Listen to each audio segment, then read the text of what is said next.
theory was that having won his 5th title, Michael Schumacher might not have the same fire in his belly. Yeah, right.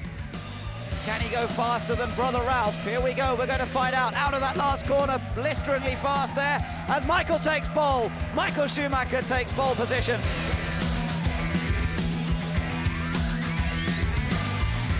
The Schufosi are out in force today, and it's not just to cheer Michael on, as kid brother Ralph joins him in an all-German front row in their home Grand Prix.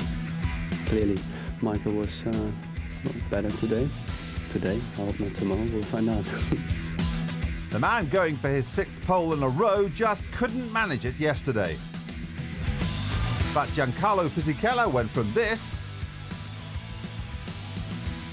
to this yesterday to place his Jordan on the 3rd row and equal his best grid position of the season. Today, all Germany expects success, although after the dramas of France, Rubens Barrichello believes he has a point to prove. And Kimi Räikkönen doesn't want to dwell on his mistake for too long either.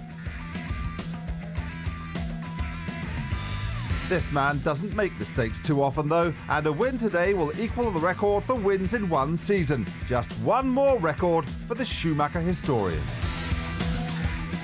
Yes, Michael Schumacher has more records than HMV, and if you've only ever had CDs in your collection, then you won't get that joke. Jonathan Green, of course, is old enough to have bought records, 78 RPM most of them. And Jonathan, having won the title in France, great place for Michael to celebrate, isn't it? Oh, it's perfect, and of course everybody predicted that it would be here that he'd take the title. Doesn't matter really. He's got the title, and well, it doesn't get much better. It's going to be a wunderbar, according to the Germans. They've been partying all night, I hear, shouting "Shoo me" through the forests. They finally staggered out of the forests to take their place in the grandstands, and 150,000 fans here to celebrate the Germans and, more importantly, Michael Schumacher with his brother alongside him. Yes, his brother alongside him. Do you subscribe to the theory that one or both back off when it's a Schumacher versus a Schumacher? Don't believe a word of it. It's not, just doesn't happen in racing. And I mean, you know, Ralf Schumacher, as I said yesterday, I'm so impressed with the guy because he's had to live under this mantle of Michael for so long, and he's not going to hold back at all. Well, it's good to know. They didn't hold back in the Porsche Super Cup race. In fact, there was plenty of incident, which is the polite way of putting it. Do you expect the same in the big one? Absolutely, for the simple reason that this is a new track, and although they've had two days to actually get used to it and find their braking points and so on, they haven't raced it. And now they're all thinking to themselves, I reckon I could do that. And they're not keeping, you know, they're keeping very quiet and they're keeping their thoughts to themselves. But they're all going to try it on the first lap where they think they can go faster and where they think they can overtake. Nicely set up. One thing this new circuit has given us is plenty of brake-locking, tyre-smoking action. Sounds like a Pepsi commercial. Nowhere more so than at turn 12. One thing that was quite surprising was a lot of drivers were making mistakes at turn 12, Ajip curve, which is the one coming back into the stadium, a corner you've all driven many, many times before. Why do you think that was? It's the first corner of the old circuit, and it's very narrow compared to anything else. Also, I don't know why, but as soon as you brake and turn in there, you think you can see the curb, but it's not. I don't know what it is. It's really, really strange. And then when you actually get to the curb, you're on top of it. So you always run a lot wider there than you expect. But that's particularly surprising because for the first time you're able to arrive in the stadium section with some downforce. In the past you couldn't have it for speed out the back. I presume the car would be stuck to the track through here. Obviously we're running more downforce, you know, it makes us want to push harder. And as I said, it's a really, really strange, I don't know why. It seems very different than last year. You think you can see the curb on the initial turn and you think you can see the exit, but when you actually get there, you're a lot wider than you think you were. So I think that's why there's been a lot of people running wide there. After of the corner, we have a curb and it's very dirty. It's very dirty there, so it's very easy to go on the grass. And if you touch the grass, so it's very possible to crash there. So it's not very good to have a lot of dirt part in the outside there, but it's like that. A lot of driver has a problem today. Sure, but you're one of the drivers who's never raced on the old circuit, so you're not used to this corner. But for the other drivers, they're arriving with more downforce than they've ever had before, but they also seem to have a problem. Was that down to the gravel? I think yes, because you have the curb, and after the curb you have the gravel, so it's really dangerous there, that part, and is easy to go off. So I never drove in the old Rockenheim, but this time now looks really strange, that corner. It's somehow seem to be more difficult this year. I don't know why, but I think it's simply that you think you're so slow and compared to the years before that you forget a bit the braking and you have to get used to the new rhythm in the circuit. Some drivers said perhaps it was maybe just a bit dirty there today, and if you ran over the curb you go touch the gravel straight away, or is that not the case? Well, it was slightly dirty, but that wasn't the reason for most of the errors we saw there today. Yeah, it's quite bumpy. It seems the car was bottoming out quite a lot there.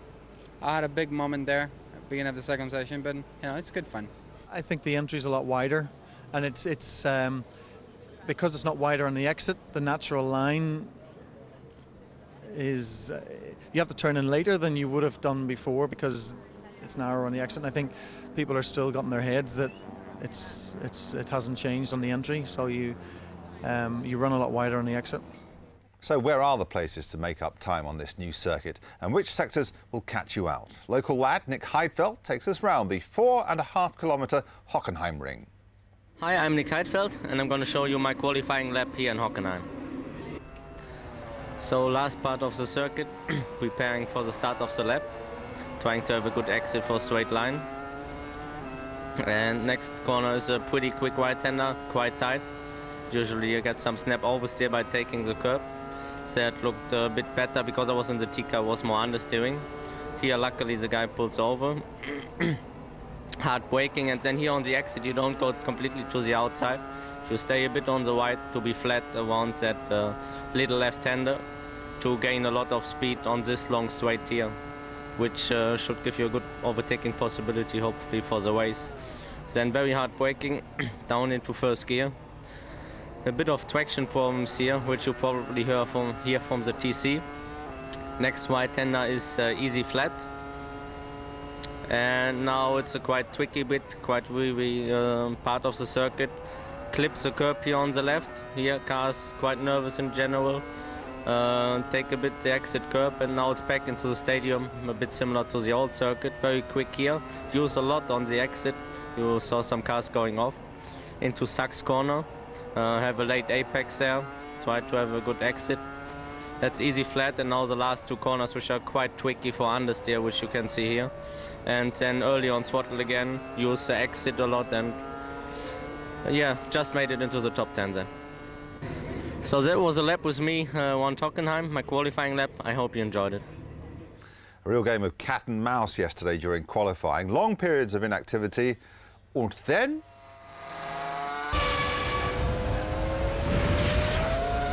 questioning his motivation, tee-hee. Yeah, he shouldn't he shouldn't question it really. And I tell you what, he only needs the motivation of Montoya because, sure, you're 5-time world champion, but for these drivers, they want to be the fastest. That's all they really care about. The records, as you've heard him say in the past, he doesn't care that much. He wants to be the fastest man out there, and he's done it yesterday. Well, fast this weekend so far has been Olivier Panis. Indeed, BAR have been flying this weekend, and Olivier joins us live now. Thanks for your time, Olivier. So what is it this weekend? Is it you or something Honda have done? Well, is the team working, to be honest, but I feel very confident when I start Friday with the car and also with the new circuit. I learn very quickly and I'm quite confident with the car. And at the end of the day, sure, the Honda evolution help us a lot because all the Honda car is going quite well this weekend. Olivier, Jonathan Green here. You saying after the warm-up that obviously the car feels good, but you still feel it's going to be a very tough race. Obviously that Honda power is doing you some good. Why do you feel it's going to be a tough race? Is it because it's a new circuit for everyone? Yeah, first of all, because it's the new circuit and we have just one line because the second line is very dust, is easy to make a mistake. Second thing is very, very warm, and I think so Bridgestone tire is quite well this weekend, but with the hot temperature we are a little bit worse, but I think so we arrive to manage that. And after that, the new engine, everybody think is okay, and I really hope so. Olivier, of course, Jenson Button has signed for BAR next year, but David Richards has been at pains to express his respect and admiration for you. Do you know what your situation is next season? Well, to be honest, I continue to speak with David, but I'm quite very confident for my future because I know very well the job in Formula One, and don't worry about me. I'm very confident for next year. Glad to hear it. Olivier, thanks very much. Good luck this afternoon. Thank you. Well, that qualifying session we witnessed just before our chat with Olivier was certainly tremendous stuff. Here's what they all had to say about it afterwards. Together with Ferrari, we haven't won together at all down here in Hockenheim. It would be nice if it works out tomorrow, but a long race to go. We try everything, see what happens. The whole weekend was easier for me than previous weekends. I like to be on that circuit. I don't know why, but I love the way it is. It's actually, for me, it's the best circuit I've ever driven on. Which is surprising, bearing in mind how good you and the car were on the old Hockenheim last year. And of all the driver-car combinations you would say would not like this new circuit, it would be you, based on what you did last year. Well, it's very strange. I was a bit, let's say, scared a bit, you know, how tiny it looked. But the way the corners are designed, they open up to the exit, and it's just... yeah, a nice flow on the circuit, and it's enjoyable for myself and as well for the car. Hockenheim became a circuit that it's all about compromises. It's very, very difficult to make the car work for everywhere. So that's why you see a lot of offs. And but I'm quite happy. I mean, the qualifying, I felt that the car was so good. I made a personal error into the last the penultimate corner, which cost me really a precious time, because I could have done it. The car wasn't very good this morning, and when we went to qualifying, I hadn't, you know, through that corner the car was always oversteer and went in, and just the front didn't really grip at all and went straight on. Now, we heard on the radio that you were asking Patrick Head for some advice about how to go faster. Did he give you a serious response? No, he actually came to me and said, "Oh, just try to keep it in the black bit." Before, when I came in, he said it's a bit quicker if you keep it in the black bit, and that was it really. The last race at Magny-Cours, you were 5 laps away from possibly your first win. Don't want to remind you of that, but the team has talked about maybe having the right tyres for the race because it's going to be hot today. And do you think you can get close to having a crack at the Williamses and the Ferraris? Sure, with the Williams I think so we can be very close to beat them. Maybe don't know about the Ferrari, they seem to be very quick. But we will see tomorrow actually. It's been a good day, completely the opposite as the last Saturday. I had a bad accident, felt a little bit of headache and a pain on the neck for the next 2 days, but after that I felt okay, no problem at all. And already yesterday when I went into the car in the first run, I was confident, I was quick. And today it's been a great day for us, and I'm very pleased. So the usual players at the very front of the grid, but plenty of variety as we look down it. With just about 40 minutes to go now, let's try and look ahead, or you look ahead, I'll just ask the questions, as to how it might pan out.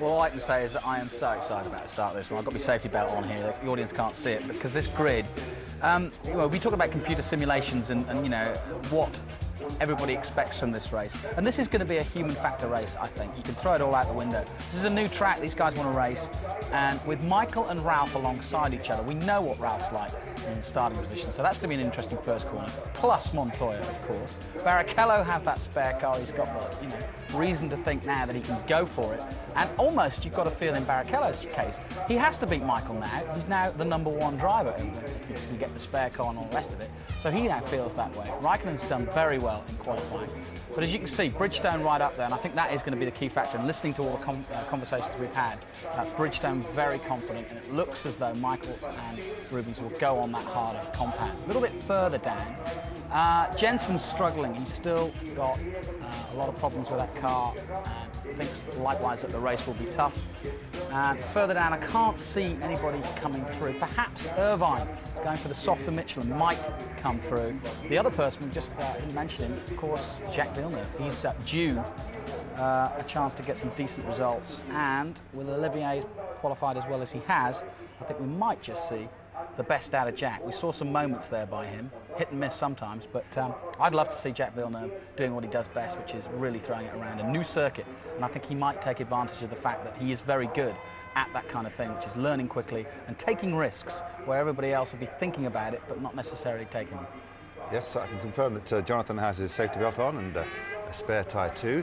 Peter Windsor joins us now. Peter, there's something about your job being threatened that certainly galvanises people. You may have heard our chat with Olivier Panis there. Nice outline from him. Don't worry about me, he said. Yes, I thought that was very endearing, because we are worried about Olivier. He's a very nice guy and he deserves his place on a Formula One grid, even if he is perhaps approaching the autumn of his career in terms of age. But he's driving beautifully. And whilst the show's been going on, I've been trying to think about what it is that's wrong about BAR at the moment, or about this whole situation that they're in. The reality is they don't have a driver problem at the moment. The problem all along has been the car and the engineering of the car, as we were talking about yesterday. And there's nothing that a very good chassis and engine wouldn't put right. Olivier Panis and Jacques Villeneuve quite capable of winning Grand Prix, as they've both proved. And so this is no way a criticism of Jensen. In my view, this is the wrong time to be changing drivers. BAR don't need to be doing that. David Richards was talking yesterday about taking a 4-year view and he wants a younger driver. But I don't buy that at all. I think a quick driver's a quick driver, regardless of when you put him in the car. And you don't need 4 years with a team in order to be able to win races. Peter, just for the moment, we'll cut away to an opening ceremony. Of course, this is the first race, the very opening of the Hockenheimring Baden-Württemberg. Bernie Eccleston performing the honours with Boris Becker, who appears to have been at every sporting event that's taken place this summer globally. But anyway, the chaps are very happy with that. You can hear the klaxons going. This crowd would have left their seats after warm-up with beach towels on them, and then nip back, of course, to find their seats reserved. And they paid a few bob for them, so I suppose the beach towels were worth employing. Petey, we haven't actually asked you for your thoughts on this new circuit. 2 days it's been in existence, despite the fact they just opened it. What's the general reaction to this track? The general reaction is that all the drivers like it. We heard Eddie Irvine saying how boring he thought the old circuit was. A lot of them thought that the old circuit was dangerous. And I think all the drivers are towing the party line, which is that it's great to be on a circuit in which you come round more often in front of the crowd. It's more of a state-of-the-art Grand Prix circuit. We heard Pedro de la Rosa, however, saying yesterday he does miss the old Hockenheim. It had character, it had emotion and feel, and the new one, you know, could be Barcelona, could be Manicourt, and I think he's got a point. But that's a very purist point. I think in general everybody's welcome this circuit, and it is quite original in its design. It would have been quite easy for the organisers and the designers to come up with a really Mickey Mouse slow circuit with lots of areas where the cars can crash into each other. But the reality is that long left-hand effective straight is a very unusual feature, and all credit to them, I think, to have come up with something that is quite original. Peter, Jonathan, one thing that stands out for me just looking in the background, it's so much hotter than it has been for the last couple of days. Will the heat play a major factor? We heard about how a lot of the guys setting up were saying when the temperature changed, certainly the track temperature changed, you know, the balance that they got right went out the window. Will it be a case now? How was the warm-up in that respect? Because I know it was quite hot for that, and it looks as though it's going to be even hotter for the race. Well, yes, it's a very good point, Jonathan. Pat Simmons we spoke to just after the warm-up, and he was kind of surprised that the Michelin runners, the bulk of whom are on the softer compound, were not quicker in the warm-up, because it was actually quite hot this morning. It's much hotter now, and it's unbelievably hot, in fact. So one's got to assume that the soft compound Michelins are going to be okay. Certainly the hard compound Michelin, this is great news. Ron Dennis told us yesterday that he was basically planning for tomorrow in choosing that hard tyre. We know that Williams are also on that hard tyre, so they must be very pleased that it's hot. Olivier Panis, I thought, sounded kind of dubious about how hot it was. That's because he is on the softer of the two Bridgestones. The hard Bridgestones have only been chosen by the Ferraris, as far as I know, and I think that could be a very telling factor. Maybe the soft Bridgestone is going to be too soft in this weather, but that won't affect Ferrari because they're on the harder tyre. We'll let you go there because it's soon time for you to do your stuff on the grid. In the meantime, time is starting to run out if you want to enter our competition. And remember, this isn't just any old competition. Massive, and when the cars come into the stadium for the first time, no doubt the traditional fireworks will go off, and it is one of the most incredible places to watch a motor race of any description, Formula One, DTM, or whatever takes place at the Hockenheimring. So it will be an all-German front row of the grid for them to celebrate. Michael and Ralph will head the field away. 4 German drivers in the German Grand Prix this year. And in fact, in terms of numbers of drivers from different countries, Britain and Germany matched at the most at the moment. There are 4 Brits and 4 Germans in Formula One at the moment.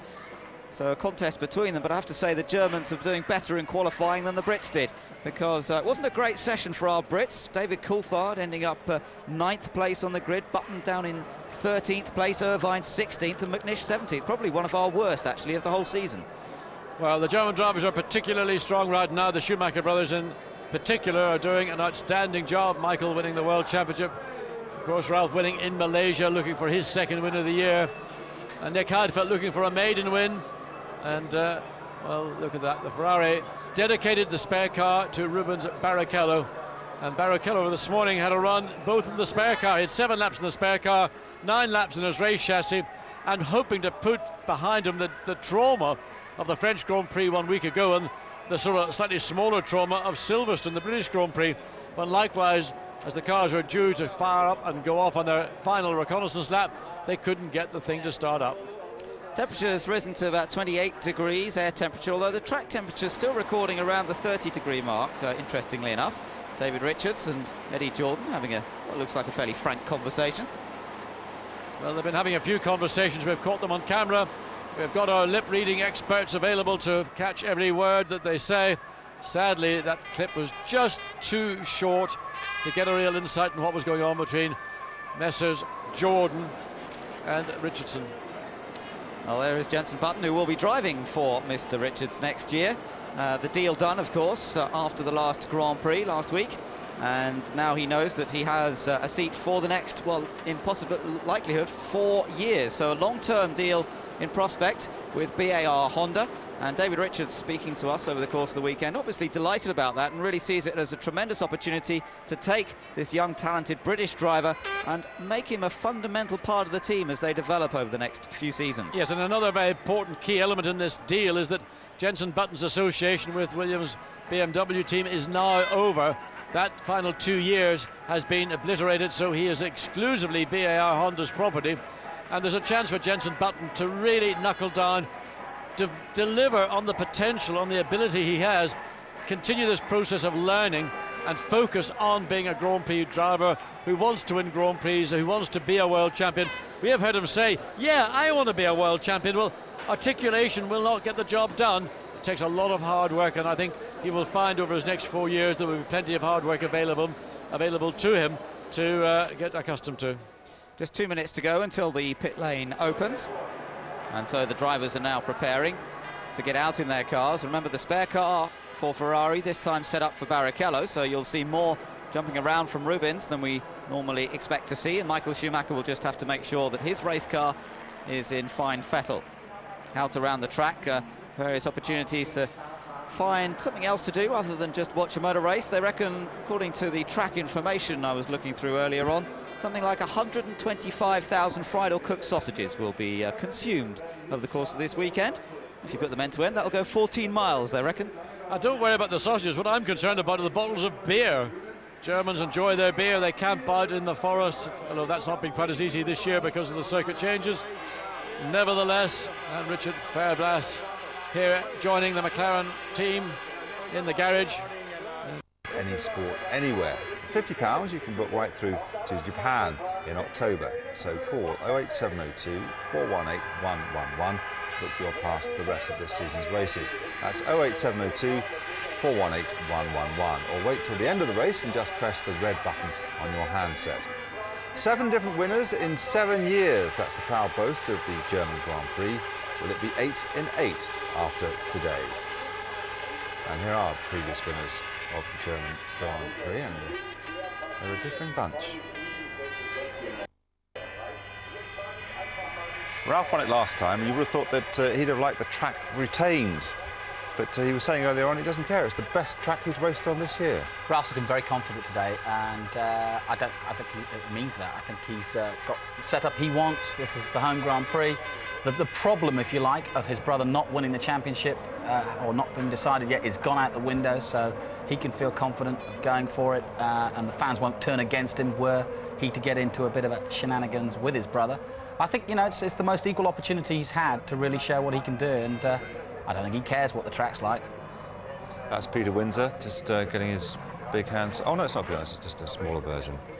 Looks very hot, and Peter was confirming that. A lot hotter than it's been. Very exciting. in that respect. But just what the fans want. Beautiful, hot, scorching day. And don't worry about me, says Olivier. He's first out.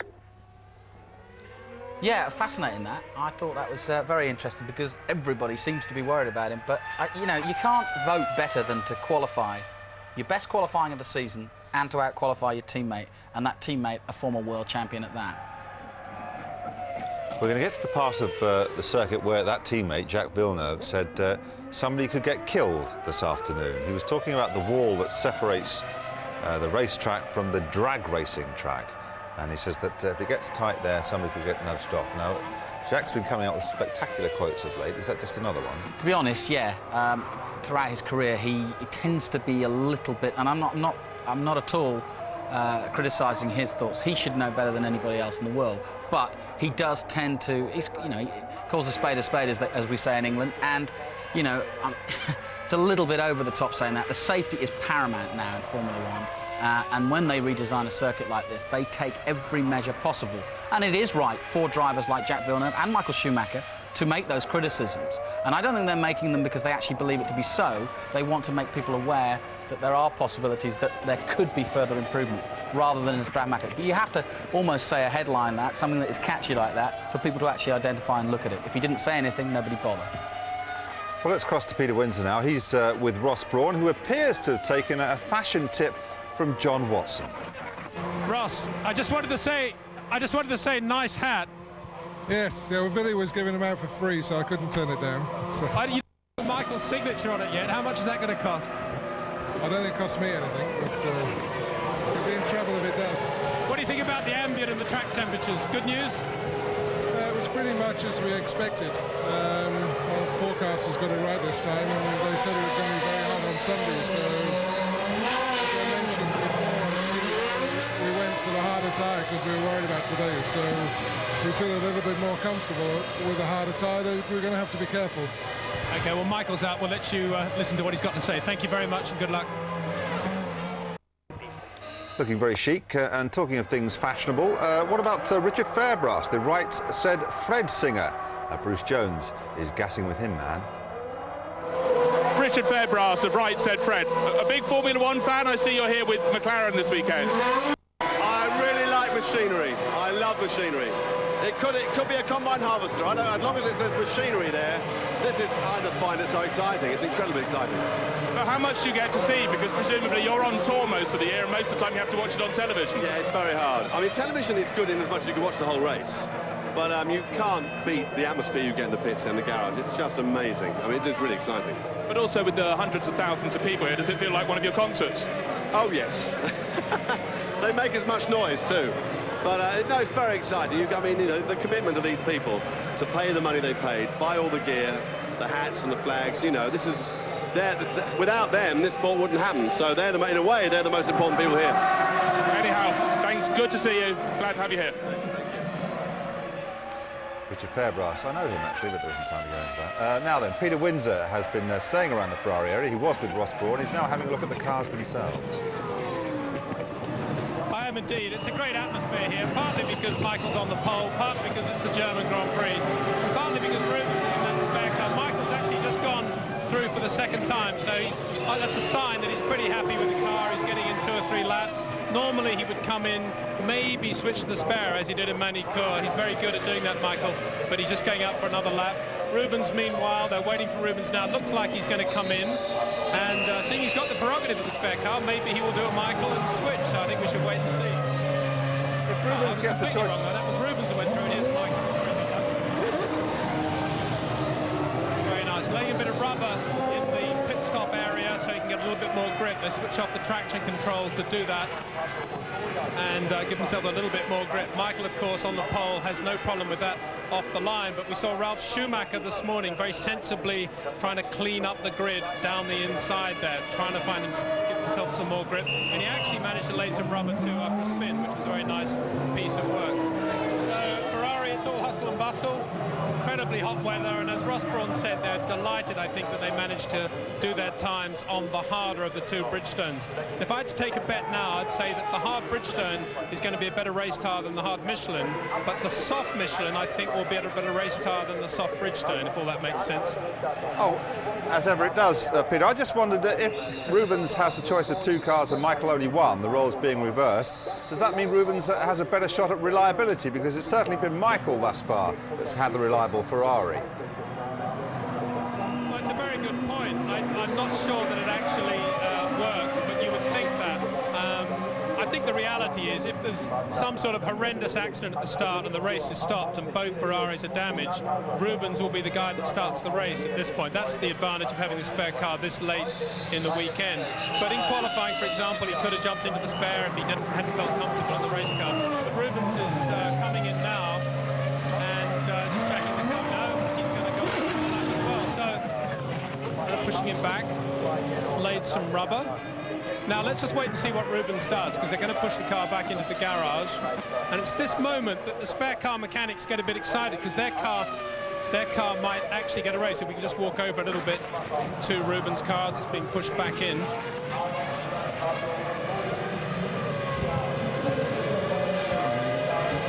Now I'm looking at my watch now, it's 25 to 2, and you'd think that they'd be thinking, well, there's not a lot of time now before the pit lane closes, but Rubens, cool as ever, just sitting in the car, making a few comments to the engineer, and no sign that he's going to swap cars. He looks pretty comfortable with the way things are going. What he did then, I guess, was run in a set of tyres, and they're going to change tyres now. Very worn set of tyres he was on then, yes. They're going to put some slightly newer tyres on, I suspect. All drivers, as far as I'm aware, used their 3 sets in qualifying yesterday, so 4 sets that is, so there will be at least one stop in which they're going to be using a used set of tyres today. Most of them will try to start the race on a brand new set, so Rubens will be putting on used tyres now, and then as they set up for the Mation lap, they'll put on the new tyres. Peter? Jonathan? Yeah, I wonder your feeling amongst the Ferrari team about how torn they are this weekend, because so much of their effort has been with Michael, and obviously Rubens has done a sterling job and has had the bad luck. Now the opportunity gives him that he's got the spare car, and kind of they're all going to get behind him. But we're at the German Grand Prix and Michael's on pole. It's a bit of a tough situation for them. Well, it is and it isn't. I think that Rubens has had some great qualifying results this year. He, by his own admission, made a mistake yesterday on his best lap. So Rubens is pretty cool about that. Drivers do make mistakes. And I think at the moment in Ferrari, the atmosphere is, and we just got to move out a little bit, the atmosphere is, this is a motor race, let's try and win it. I don't think they're thinking about, well, Michael's won the championship now, it's Rubens' chance. It's pretty tense. We've got the German Grand Prix, and Ferrari want to finish 1-2. The only difference is they don't really mind which driver's in position 1 on this occasion. Peter, thanks very much. I know you've got to nip across that pit wall before too long and have us chat with some of the chaps on the grid. Yeah, it will be interesting. He's got the choice of 2 cars. He presumably has got the focus of the team now that the other bloke has won just his 5th world title. And will he get away from the grid? Well, we hope so. Gosh, do we hope so? Because he has had torrid time, and it's not fair, really, because I'd like to have seen him. He's desperate to show what he can do, and he has shown glimpses of it. Now, as I said, you know, the shackles are off, he can go for it. But I think Peter's right, you know, they just want a 1-2. And it's not Ferrari style to be nostalgic about it. They'll want to go for a 1-2. And then, if they're in that position, then they don't care who wins. Maybe a difficult question, this, seeing as they've never raced on this circuit before. But how far back down the grid do you have to be to not have a chance of featuring on the podium? Well, I hate to say it, but I've got a feeling it doesn't really matter this afternoon, because I've got a feeling that the first 3 corners are all possibilities. Well, certainly the hairpin, and certainly the first corner, and possibly Ajip again, the one that they've all been going off, could cause problems, and we could have a race stoppage. Don't want to predict that we're going to have a crash here, but I've just got a feeling. It's also the way that the circuit's been designed. It's wider in places that there are runoffs, and that's just a tease to a driver. If, you know, give them an inch, they'll take a mile, and I think that's a lot of what the thinking process is for these drivers. The first lap is going to be awesome, so let's hope there's not a restart, but I've got a feeling that, I don't know, even someone like Massa or Irvine, you know, if he keeps out of trouble, could actually be up there. Keeping out of trouble is not something that Takuma Sato has managed very much this season, but it's fair to say that he's gradually improving, if that doesn't sound too patronising. Let's have a word with his manager now. Andrew Gilbert-Scott is with Bruce. Andrew Gilbert-Scott, as Takuma Sato's manager, you must have a sense of anticipation for this race. He was 5th fastest in the warm-up this morning. Yeah, no, I mean, he was actually extremely disappointed to qualify 12. He felt that he should have been in the top 10. So obviously the 5th this morning is really encouraging, and we just got to hope that he has a bit of luck. He's been pretty unlucky this year, I think. So we are hopeful, yeah. But it's very, very close in the middle of the grid, a 10th here or there, and you can go back 1 or 2 rows. However, this morning, the Bridgestone tyres fill the top 6 places. The Honda engine is going from strength to strength, so it's up to Takuma to show that this new circuit provides overtaking. Yeah, I mean, that's the other reason. He was delighted, obviously, coming to basically a new circuit, or half a new circuit. It means it's the same for everybody, which is, you know, again, he hasn't having to learn the circuit, or everybody's having to learn the circuit. So, yeah, I mean, he's optimistic, we're optimistic, and the engine seems to have been a big step forward. The tyres are obviously working well, so we, like I say, just hope we have a tiny bit of fortune go our way, and I just get a point or 2. Exactly. Best of luck. Thank you very much. Well, Juan Pablo Montoya was going for his 6th pole in a row. He didn't make it, his only 4th, but that's still a share of the 2nd row. We'll be having a chat with him very shortly. Peter Windsor is on his way to meet him. In the meantime, we're joined live by Giancarlo Fisichella. Giancarlo, after the horrors of last week, not a bad bet, was it really, to put in your equal highest qualifying position. Well done. Thank you very much. Yeah, it's been a fantastic day yesterday. Drove very well, but there was even a good car. The overall package with a new engine, tires and chassis was good. So I'm very pleased and confident for today, even because this morning was good in the warm-up. So we'll see. It will be an interesting race. Giancarlo, Jonathan Green here. We've just been talking and wondering about the start of this race. Obviously, no one's raced here before. You've never been one to slow to come forward, and I know you'll be looking for your typical start. But where can you expect? Will there be some surprises in terms of overtaking on this circuit in your own mind about where you think you might want to go? Well, it's obviously the start is very important, and I like to keep my position. If it's possible, overtake some car, but it's going to be difficult. And then even it's quite difficult to be in the circuit during the race. Quite easy to make a mistake, so it will be very interesting. Forward to it. Thanks for your time. Good luck today, Giancarlo. OK, Peter Windsor has made that move on Juan Pablo Montoya. Not many people get away with it, but he's done it. Here he is now. As ever, you seem reasonably relaxed. Is Patrick reasonably comfortable the way things are going? Yeah, I think so. I think the temperature is going to be a big issue in the race at the moment. And I think everybody's concerned about a bit of blistering and stuff like that. So it's going to be an interesting race. Patrick was a bit cheeky yesterday, wasn't he, saying keep it on the dark stuff? Yeah, it's a good friendly thing. Well, best of luck, Juan. Thank you. Well, live pictures here of dramatic scenes in the Ferrari pit. We think there's a problem. By the way he sprinted from the grid to the pit, it would seem that things weren't going as smoothly as you might have expected, or maybe you do expect them nowadays with Barrichello. He's had so much trouble at the start of the last 2 races. He got away with the one in Silverstone, not, of course, last time. This morning, and we changed the whole electric system on the car, every loom, everything on it, and Jacques released the team to Olivier this morning, so it was then changed over to Olivier, and we did a couple of just to check everything was working perfectly. He went back to sit in the T-car in case it was, and now the T-car's being changed back for Jacques. That's very confusing, but how do you decide which of the drivers gets the T-car? I can understand what happened this morning. No, Jacques has actual position on the T-car, but he openly released it to Olivier this morning, which is very good of him. OK, sounds like there's no problem. Thanks, David. Thank you. Frantic scenes. This time the car's in the pit. Mind you, the other car has to be wheeled away, and there's just a little over a quarter of an hour to go. There is the other one being pushed to the sidelines. Now, he's been nipping in and out of these cars, so can we assume that they're both equally well set up? He did 7 laps in this car in the warm-up and basically reported that everything was fine with that spare car. And this is, as I said, we're now seeing in action the advantage that Barrichello didn't have before when he was second to Mike, effectively. Now he's got that position. But what I still can't fathom this. They've won the world title in record time, but they can't get one of their cars to the grid. And it always seems to be this poor man Barrichello's car. He must be, I don't know what he must be thinking as he goes up on the warm-up lap. What do I have to do to get it right? And now, of course, his whole game plan, it just adds a psychological, a little bit more nervousness. Oh, well, let's hear exactly what's going on then from the man who ought to know, Jean Todt, talking to Peter. The car was obviously good onto the grid. What was the problem when Rubens got onto the grid? We have a doubt on the upshifting. OK, we heard that from Jean Todt, a doubt on the upshifting on the gear change. So that occurred on that lap onto the grid. And talk about great time. He has that spare car and he can now race that. That's just amazing. If he didn't have the spare car, then he'd be out the race again, presumably. Well, again, you ask the question, I mean, what must the other teams think when, they're working so hard to beat Ferrari, and yet Ferrari have what I would call, not a simple problem, obviously.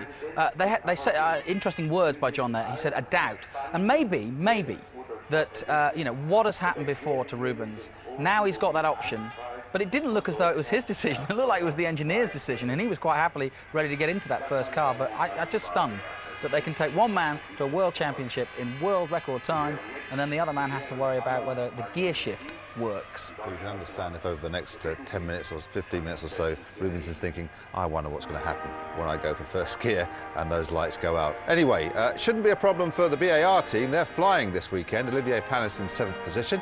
This should be a happy David Richards with Bruce Jones. Just any minute now. Come on, David, smile for us. What was that about? We had an electrical glitch on Olivier's car this morning, and we changed the whole electric system on the car, every loom, everything on it.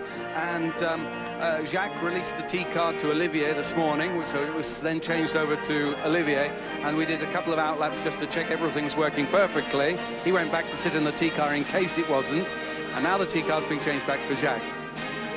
That's very confusing, but how do you decide which of the drivers gets the T-car? I can understand what happened this morning. No, Jacques has a contractual position on the T-car, but he openly released it to Olivier this morning, which is very good of him. Sounds like there's no problem. Thanks, David. They come out with some great phrases, these Formula 1 guys. A contractual position on the T-car. But it's an interesting comment because look at the way you were talking about the future, and Peter was talking about the future, having not to change drivers. Why should they change anything? In some ways, I disagree because you've seen it there. He's contractually able to have the T-car. It's not a situation David Richards likes, I would have thought. He wants control of that team. Right now, it sounds like Jacques Villeneuve's got full control of that team. He has the T-car, he has what he likes. And I think that the changes are being rung in, and Jensen's just the first one. A little family snapshot of the Schumachers wishing one another good luck. Yeah. Just as long as you let me win, says Michael. I mean, anybody who's got a brother or a sister, multiply it 1,000,000 times and take it to the most, highest level of sport there is, most technically difficult, the one that requires the most brain power, the most fitness and everything else, and then put your brother alongside you. And it does become personal. I don't care what you say. They're very polite and they're very good in the media not to have a pop at each other, but brothers against brothers, sibling rivalry, everybody knows about it. You don't have to put racing cars around it to work it out. Well, my brother used to break all my cars, used to pull the tyres off them. I could never match them up again, but it's not something that's stuck with me. Now then, let's get more on the situation at Ferrari from Luca Colliani. He's with Bruce. Luca Colliani, Ferrari press officer. A lot of drama just then for Rubens Barrichello. What's happening? Rubens had a technical problem on the car in the out lap when he was going to the grid. We checked and we found that it was not possible to solve it in the remaining minutes on the grid. Then he jumped on the T-car, which was set for him since this race on for the end of the season. So that was his first bit of luck, that it was his car today, and then he just had to beat the closing of the pit lane. Yeah, we needed a bit of luck. That was he missed last race, so it's a compensation. Indeed. Thank you very much, Luca. Luca Colliani, Ferrari, telling it like it is, or almost like it is. They're very careful about what they say, Ferrari. In fact, every Formula 1 driver has a PR man standing alongside to check that everything they say is kosher. Now, there are no Jordans amongst those previous winners, but who knows what might happen here with Fisichella equaling his best grid position thus far. Here's Peter and Eddie Jordan. Eddie, how are your two cars onto the grid? Are both drivers happy? Well, we could do with it being a little cooler. I think that's the same for everybody. It's going to be really tough on the tyres. Except Ferrari, who are on the harder tyres, I think. Well, Ferrari have a law unto themselves. It's a different race almost. But for us mortals, we have to look after the tyres here. We qualified on softs here this particular race to give us a better chance. And it paid off. Thankfully, fingers crossed, we'll be able to get through the race in a good condition. But the tyres will be a big issue here. And engines in this heat.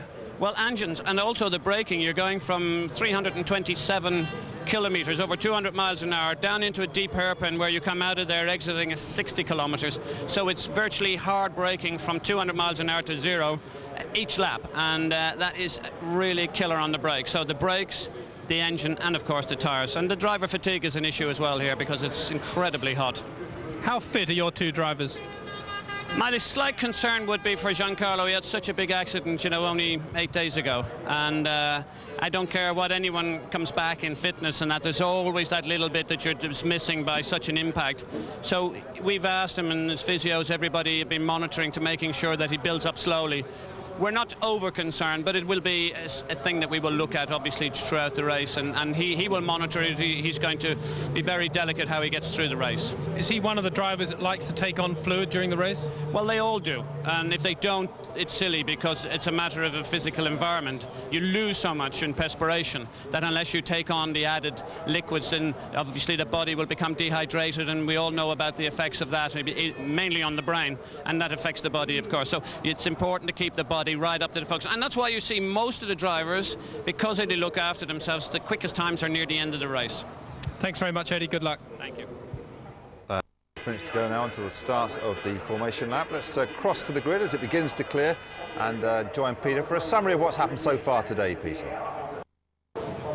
Well, all drama on the grid, as we saw. Rubens Barrichello really taking advantage of having that spare Ferrari for the first time, switching cars on the grid. Michael Schumacher, very calm, very cool, just wanted to be updated on what was going on. Ralf Schumacher, next to him, his younger brother, for the first time this year, hadn't wanted to do interviews. I think that's a good sign. I wouldn't be surprised to see Ralf actually take the lead of the German Grand Prix into the first corner. Juan Pablo, his usual very relaxed self, and as Patrick Head said, if he wins today, he's never going to want to be on pole position again. But I think Norbert Haug summed it up best of all. This is a brilliant day for German motorsport and Formula One in general. Over 100,000 people here, no cloud in the sky, and I think it's going to be a brilliant race. Hard to disagree with you, Peter. It certainly looks set. I love the fact that it's a new circuit and no one quite knows what's coming up.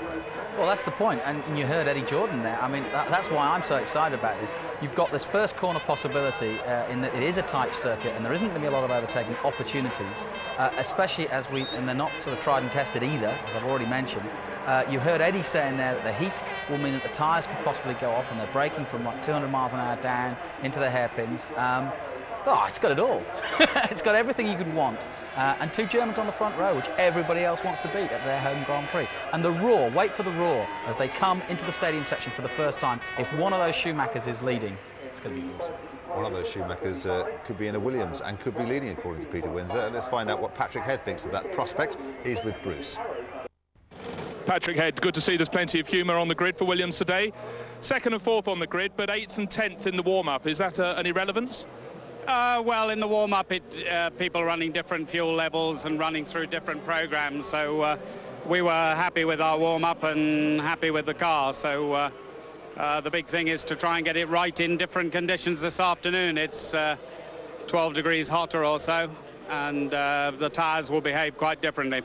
And I take it, looking at the sky, there's not a cloud to be seen, that it's going to just carry on getting hotter? I think it's going to be a pretty warm afternoon, yeah. Patrick, best of luck. Thank you. Well, more clucking over a Ferrari, but it doesn't seem as frantic as it has been earlier today, in fact, earlier this season. Mind you, that's Michael, so they're not worried, are they?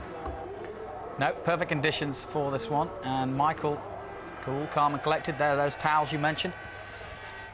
And the crowd are going to be looking forward to this. And remember, you know, you've got to put it in context. We as British fans have had plenty of great champions to harp on about, you know, over the years in Formula One. But in the history of this sport, you know, Formula One hasn't had the Michael Schumachers. It wasn't until 1994 that they finally got a world champion.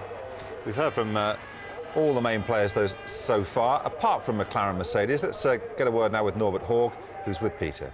A very, very big day for Germany, but also for you, this new circuit, the new grandstand, and also, of course, the German Grand Prix about to take place? Yeah, well, first of all, I think it's really impressive how many spectators we've got here. It's certainly more than 100,000 today on race day. I think the new part of the racetrack is very impressive. We have a Mercedes-Benz grandstand there with a great view on the new part of the racetrack. And I think we will see a very challenging race, and I think Hockenheim did a great job so far. I'm sure Ron Dennis and you will be happy with how hot it is right now. Well, let's hope, you know, you never know. The only thing we know last weekend in Manicourt, it was very hot. The temperatures were comparable, and I think the team and Kimi and David did a very good job. And so let's hope we can repeat that performance. We certainly did not do that good so far in practice and qualifying, but we should look better in race trim, I would say. Thank you very much, Norbert. Good luck. Has caused problems in the past, particularly last year, if you remember. Michael Schumacher was actually quite slow away off the grid. He started in 4th place last year, had a gear change problem, made him very slow away, and he was hit by Luciano Berti in the Prost, who went cartwheeling down the road, didn't he? Hit Enrique Bernoldi, caused all sorts of chaos. I'm sorry to say, but if anybody was going to hit Michael, it was going to be Luciano Berti, because, you know, when you see cars separating in front of you, there's always a reason for it. But Berti, you know, young man as he, a nice guy as he is, had his head down, charging, and all of a sudden there's a Ferrari doing 0 miles an hour and just bang. So over the top of Michael. We're just getting word from the pit lane that what was causing Rubens to jump from the race car into the spare car was a gear change problem, and accordingly, well, Peter Windsor in the pits outside the Ferrari garage is saying that the Ferrari engineers have resolved that problem. So the car would be available if there was an incident on the opening lap, for example, a first corner shunt where we saw the race being red flagged and coming back and everyone having to restart. The lap layout, 67 laps to be completed here this afternoon. The first time that we've seen this revised track used in race conditions for a Grand Prix. And that hairpin will be the centre of attention, I'm sure, for plenty of incidents. There were incidents there in the Formula 3000 race yesterday as well, and I'm sure we'll see more of the same in the Grand Prix itself. Michael Schumacher, in the last 3 Grand Prix at Hockenheim, hasn't done any more than 23 laps. Part of that is that he didn't race in 1999 because it was after he broke his leg at Silverstone, but he still is chasing that elusive 2nd win and his first with the Ferrari team. What a delight that would be for him and his thousands upon thousands of fans that have gathered here this afternoon. Let's just quickly run through the grid again. The Schumachers on the front row, Barrichello and Montoya on the 2nd row, then Raikkonen and a very strong-looking Giancarlo Fisichella. The Hondas performing extremely well throughout the session. As you can see on the first page of the grid, down to 12th, we have all 4 Honda-powered cars, and people like Sauber and Renault are suddenly taking notice of the fact that Honda have come up with something a little more special. They are racing those engines. It wasn't just for qualifying, so they can expect to maintain that sort of performance in the race this afternoon. Great to see the Arrows cars back on the grid. Frentzen starting in 15th place, his teammate Enrique Bernoldi starting 18th. So with all the shenanigans that are going on with that situation and its team ownership, the main point is that both cars are on the grid and they'll be looking to work their way up the order if possible. Down towards the back, Mark Webber looking for another solid result. He was good throughout the Manicourt race, finished in 8th position. His 2nd best finish of the year. Has shown good reliability, that Minardi Asia Tech. Not so much pace perhaps, but it's given Webber several Grand Prix distances. Yes, and what it's done for Mark Webber is put him into the frame for the opportunity when drives and maybe teams further up the grid are looking around, casting an eye at talent available. And Mark Webber has had already a run on a Jaguar and I think did a good job for the team. Certainly they would think of him as an able and competent replacement should they choose to replace Eddie Irvine, whose contract ends this year. Pedro de la Rosa's got a contract for a further year, but whether that involves options on either side, still not entirely clear. But Mark, very keen to move onwards and get into a manufacturing team and enjoy all the benefits that you have, not least of all the budgets available to those manufacturers. Just the 1 minute to go now to the formation lap. Now, is everybody going to get off the grid safely this time? The last 2 Grand Prix, we have seen problems for Rubens Barrichello. He's had problems already. Let's just hope now. Michael just checking that the engine's firing up. This is where they will all be getting those engines fired up, putting them back down on the ground, and then hopefully they'll get away cleanly. So we've got scrubbed fronts on Ralf Schumacher. Let's look at Michael.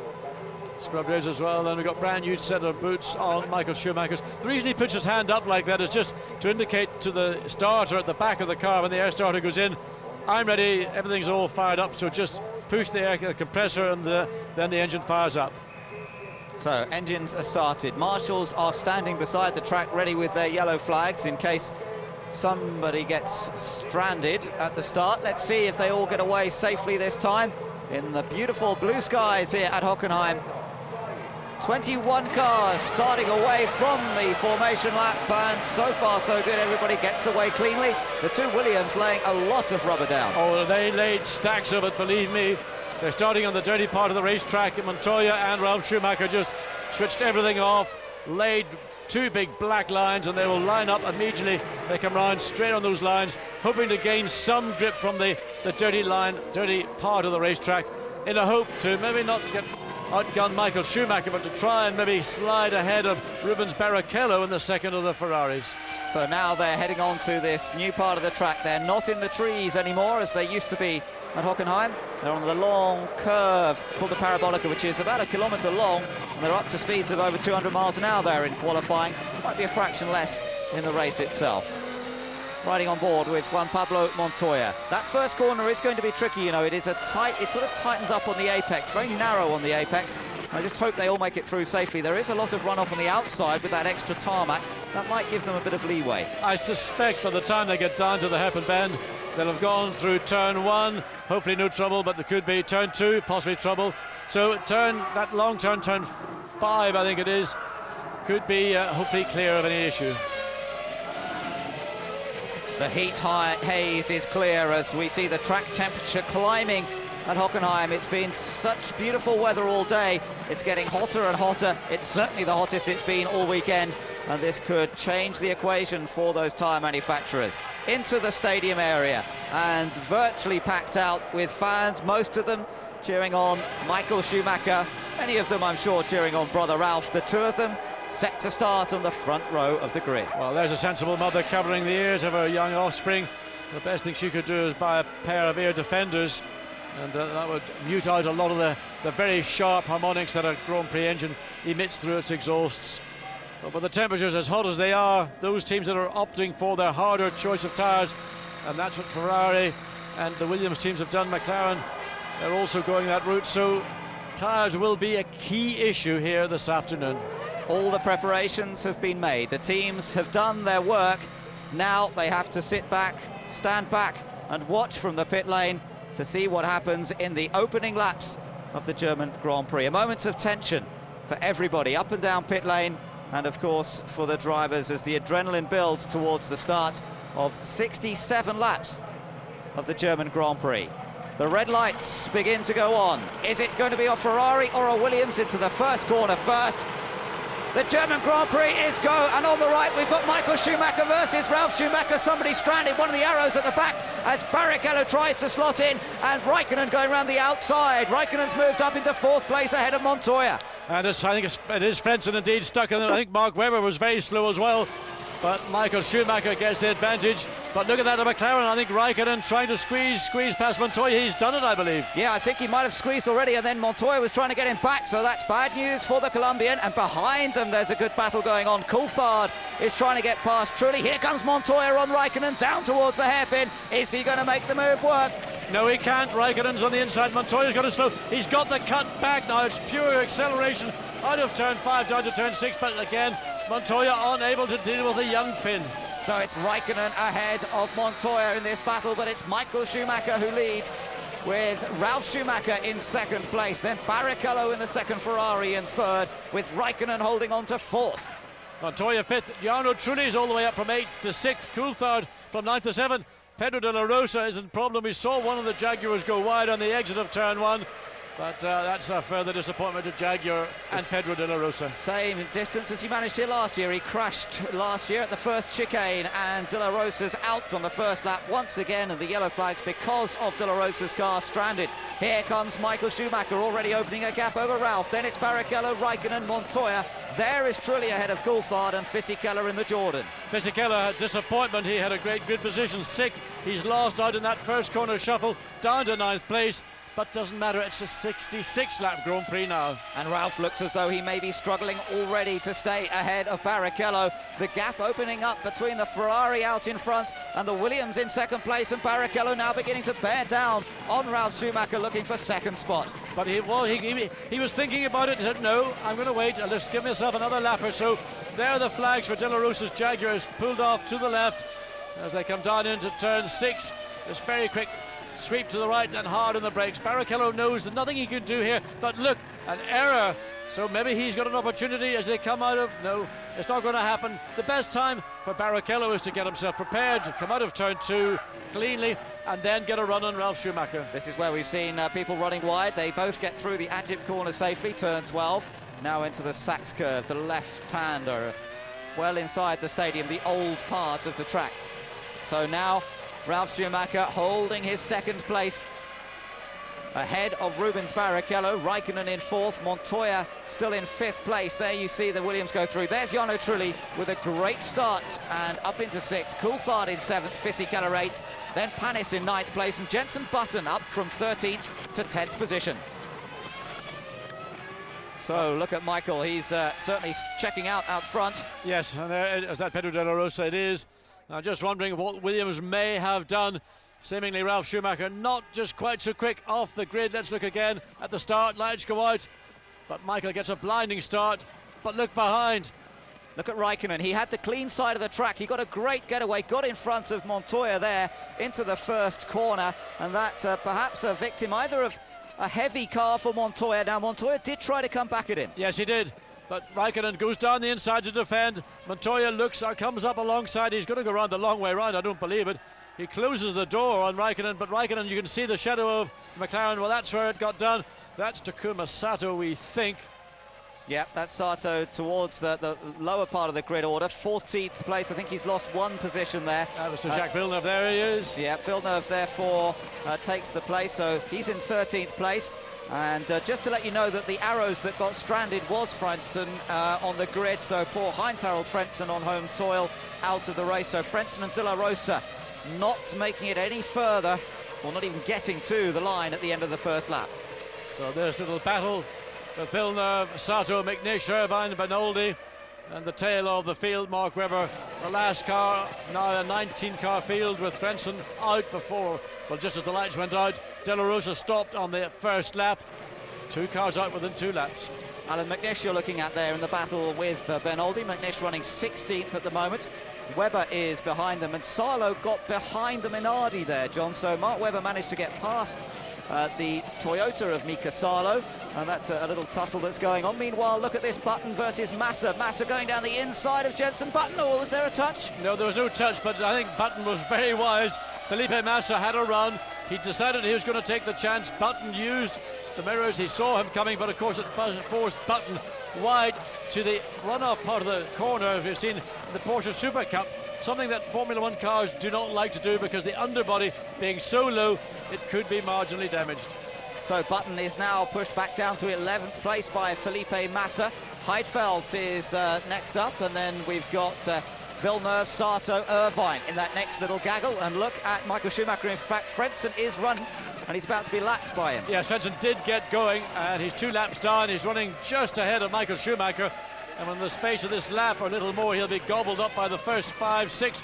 Look at this battle. Raikkonen versus Montoya. Montoya's closed back up on the fin again, and Raikkonen just seemed to drift a little wide through that first corner, but now he's pulling away again. Yes, it looks to me the McLaren, once again, the handling of the car, excellent. Raikkonen able to eke out a little bit of time on the exit of turn 2, while Montoya seems to struggle on the exit. So Frentzen has been passed by Michael Schumacher. There's Barrichello. There is this battle between Raikkonen and Montoya. Great, exciting battle this between 2 drivers in their second year of Grand Prix racing. Of course, Montoya a great deal more experienced at top-level motor racing with his time in the United States, but Raikkonen has been so superb, came so close to his first win last week in France. And as in that turn 8, we've seen Montoya at practice on a couple of occasions get it all wrong, runs wide over the grass. Now reconciled to not being able to deal very much with the young Finn. Certainly in this part of the circuit, a little lock-up for Raikkonen in the Sachs curve. Montoya gets it in, sees those little signals, knows how hard Raikkonen is pushing. So how much fuel did they all start with? That will be the big question. Montoya's car did look a little slow off the line, but he was on the slippery side of the track. It may just be down to getting a little bit less grip and less traction off the line, but certainly Michael Schumacher got away well. We're looking further back. Here is the battle between Trulli and Coulthard, these two running 6th and 7th. The problem for David Coulthard is running behind Trulli, and I think he could run quicker than Trulli, but he can't find a way past. It is now 13.3 seconds behind race leader at the end of lap 5. Heading down towards the hairpin, and you know, with the benefit of following other cars, we're actually seeing pretty high speeds at the speed trap down there.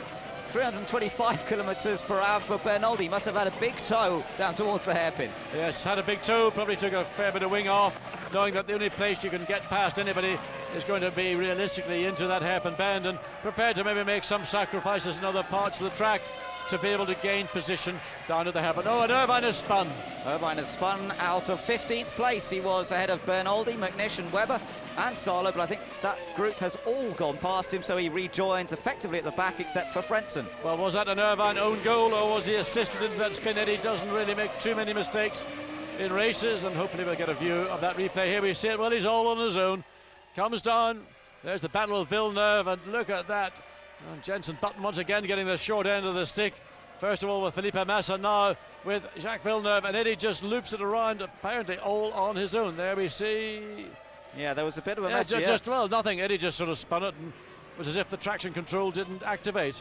Well, I wonder what's up with Button, unless he's got a very heavy car at this point, because he does seem to be struggling under braking at the hairpin. So Jenson Button, I wonder if they've put a lot of fuel on board the Renault. We won't find that out until a little later on. Their second place man, Ralf Schumacher. Third is Barrichello, and here come the battling duo, Raikkonen and Montoya. Yes, the front three are pulling away fairly comfortably now from Kimi Raikkonen in fourth.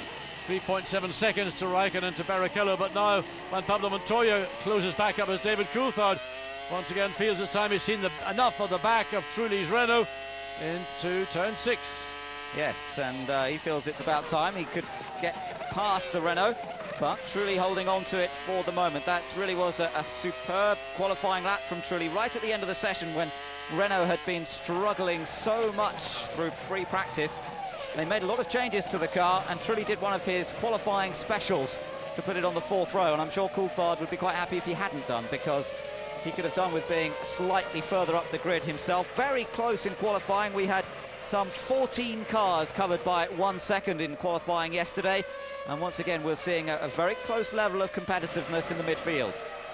And Pablo Montoya still finding that Kimi Raikkonen's McLaren capable of holding him behind, and Raikkonen just sitting there driving away, showing maturity. I think he's learned an awful lot from last weekend's French Grand Prix, overcome the disappointment of that little incident down at the Adelaide hairpin where the oil from McNish's car he wasn't aware of it, locked up on the brakes and let Michael take the victory. But now again Montoya, the speed of the Williams, runs right up to the tail of the McLaren, and once again this battle for 4th place is hotting up. Let's ride with him onto this new section, the tight left-hander where he made a mistake in qualifying yesterday, the very quick right-hander out to the curb, and now the Ajit turn where we saw so many people running wide, including Montoya himself.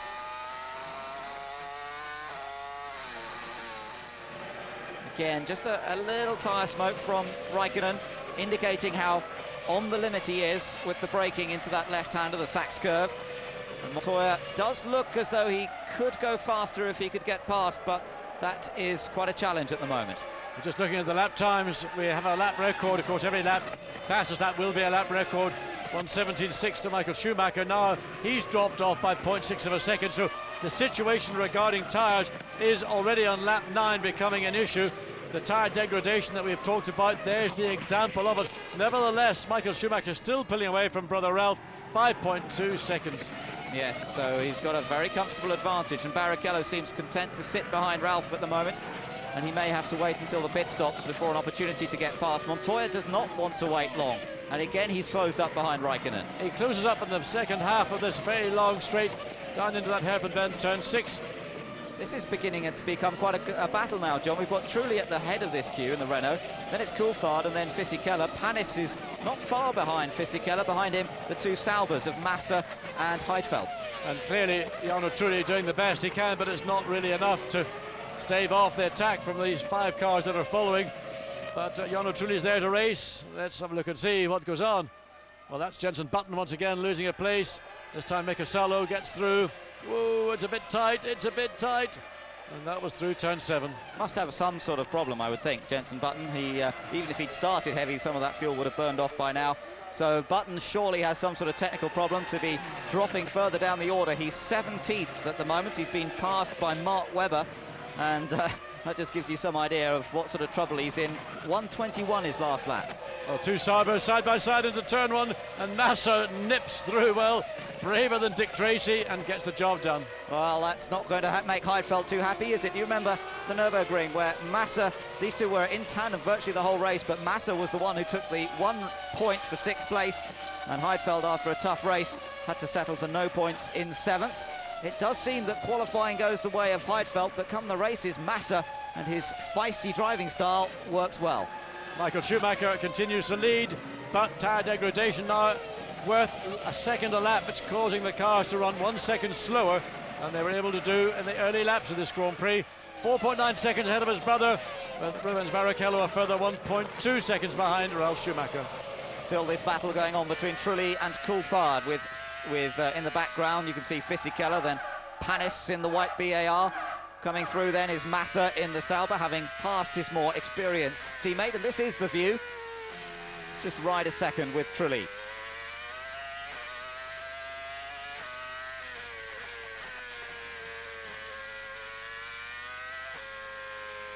Listen to that. Notice how he changes up early. Yes, as I call a short shift. Surprisingly, we've not had anybody do that in any of the qualifying or practice sessions. Let's see what Michael's been up to. Whoa, Michael got a big... Now, he did that in practice when he clipped the curb on the inside, and it caused him to run wide and actually go over the grass onto that runoff area. Again, clipping it, I think, on the entry. The back end suddenly let go, gets the lock on. But look at this, is a pass coming up? Is it a pass coming up? Montoya on Raikkonen, this is great stuff, side by side. Oh, they're both slippery. But it's horsepower now. Can he get back side by side? But Raikkonen has done it. He's got back. Well, that was a real chance for, I should say, for both of them. Both of them raced hard, but both of them didn't have contact. But now Montoya sweeps through on the inside. He's in the wrong part of the track for this next right-hander. Now he's in position. Can he get the power down? Has he got the horsepower advantage? Yes, he has. He's got the inside. Montoya now, has he got it? But Raikkonen stays with him around the outside, still side by side. Montoya squeezes him out now into the Sachs curve, the left-hander. Montoya finally finishes him off. What great racing between these two. That was just outstanding. But what was outstanding about it for me is that started in the hairpin turn 6 and went all the way through to turn 12. They raced wheel by wheel. They almost had contact, certainly in turn 12, the Egypt corner. It was as close as it gets, but Raikkonen and Montoya, both racers respected each other's track position. But Montoya now, having got himself ahead into 4th place, has already begun to open up a short gap. And how critical do you think that will be in the coming years of Formula One, John? These two are likely to be amongst the pace setters in the next few years, and they will have enjoyed that first encounter wheel to wheel, and Irvine spun again. Well, Eddie Irvine's having a very, very difficult day. This is done in the final 2 turns. Second spin of the afternoon for Eddie Irvine. Let's look again how this battle developed. This is coming into turn 6, the hairpin bend. Raikkonen defence. Montoya's actually ahead. Now Coulthard's got past. He's got past Jarno Trulli. Yep, dive down the inside of Trulli. That puts him into 6th place and finishes it off. And Trulli now does seem to be struggling for pace. And right behind him is Fisichella and Olivier Panis. And I think that Trulli may not be able to hold this lot off much longer. I tell you what, I hope he doesn't, because we're going to have a stunning couple of laps. The Renault is really struggling.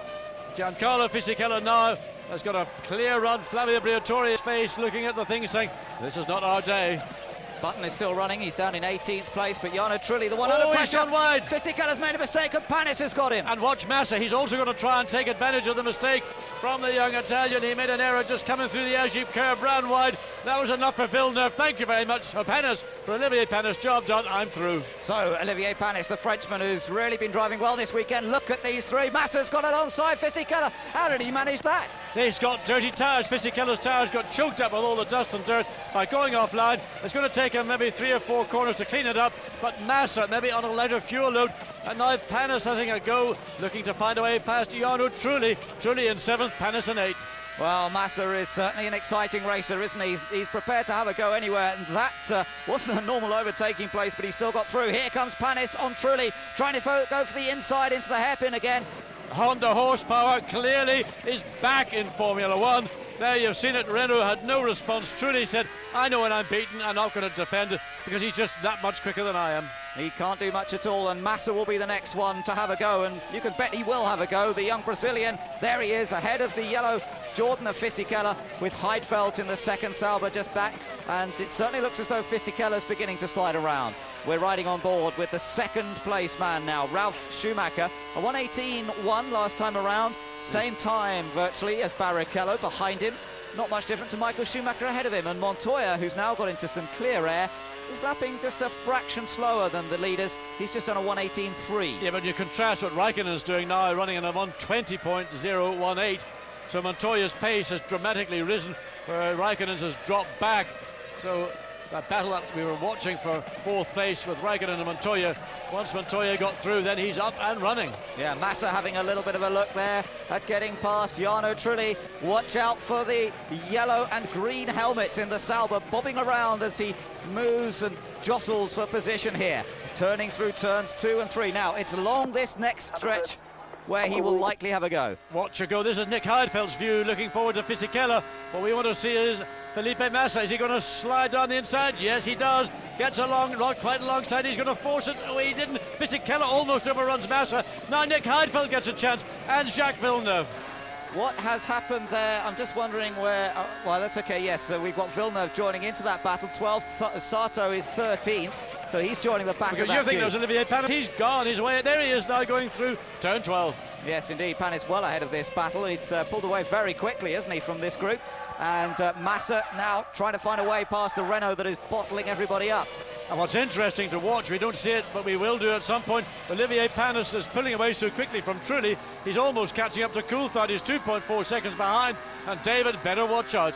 A 17.9 from Montoya on that last lap, so a little bit quicker than some, although Barrichello did a 17.8, so it does look as though the Williams, their tyre choice is being sustained. They're working well on the harder Michelins, which we think that they went for this race, but it does look as though Jarno Trulli's struggling, whether it's tyres, whether it's something else. Here comes Massa. Well, Renault struggled here all weekend. I suspect the bottom line is they just haven't found the grip that enabled them to run at the pace you've seen in other Grand Prix. And Felipe Massa, he shouldn't overrun into turn 2, take his own line, take his time, but get out of the corner quickly and use his extra speed off the corner to help him. And look at Fisichella, he's decided, and he goes down the inside this time. He has done it. By watch Fisichella trying to get back. Massa's made a mess of the exit, but Fisichella can't respond. Nope, so that puts Felipe Massa up into 8th position, up ahead of Jarno Trulli. Trulli, yes, who can't get back at him now. Fisichella now has that opportunity, but he's got the Sauber of Heidfeld right behind. Look at Villeneuve and Sato, all that much closer. New lap record for Ralf Schumacher. 3.7 seconds now behind his brother in the lead of this afternoon's Grand Prix. And we're looking at Renault preparing. This is a new set of tyres being prepared. We're on lap 16 of 67. That's an early thought to make a stop. Yeah, we wouldn't expect to see stops until into the early 20s, pretty much the earliest we would expect to see. Anyway, as you're watching Fisichella come through, he's now 10th, remember, and this gaggle of cars that's been battling behind Jarno Trulli. Trulli now has been pushed back to 9th. Massa is heading off up the road. He's getting away very quickly again. Fisichella gets past now, Jarno Trulli. Remember, he made that mistake in the Imola corner some 4 laps ago. That cost him 3 places, but again, slow. Now Heidfeld gets past at the same opportunity. So 2 places are lost to Jarno Trulli in the Renault. Yeah, he is struggling somewhat, isn't he? There's no doubt about it. He cannot sustain the pace. And now Sato going down the inside of Villeneuve, the Japanese driver on the left, trying to get past the Canadian. Well, that's brave driving from Takuma Sato, and Villeneuve nearly taken by Bernoldi. I mean, that's the second half of the field now, all bunched up. That's all because of Jarno Trulli. He's now dropping back. And there we see, well, what a fantastic and fascinating battle at the middle to the tail of the 3 cars into 1 do not go. Mark Webber having a go, loses a place once again, and that is Becasalo who gets ahead of Mark Webber. Well, that's disappointing for Webber after he'd run in front of the Toyota, but the Renault is coming into the pits now. It's going to be an early stop. I think it's Trulli who will be heading into the pits. Button is all the way down in 19th place, by the way, really struggling. But Ralf Schumacher, once again, fastest in that first sector. He was quickest on the last lap. He's looking to find a way to cut into that 3.5-second lead. His brother has. Trulli comes in. Trulli into the pits then. He's not on the speed limiter yet. That doesn't happen until he gets to the line here, or just a bit further down. In fact, there's the speed limit line. Coming down the pits now into the Renault area. And, well, whatever it is that's slowing him down, I'm not sure, but they will automatically change tyres, refuel. It is an early-ish pit stop. It's only lap number 16 out of 67. It's a very early stop. And fuel going in. They didn't change the front tyres. I don't know what was going on there. So out they come back again, and they're just changing the rears. Perhaps it's purely rear-end grip that he was lacking. We'll have to see. The race leader. 3.4 seconds. It was a tenth of a second, but a new lap record for Ralf Schumacher, who is now knuckling down and going to give BMW and all the fans who've come up from Munich something to shout about. They thought it might be a Michael Schumacher parade this afternoon. Well, they're about to try and spoil that. Yes, Ralf closing the gap up to his brother, up to down to 3.4 seconds. Remember, it was over 5 seconds the advantage at one point, but now it's 3.4 seconds with Barrichello still in close attendance. But Rubens is being dragged along. He's running more at Ralph's pace than he's running at Michael Schumacher's pace. So still a prospect of a great battle between the top three, although Michael's just gone fastest on the first sector of the lap. Uncle Ross Brawn in the pits has responded and said, Michael, you're getting under pressure from Williams and your teammate. We want a little bit more. Fastest of all in the first sector. Personal best for Michael Schumacher in the second sector. 3.4 seconds the distance to Ralf Schumacher and Michael. At the end of this lap, let's say the tide has been stopped and it may start to increase. So Michael Schumacher coming up behind the car of Jarno Trulli, who has just made a pit stop, of course. Schumacher leads after 18 laps have been completed. Ralf Schumacher just closing that gap up very slightly, down to 3.3 seconds. And Ralf, the fastest man on the track at the moment. His teammate, Juan Pablo Montoya, runs in 4th place. And improving on this lap, he's setting best sector times for him personally. Cross the line he goes, and that was a 1:17.6, so almost the same pace as the leaders. Yes, but of course, by the lap, he's still losing ground to his teammate. Montoya is some, 19 seconds behind Michael Schumacher, some 14.8 seconds behind Rubens Barrichello in 3rd place. Yes, so there's a long gap between himself and the top three, and at the moment it's very much a battle between Michael Schumacher, Ralf Schumacher, who's putting in those series of quick laps, and Barrichello, who seems to be able to maintain that pace. Montoya into the hairpin. He's got fairly big distance behind him now to Kimi Räikkönen. Remember, they were battling, but now there's some 12 seconds between them. So Michael flashed through. Jarno Trulli, who's now a lap down, goes through. Then it's Ralf, and there's another pass. And we're looking, it's just Fisichella, I think, on Heidfeld. I think it was Heidfeld trying to get past Fisichella as they head down towards the hairpin. And Heidfeld had a little go there, but couldn't quite make it. Massa, his teammate, of course, a little further up the road. Massa's in 8th place, and only 2.1 seconds behind Olivier Panis. Panis, in turn, some 2 seconds behind David Coulthard. So it's possible that both Panis and Massa will close up to the McLaren of Coulthard, currently running in 6th. Well, Coulthard's got Olivier Panis behind him, Felipe Massa. That group of cars all running in the middle or very low 1-minute 19s, contrasting to the leaders in the high 17s. But Montoya's just on a 17.4 as Heidfeld just clips the edge on the exit of Ajip corner. Doesn't lose any time, but just the rear view of Giancarlo Fisichella's Jordan, something he would like to see in his mirrors, and that would be the front view. Yes, indeed, but at the moment he's still looking for an opportunity to go through, and in the top 6 at the moment, currently in the points, we've got 2 Ferraris, 2 Williams and both McLarens. I suppose no great surprise there. Well, that gap up to 3.7 seconds, it was down to 3.4, so Ralf Schumacher having been, well, a little bit of a lesson, and we're just catching on the pits channel. Number 7, now we see the Cyber team preparing. As Ralf Schumacher now has got to make his way past the Renault of Jarno Trulli, who's been in the pits, of course, for one stop already. The blue lights being shown. There's Jenson Button just ahead of him. What an awful day now. How many corners can you go, Trulli? You might have backed off a little bit early and Ralf go through. He has to do it now. Yes, he does. Barrichello, but Barrichello's going to look down the inside. Ralph has to block. Now, Ralph will not have been happy. Williams will have noted that. So will race director. Yes, in fact, there was a gesticulation from Ralph as he went past there. He wasn't at all impressed. And Barrichello nearly got a decent run on him. I don't think now that he will have the momentum as they head down towards the tight hairpin.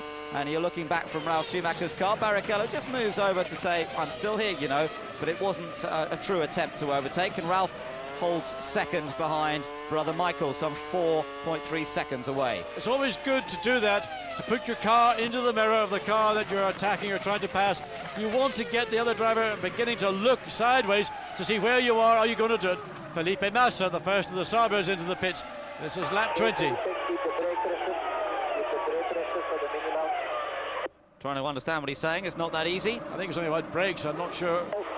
9 seconds for the Brazilian. Good stop, and he comes back out on track, so we'll see where that puts him. It's we're about 1/3 distance, just short of 1/3 distance at the moment, and that makes it a 2-stop race, of course. Refueling for another 24 laps, according to our computer predictor graphic that flashes up on screen. And then Ralf Schumacher coming through, Barrichello in 3rd position. So Barrichello did have an opportunity at this point of the track 1 lap ago when Jarno Trulli was not as helpful.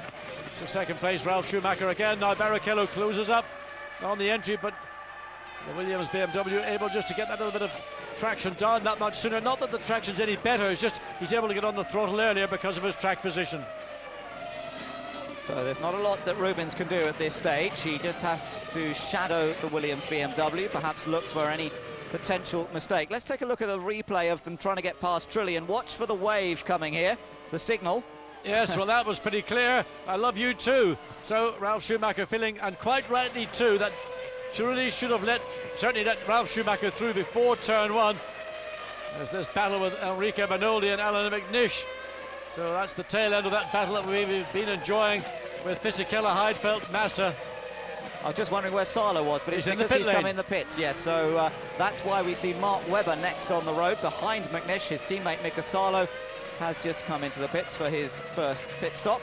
And the leaders continue on round, so we still haven't seen Michael Schumacher, Ralf Schumacher or Rubens Barrichello make their first round of stops. In the background you can still see Trulli, who's being chased down by Montoya, although Montoya is still quite a long way behind. Well, I suspect that certainly Ferrari can do one stop if they wish. But look at the inside wear, the shoulder on that right rear on the car, left on the picture. You can see how little tread remains on that inside shoulder. So this is the view looking back towards Rubens Barrichello. Looks much longer than it is in reality. And it looks like, just looking down on the pit lane, it looks like Frentzen is out of the race now. Frentzen's car's just being pushed back into the Arrows pit garage, I'm afraid. There it is, and it looks as though it's all over for the German who got stranded on the grid. Got going again, but whatever it is, now terminal, so he's out of it. Up front, after 22 laps, we're at pretty much the 1/3 distance mark now in this 67-lap race, and Michael Schumacher with a 5-second lead again. But Ralf Schumacher's on the charge. He's got fastest of all in 1st sector, fastest of all in 2nd sector, and maybe this is a message from the pits. Maybe there's a Williams pit stop coming up sooner than maybe we are thinking, as Nick Heidfeld leaves the pits, so the 2 Sabres have been in and out. Now they were telling that Felipe was on 2 stops. I think that's what they said. I couldn't quite make it out. I would have thought that they would have told each other what they were doing before the start of the race. New lap record for Ralf Schumacher. The gap back down to 3.8 seconds. Oh, that blew up. There's a Honda has blown up. And that, we look down and see, I think it's Villeneuve. Yeah, it is Villeneuve. That's Villeneuve, yes, coming out of turn 2. Well, there's Villeneuve. That was a replay. He's still running around the track. It was, yeah, it certainly looked like engine, John. I don't think it was just Unless dust. he just dragged dust. It certainly looked very blue to us. And maybe it was simply dust. Nonetheless, Villeneuve still running. That replay, I thought, was an engine failure from Honda. So Michael in control and enjoying himself, although Ralph, with that fastest lap that he's just set, has closed the gap up again slightly, particularly in traffic. And I have to say, this is the best race pace. Oh, Webber. Well, Mark Webber got out of the way of Michael Schumacher in a very difficult part of track and probably compromised himself, but let the race leader go through, who is absolutely charging. He is aware of Ralph's new lap record. Ralph again fastest of all, quickest time in that 2nd sector. So, and Barrichello keeping the pressure up. Now Montoya is responding. He's gone fastest in second sector. So all the top 4 cars at various parts of the circuit recording purples on the data screen. That's button 5 on your handset. This is the first time, John, that we've seen Williams competing against Ferrari in these sort of conditions at this pace. Later on in a race, when they've got close to their pit stops, they've normally dropped away. So this is pretty impressive, and good performance from Williams, choosing that harder Michelin tyre. They told us they were working on race setup. It seems to be working, but will it be enough? Well, looking at the Ferrari, the brake dust coming out as Michael turns in into turn 8, and that's that very tight left-hander in front of the Mercedes-Benz. Look at the blisters on the inside shoulder of Michael's tyre. He's blistering those inside shoulders. So Ralf Schumacher, that information will go to the Williams team as quickly as we get it and give it to you, and that will be passed on to Ralf Schumacher. So maybe even the Williams team have seen something from the pit lane.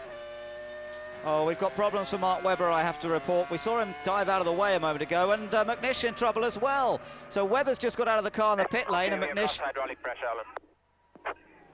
Into the top, I'm stuck at the top. Well, he's up at turn 6, there was the oil fire. CDS, Alan, CDS. And it sounded like a hydraulic failure. It looks... CDS twice, it doesn't matter.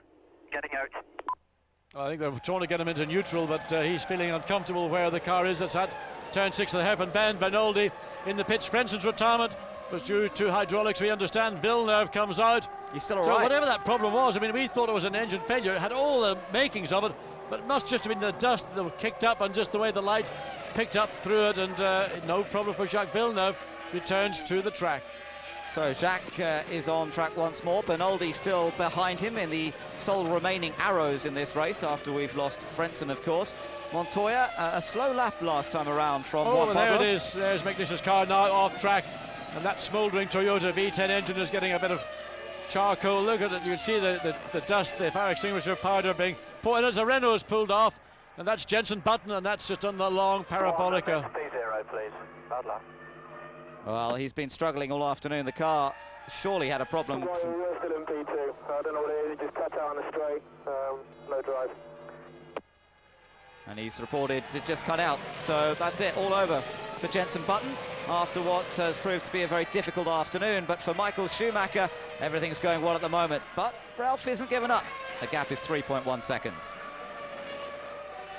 So across the line, let's see who's coming in. Eddie Irvine and Barrichello. So Eddie Irvine not really in the race today, having had a couple of spins. Rubens Barrichello with the spare car, the first time he's enjoyed that luxury. Ferrari come in on lap 26. This is absolutely crucial. So Montoya too far behind, because unless he's in a one-stop strategy, Barrichello, once all this shakes itself out, will no doubt retain his third place. Of course, this could be good for Williams, because Barrichello coming in at this point gives Ralf Schumacher a good opportunity here to go a little bit further. If he started with a bit more fuel on board and was able to do that sort of pace, then it's a good sign for Williams and for Ralf Schumacher, who is now just 2.4 seconds off the lead. Ralf Schumacher is still very much in this race as you're looking at Raikkonen in. So this is lap 26 as well for Kimi Raikkonen. McLaren 8.9, well 9.2, let's call it just 9, because the hose coming out and Raikkonen moving was very close indeed. As we watch 80 litres fuel for 24 laps. And now Michael is coming in on lap 27. So Michael Schumacher will come in from the lead of this race, but his brother is just 2.4 seconds behind. And what can he do over the next few laps? Here comes Michael. Slows down, that crawl down the pit lane. Ferrari pit, the first pit in the pit lane. They're ready for him. Watch them go to work. Ralf Schumacher becomes the new leader here in Germany. There is our new race leader, having not stopped yet, and Michael Schumacher gets away in 8.4 seconds. A very straightforward and clean stop for the world champion. But what can his brother do? Will Williams be able to get his car back out in front after he makes his short first of fuel stop? load for just 21 laps. So Ferrari trying to gamble that Ralf, when he comes in, will put more fuel, but Bernoldi, well, he's not going to try and repass Michael Schumacher, but he's fully entitled to, because they're actually racing for position, but not for very long as the Ferrari picks up speed on a new set of tyres, being refueled. And let's go back to this battle And look at Villeneuve. what is going on? Villeneuve going in very deep and wide. Now, of course, they've got Montoya in the middle of that group trying to lap them, and that's where Michael has rejoined. He's not that far behind Montoya, as we're looking at Villeneuve, who slowed down, pulled out. I don't know whether it's actually a mechanical issue this time. It might be. I think it looks, well, what's he doing? He's certainly got a problem of some description. Going very slowly, and you can see again there's that smoke or liquid coming from the right rear of that Honda BAR. So Ralf Schumacher, race leader, how many laps will he now do before he comes in? This is crucial lap 1:16.642, new lap record. He's been given the message by the team. This is it, he's got to consolidate, he's got to push. If he's ever pushed his life, he's got to do it this year. If he wants to make it 2 in a row, he's got to push hard. Yeah, this is where Ralf Schumacher's really up against it. Can he do what his brother always does so well at this point in a race and put in some semi-qualifying laps? This was the clearance as they were blowing away the any debris that might be in the side pods of the Ferrari. And Rubens Barrichello got away very safely. And that's for any rubber debris that might be around the circuit. So not that there are any leaves that we saw in Canada. So Williams preparing. And this will be Ralf Schumacher, or will it be Juan Pablo Montoya? Well, a very quick lap last time around from Ralf Schumacher. Perhaps that indicates it will be him coming in. It is 28 laps have been completing. This is the 29th lap. Ben, 2 purple sectors, so whether he comes in or not, this is the quickest lap of the 29 that Ralf Schumacher has completed. He may not finish it, but if he does, it'll give him all hope. Coulthard has been off and has rejoined at turn 8 and 9. That's that tight sector, and Ralf coming in. He's got a car. Villeneuve slowing him down as he comes in. This is disastrous for him. Oh, Ralf Schumacher, what bad luck. And Villeneuve very late to pick that up. Well, I mean, he's always been in a dream, and I don't know what world Jacques comes from. That was just irresponsible, and I don't know. That could have denied Ralf Schumacher the chance of retaking the lead here when he comes out. He lost a couple of seconds by the looks of things. Fisichella also in. 8 seconds the stop. Montoya is now in the lead of this race, but where does Ralf come out? Well, here he comes. It's critical to where Michael Schumacher is. Michael's ahead of him, I think. Michael's already turning into turn 2. And that means that Ralf has not been able to take the advantage there of some good quick laps. Well, I mean, I know that Jacques Villeneuve had a problem, and maybe he didn't expect to see Ralf Schumacher power up behind him so quickly. Nevertheless, you are responsible, and particularly if you have a problem, to ensure that you keep out of the way. There was Michael, but where about Barrichello? They're still right behind him. Look at that. Well, there's a deja vu, but watch Barrichello. He's already been in and out, he's up to speed, his tyres, he's got accustomed to the feel. Remember, each set of tyres, meant to be identical, do provide slightly different handling characteristics. So they head around. Coulthard, I mentioned to you, had a bit of an off, but he didn't really lose much time through it. And Coulthard has just made his pit stop, in fact, from 5th position. And we'll see if that keeps him safely in that place when he comes back out again. As Montoya awaiting. We're awaiting Montoya's pit stop this lap. We're expecting Montoya to come in now. Well, Nico Salo stays away, and here comes Juan Pablo Montoya. So he now drives down the pit lane. Nobody there in his way, gets in cleanly. As Michael Schumacher now takes over the lead. Ralf Schumacher second, Barrichello third. And we wait to see who, it probably will be Kimi Raikkonen in 4th place, in fact. Yes, we wait for... Not a lot, because Montoya will go out in 4th place, I suspect. So Montoya should be in and out before Raikkonen comes round, and in fact he will be. Yep, so he'll be rejoining in 4th position, which is where he was before all this fun and game started of the first stops. The time that he lost in the early stages really is now proving to be very, very difficult to make up. And fuel for only 19 laps, so Williams again slightly short-changing Montoya to try and give him the opportunity to use those tyres fully effectively with a slightly lighter fuel load. Be interesting to see what the gap is between the top 3 and Montoya at the end of this lap, as they've all now made their first pit stops. But Michael Schumacher doing the business as ever and managing to put in enough quick laps himself. He must have done a great outlap when he made his pit stop, because we know how quick Ralf had been, and yet he still came out ahead. And once again, Jarno Trulli finds himself caught between this battle for the lead of the race. Remember when Trulli held up Ralf Schumacher in the stadium, Ralf gave him a friendly sign. Well, he's going to go all through that process again. Montoya in 4th place, and I'm sure he will feel, I don't know what he's going to feel right now, but frustration may be a part of it. Well, that was pretty quick through. He was very on the limit as he came out of turn 11 there, over the curb, the car twitching around, looked fantastic, but he's got a lot of time to make up. So Barrichello third, some 2.3 seconds behind Ralph. Ralph 3.9 seconds behind Michael. And we're waiting for the computer to update us on where Montoya is. 11.8 seconds behind Barrichello for third place. Yeah, so effectively he's closed up a bit on Barrichello, but lost out in the overall terms. He's 18 seconds off the lead car of Michael Schumacher. So we've got an interesting second sector to this race coming up now, as everybody just tries to close up. We just saw Fisichella in the background. Raikkonen is still currently running in fifth. Oh, Fisichella, was that Fisichella running wide? I think it may have been.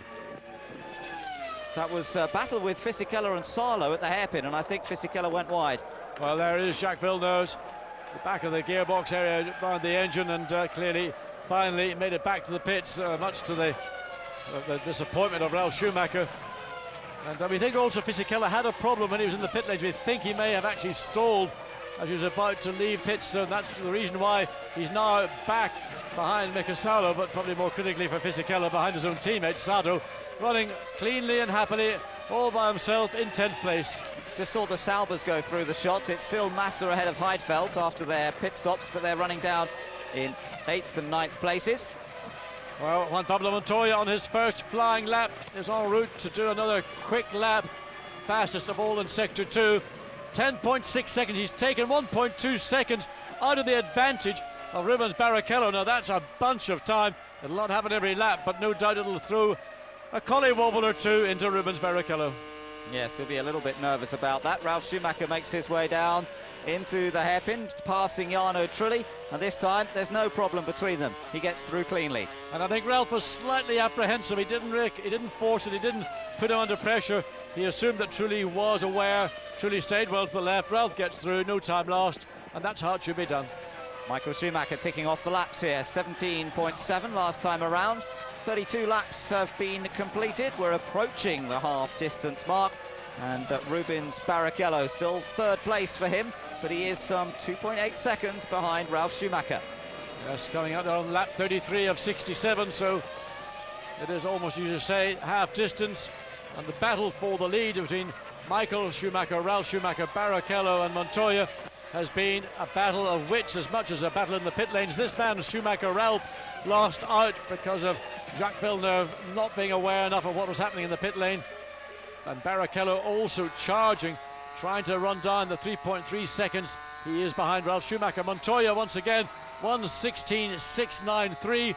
Not the quickest lap of the race, but the quickest lap of all the leading cars. The Saubers have swapped over again. Heidfeld's just overtaken Massa, and I don't know whether Massa has a problem, but he certainly seemed to lose a lot of speed to his teammate as they came through the hairpin. He was lapping faster in the last few laps, but suddenly Massa has to give way to his teammate. Yeah, on the last lap there was about 0.2 of a second, but Massa now clearly running. Look, here we see the two Saubers side by side down into the hairpin bend. Just to let you know, we've got information coming through that Jarno Trulli has picked up a drive-through penalty for not obeying the blue flag signals. Yes, and that was primarily because of the issue with Ralf Schumacher. He should have let him through on the pit straight. It wouldn't have cost him any time. He's not really in the race today. Nevertheless, the penalty is if you don't obey the blue flags and the blue light, the warning light in your car, and if you go past it more than 3 times, then you will receive that drive-through penalty. Yes, and he's getting the blue flag again, but he's coming in anyway to take that drive-through. So here he comes, and Jarno Trulli, it's just been a horrible afternoon for him. The Renault not having the race pace they hoped for. Juan Pablo Montoya, under 10 seconds to Rubens Barrichello. Now it's down to 9 seconds. It was 9.5, down to 9 seconds. Barrichello, that lap, 17.8. Montoya, 17.3. The charge is on. And we're now just at the half distance of the 67-lap Grand Prix. Meanwhile, Michael Schumacher's got some more traffic to deal with himself as he comes out of the hairpin. Takuma Sato is the yellow car just ahead, and the Japanese driver looking for another finish gets very well out of the way there and causes no problems at all. Looking through this new section, out through the right-hander there, you can see the car really drifting out towards the edge of the track. And Schumacher now turning into the Ajip turn, the one that brings them back in front of the massed grandstands. The top 3 have certainly separated a little more. There's 3.3 seconds first to second, and then another 4 seconds back to Barrichello in third place. Well, this is the reason for the blue flag. This happened somewhere way back in about lap 27, 28. There's the hand comes out, the wave of the fist, And Jarno Trulli, I think, well and truly knew once he'd seen that he should have let them pass at this part of the racetrack coming into turn 1. And he pays the price. 10-second stop-go penalty, and no doubt even worse from Flavio Briatore after this race. Both McLarens are still running in the top 6. Kimi Räikkönen is currently in 5th place. David Coulthard is 6th. In fact, Coulthard just putting in a fastest personal best time to the first sector, so he's still on a bit of a roll, but they're running 5th and 6th, and their pace is not that good. They're certainly not on the same pace as Williams at this race, and it's funny how things go at Manicourt. McLaren seem to have the edge over Williams. Here, clearly, Williams have got the edge over McLaren. Yes, and I think that the big difference between the two circuits is the nature of the corners. There's no long, very testing corner like Grand Curve or going through Estoril, which was really hurting the Williams team. Here, it's very much more a question of point and squirt. This very flick, almost right-hander, turn 7, doesn't load the car up particularly, certainly in no way compared to Manicourt.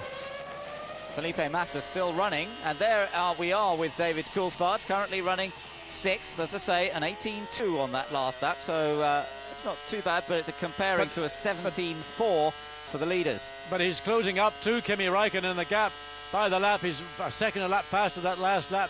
Whether Räikkönen has a problem or he's just catching his breath, the gap was 8.3 seconds on lap 35, it's now 7.3 seconds on lap 36. So we're riding with David through the hairpin. Glance in his mirrors. Well, there shouldn't be a lot in his mirrors because his teammates, or in fact, his teammates ahead of him, and Olivier Panis behind him, some 16 seconds behind him. So there's really no one to look out for except the leaders when they come up next time. And actually, it's not that far away. Michael's just going around the hairpin at the moment. No, a bit of an ignominy for the team to find themselves before the end of the race facing the prospect of being lapped by race leader. Ron Dennis did tell us prior to the race that he thought that their strategy and tyre choice would come to them. They know their car is easy on tyres. They're buoyed up by that fine performance last weekend.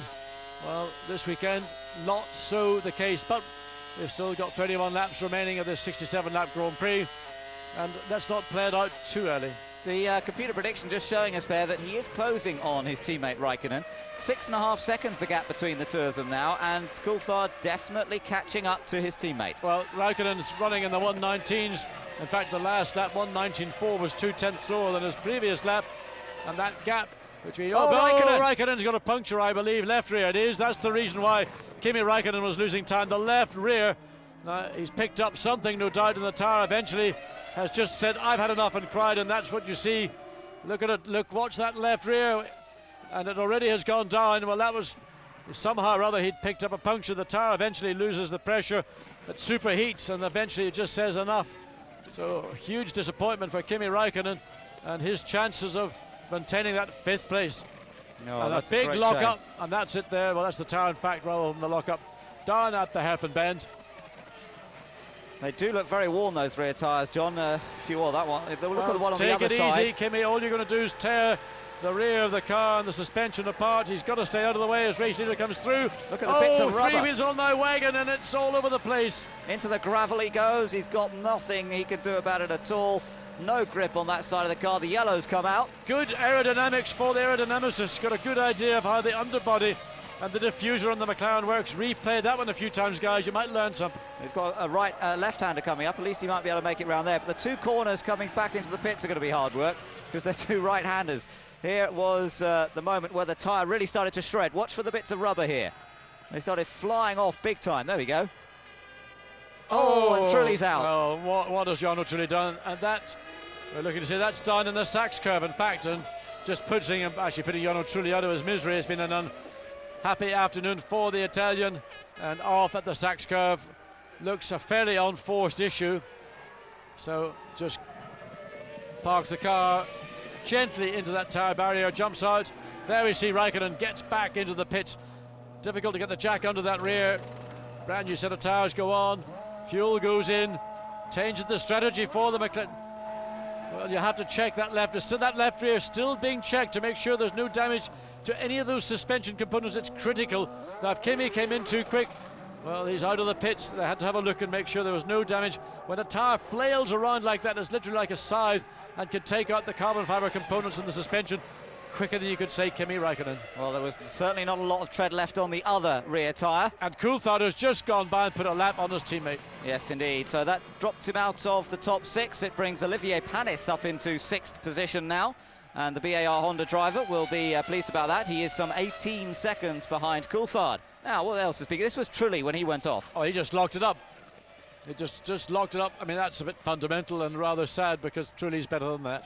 Yes, he is. But, you know, he has made mistakes in the races. This was another view of the tyre shredding and detaching from Raikkonen's car. Well, that will make a few home videos somewhere this year. Well, I don't think Michelin were going to be able to learn a lot from the wheel that came off the car. But maybe they're going to chase that one that's gone down there. I'll tell you what, the race to get down there between the Bridgestone technician in disguise, looking like a German race fan, and the Michelin guy in full Michelin team gear, that's going to be worth watching. Yeah, that'd be fun to see. Ralf Schumacher then, still in 2nd place. The gap between himself and his brother now 5.5 seconds, and he's now trying to cut his way through this traffic past the Saubers. Massa, the car ahead, then Heidfeld. They're both just outside the points at the moment. Massa moves out of the way and Ralf cuts through cleanly. Barrichello a little closer on this lap. I think traffic is helping the 2nd Ferrari driver stay in touch with Ralf. Just 2 seconds the gap between them last time across the line. Montoya is now 10 seconds behind Barrichello, so although he put in some very quick laps after his pit stop, Montoya, he now seems to be a little bit stuck at that same interval to the top 3. Well, Ralf Schumacher finds his way past Felipe Massa, gives himself a little breathing space before Rubens Barrichello comes up, but I'm sure fellow Brazilians will work somewhat together. But the gap between Michael and Rowe, and that's Olivier Panis, who has been in 6th place, spins down at turn 2. That's not an unusual thing to see Panis make a mistake at this stage of a race. Usually very consistent, pretty reliable, but something's happened, and that will bring Heidfeld up into the points now. One of the Saubers in the points as the battle between Sauber and Renault continues. There is the stricken car of Olivier Panis. Well, it's all over. He's lost the engine. Now, was that cause or effect again? And David Richards and the BAR team talking to Olivier Panis. But when the steering wheel comes off, it means the engine is shut down. And now he must put the car, select the neutral on that external switch, get the car pushed or craned away to safety. And a potential point score for BAR has now gone with Villeneuve's car in the pits. Olivier Panis out down at turn 6. Oh, that is so disappointing. Turn 2. Turn 2. He's been running so well all weekend and looked confident. And we don't know exactly what caused it, whether it was a mechanical issue that pitched him into a spin or whether it was a mistake. We might get a chance to see. Well, he turns in, looks like maybe a left rear brake. There's just a black mark, and that might have been enough just to snatch the rear of the car around. It did look odd, didn't it? It almost looked like it wasn't a puncture, but it looked at the way it let go. No, that wasn't a puncture, that was a mechanical or gearbox something. You just see a black mark as the car just turned in from that left rear, and that to me was a mechanical problem, or it's just simply a brake problem, but maybe most likely to be a seizure of some description. So Panis will not add to his points tally of 2, which he scored from Silverstone, and he has to walk away very sadly. But it does mean that Sauber have moved up into the points, as I say. Nick Heidfeld just being lapped here by Ralf Schumacher, and he has now moved up into top 6 himself, so all the runners up to 6th place have been lapped, and Coulthard, the next one who could be lapped, he's running in 5th place, some 60 seconds off the race leader. If he drops to 77 seconds behind, then indeed he will be a lap behind. They're just getting confirmation from Olivier Panis' team that there was something with the gearbox, and it was that caused the back end of the car to lock up and then spin, and once it had happened, it was all over Red Rover. Oh, it's a very disappointing day then for BAR. They've lost both their cars, and we're down to 13 cars running in this race. If we include Raikkonen in that, he is back out on track, of course, Raikkonen. He's still running, but well down the order after his puncture. And it's almost the level of attrition that we used to expect from the old Hockenheim circuit, which put such a strain on the engines with its long straights. We thought the attrition may be slightly less this year, but doesn't seem to be the case. We're down to 13 runners as we watch Ralf Schumacher. There is the race leader, Michael Schumacher. Still a lot of brake dust coming up as he breaks into the hairpin. His advantage up to 8.1 seconds, though. Big lead now over Ralf Schumacher. 25 laps remain, and we're approaching the point where we might see a second round of pit stops, and indeed Sauber are getting ready. So pit lane once again going to be very busy. Remember that Montoya had a fairly short stop. Ralf Schumacher's stop was impeded by Jacques Villeneuve. Ferrari drivers had fairly straightforward services, but the pace that Michael Schumacher is able to run at right now in this middle distance part of the race, I suspect Ralph will say my second set of tyres, I didn't have the same balance or same grip. There can really be no other reason. Well, looking down the order, we've seen the cars that have gone out. Panis, Trulli, Villeneuve, Button's out, so is Alan McNish. A long list of retirements, also including Mark Webber and Heinz Harald Frentzen, and of course, remember Pedro de la Rosa, who went out on the opening lap. Into the pits comes Felipe Massa, running in 7th place, just outside the points, coming in for his second scheduled pit stop. So Felipe Massa, one of the earlier pit stoppers, in fact I think he was the first in, so comes in as the first for the second round of stops. This is lap 43. So the young Brazilian sits there, Sauber engineers go to work.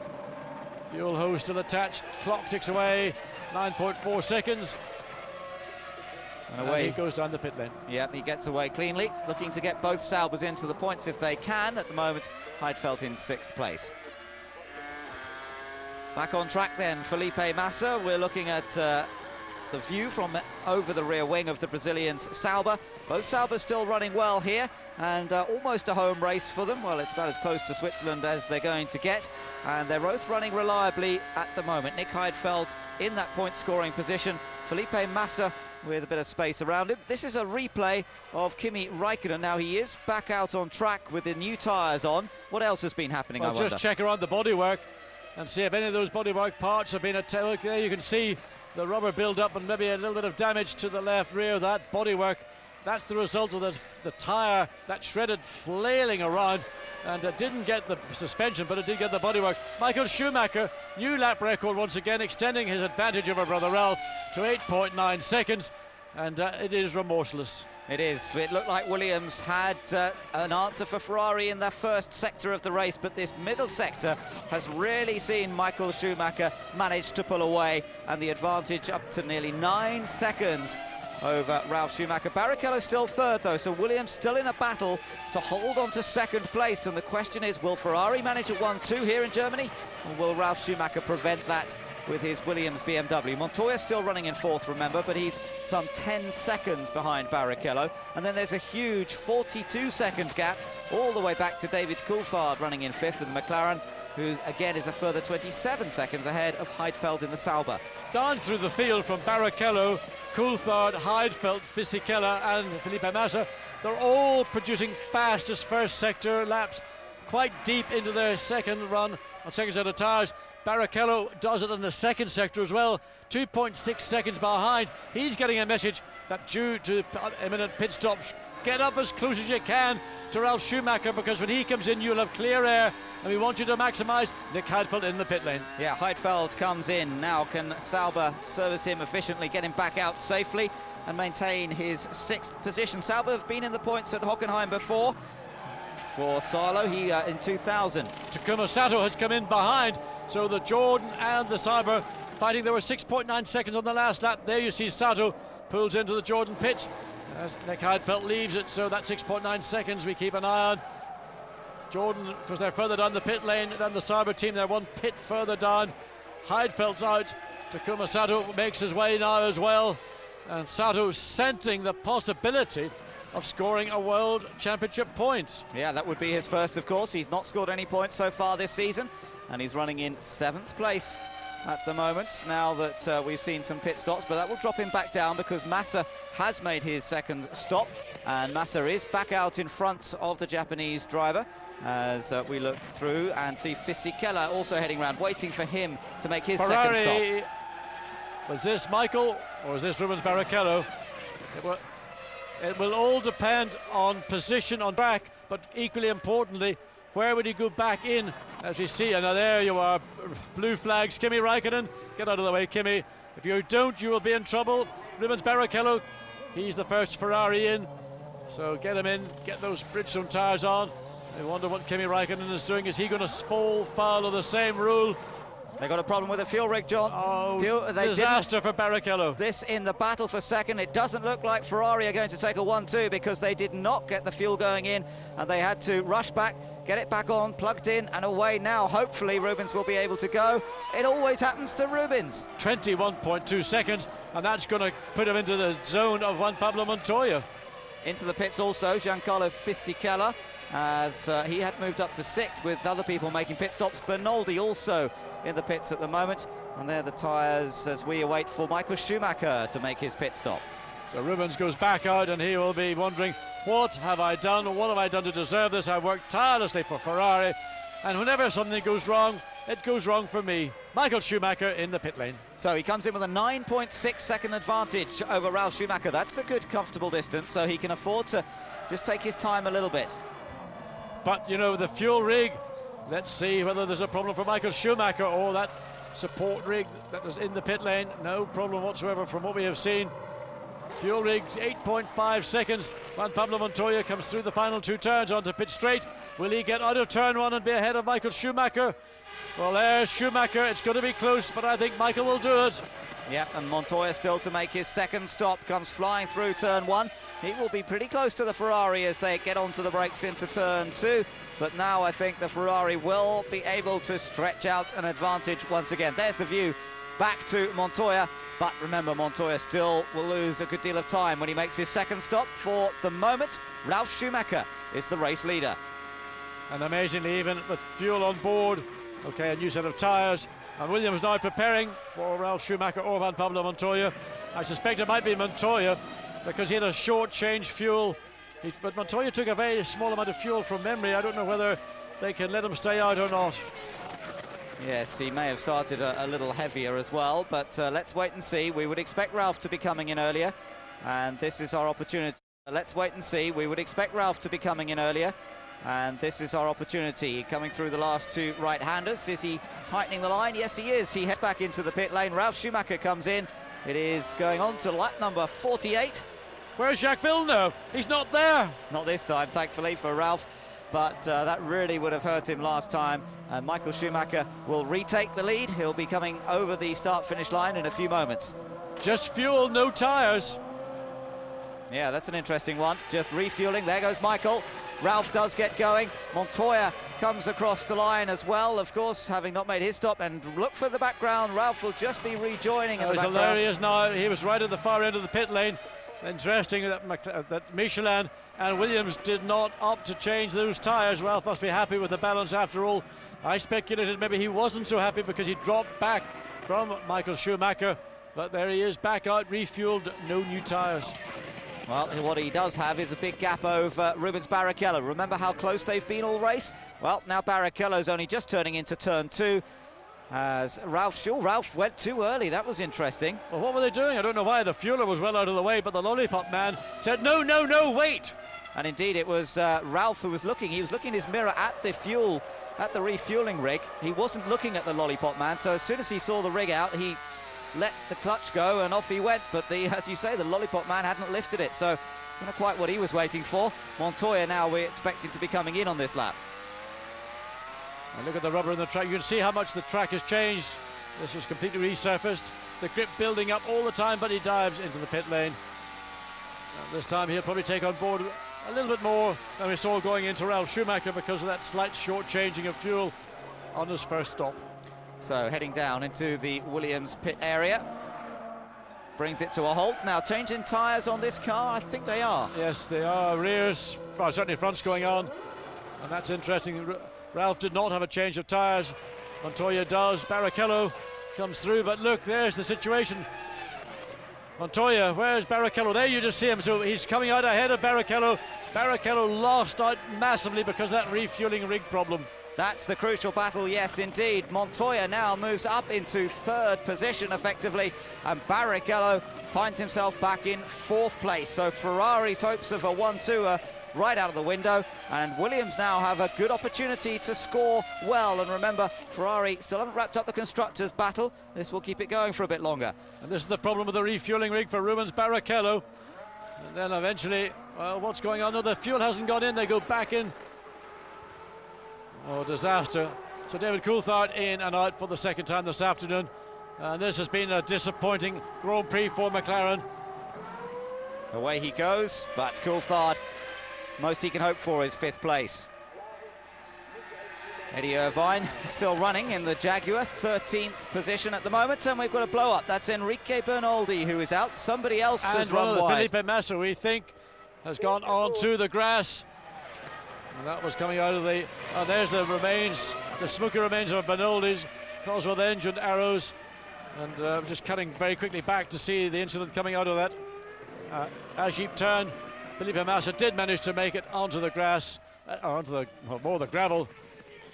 In fact, it was Nick Heidfeld. There's the blow-up. Sorry, Felipe, it wasn't you. It was actually Nick Heidfeld. So coming off the track, and there is the view. That was indeed Nick Heidfeld, who ran wide coming through the as-jeep corner and rejoining the fray once again. Of course, he's running in 6th position. So fairly crucial that he doesn't make a big mistake here. I tell you, he may not be in 6th position at the completion of the lap, or if he was, the gap to his own teammate has reduced pretty substantially.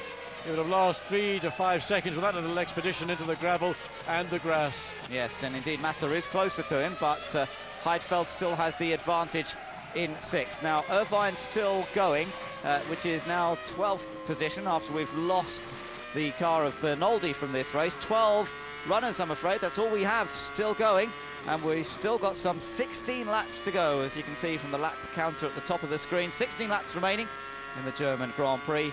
Michael Schumacher some 9.7 seconds ahead of brother Ralph, but and still Michael working. Yes, he did. You know, you cannot relax.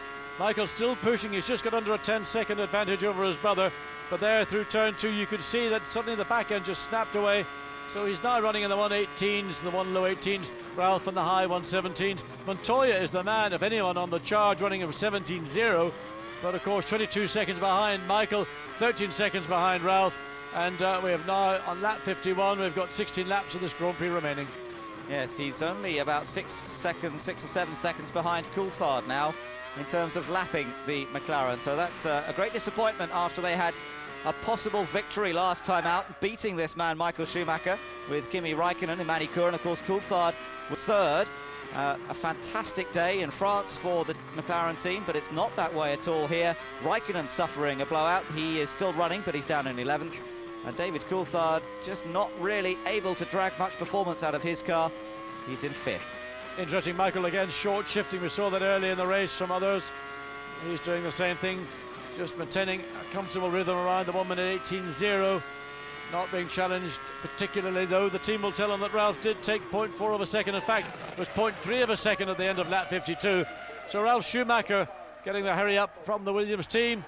And there are the championship battle for that second place, if it remains as it is right now at the end of this race. Yes, the figures in the white boxes showing what the points situation would be with Montoya and Schumacher. Ralph, that is, would be tied in 2nd place on 38 points, and Barrichello dropping back slightly. Well, we have to see. Both Williams have yet to make it to the finish of this Grand Prix, and they have had their reliability issues at times during this season, remember. So they've still got to count off the 15 laps to get the 2 spots on the podium.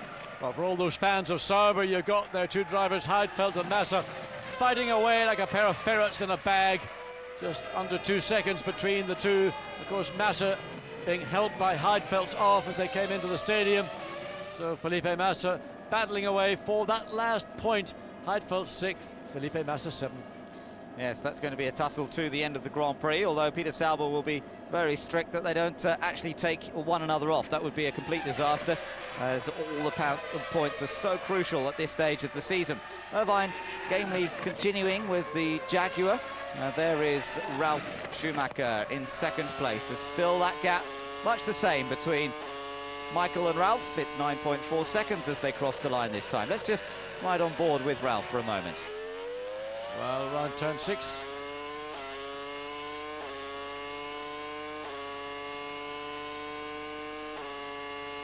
Well, if I work it out, there's actually turn 2. He's on this long straight down into turn 6.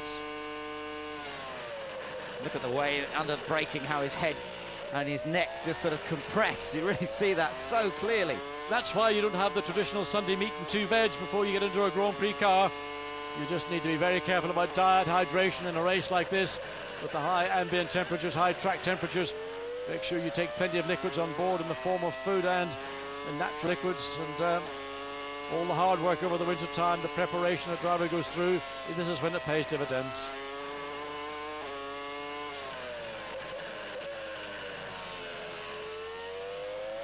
can almost see his head he's forcing his head to the vertical to avoid the severe loads, even in a low-speed corner like the Sachs curve. Yes, and of course nowadays these cars are running because of the new layout of track, a lot more downforce through this section, so they're generating a lot more sideways G-force, particularly this corner, quite fast right-hander, where this leads back down towards the new section. So we've ridden on board with Michael, we've ridden on board with Ralph, but they still have a 10-second gap between the two of them. Is it banana time? No, it's not banana time for Ross Brawn. It's a drink of water time as he waits to see whether this is going to be yet another victory for Ferrari. Looking for win number 154, they are. And of course, Michael Schumacher looking for only his second victory at Hockenheim and his first driving a Ferrari. Well, everything right now looks as sweet as a nut for Michael Schumacher. He's used that pole position to full advantage, pulled away very quickly from his brother Ralph, and then the lap times and his advantage over Ralph has hovered around the 9.5, 10 seconds varies. Basically, all Michael now has to do is run at the pace that Ralph Schumacher's running at, and right now on lap 54, this is 55 of course, Ralph was marginally slower than Michael. So one might think, has Ralph given up? We saw him do that, I thought, in Brazil. He's 10 seconds behind. We'll wait to see what it is at the end of lap 55. Has Ralph still got enough fire and fight in his belly to try and run down his brother? We'll wait and see. A 17.7 as he crosses the line. That's 2/10 faster than Michael on the lap. Well, there's a glimmer there, but I think it's just like the embers. It is, yes. Montoya runs in third place. He put in a quick lap last time, although this time it's a 10th slower than Ralph Schumacher, his teammate. The two Williams running second and third, of course. Barrichello still running in fourth place, but he doesn't seem to have an answer. He had that slow pit stop, and he hasn't really been able to lap quickly enough to close back on Juan Pablo Montoya. So Barrichello in fourth place, then Coulthard in a rather distant fifth position, and Michael Schumacher still getting closer and closer to the back of the McLaren Mercedes, but not yet quite within range to lap him. Nick Heidfeld in sixth place, with Massa some 4.2 seconds behind. Just looking at the slow-mo of the Ferrari, this superb 2002 car, which has been the dominant force of the 2002 championship, particularly with that man at the wheel, 5 times world champion Michael Schumacher. And contrast that to Eddie Irvine, the last car in the field, 3 laps down on Michael Schumacher, running in the 121s and running about 4 seconds a lap slower than Michael. And I thought maybe Jaguar had turned the corner, but maybe they've gone back in reverse. On board then with Schumacher, Michael this is. Let's ride with him a moment and just enjoy the sound and scene. Well, we'll switch off just as I say that, of course. We don't get the chance to listen to the V10 at the moment. The Ferrari working well though, and this is the overhead view down into the revised hairpin. Such a tight corner, huge amount of runoff on the outside there, and then accelerating all the way back up towards this Mercedes-Benz grandstand. It's almost as quick as that camera. There's a remote camera which accelerates with the cars. Now, I've never seen a camera on a, I mean, that is a very impressive piece of technology that the German organisers have put into place. At one time I thought it was a low-flying helicopter or something, but it isn't actually. It's a remote camera. I don't know what it's charged by, what motivates it, but it doesn't have to get underway. Yeah, it's pretty quick. Not quite able to accelerate the Ferrari, but not far off. And Michael Schumacher brings it back into the stadium. Ralph here in second place. And he said he loved the track. On Friday he was talking about how much he enjoyed these revisions that have been made by Herr Hermann Tilke, the man behind the Malaysia circuit, the revisions to the Nürburgring as well, and everybody fairly pleased with what he's done here at Hockenheim. And again, you can get this view, this impression of speed that sometimes other cameras don't provide you. Very much almost the driver's eye line, not quite so to the left, but very much the same perspective that you get as a Grand Prix driver. And the corners come up mighty quick these days. Yeah, look at this into turn 1. Flashes over the curb on the right-hand side. And now down towards turn 2. This is where they used to go into the forest, of course, for several, well, it seemed like ages before they got down to that first chicane, even though they were doing speeds of 220 miles an hour. This now the fastest section of the track, and they are still getting up to just about the 200 mile an hour mark here. The speed trap located just about at this point before they get onto the brakes, and there you can see it was a 313 kilometre an hour through there that time, but Montoya has done 320 kilometers per hour in the race, and that is exactly 200 miles per hour.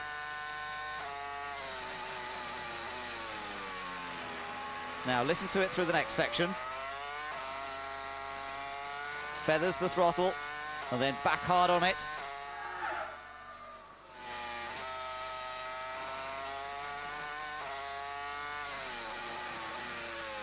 And now into the stadium.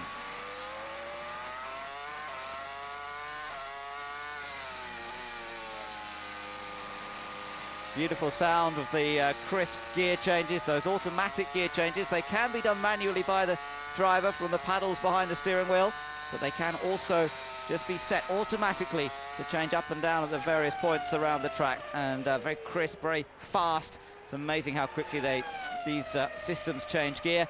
Ralf Schumacher still in second, Montoya third, of course, and Barrichello in fourth. It's all about Williams and Ferrari here at Hockenheim. Well, we had hoped it would be about Williams, Ferrari and McLaren. Well, David Coulthard got trapped for a long time behind Jarno Trulli, but Kimi Räikkönen ran strongly in fourth place. And then he did have a major problem. He had a tyre delamination that may have been caused by a puncture. The consequence was that he had to come all the way around the circuit from the most distant point, and in doing so he shred lots of rubber off, and that also affected one of the rear brake ducts. So he's now got a rear brake problem, which one of the rear brakes is going off the clock, the other one's running at operating temperature. And I think also it's probably affected some of the aerodynamics around the back of Räikkönen's McLaren. And Räikkönen, sadly now, he's still running well. 1:18.1 was his last lap, but a lap down in 11th place. 8 laps to go then around this 2.8-mile track. And Eddie Irvine's going very slowly indeed in the closing stages of the Grand Prix. And he looks to be in trouble. De La Rosa went out of the first lap. He's made it to lap number 59, but he's in trouble. Yeah, Jaguar prepared for him to come in. And I mentioned Eddie a few minutes ago running very slowly. He'd been in the 121s. He did a 120 on the last lap. So they're getting, the team are preparing a set of tyres, and whether it's a tyre problem or whether it's something more serious than that.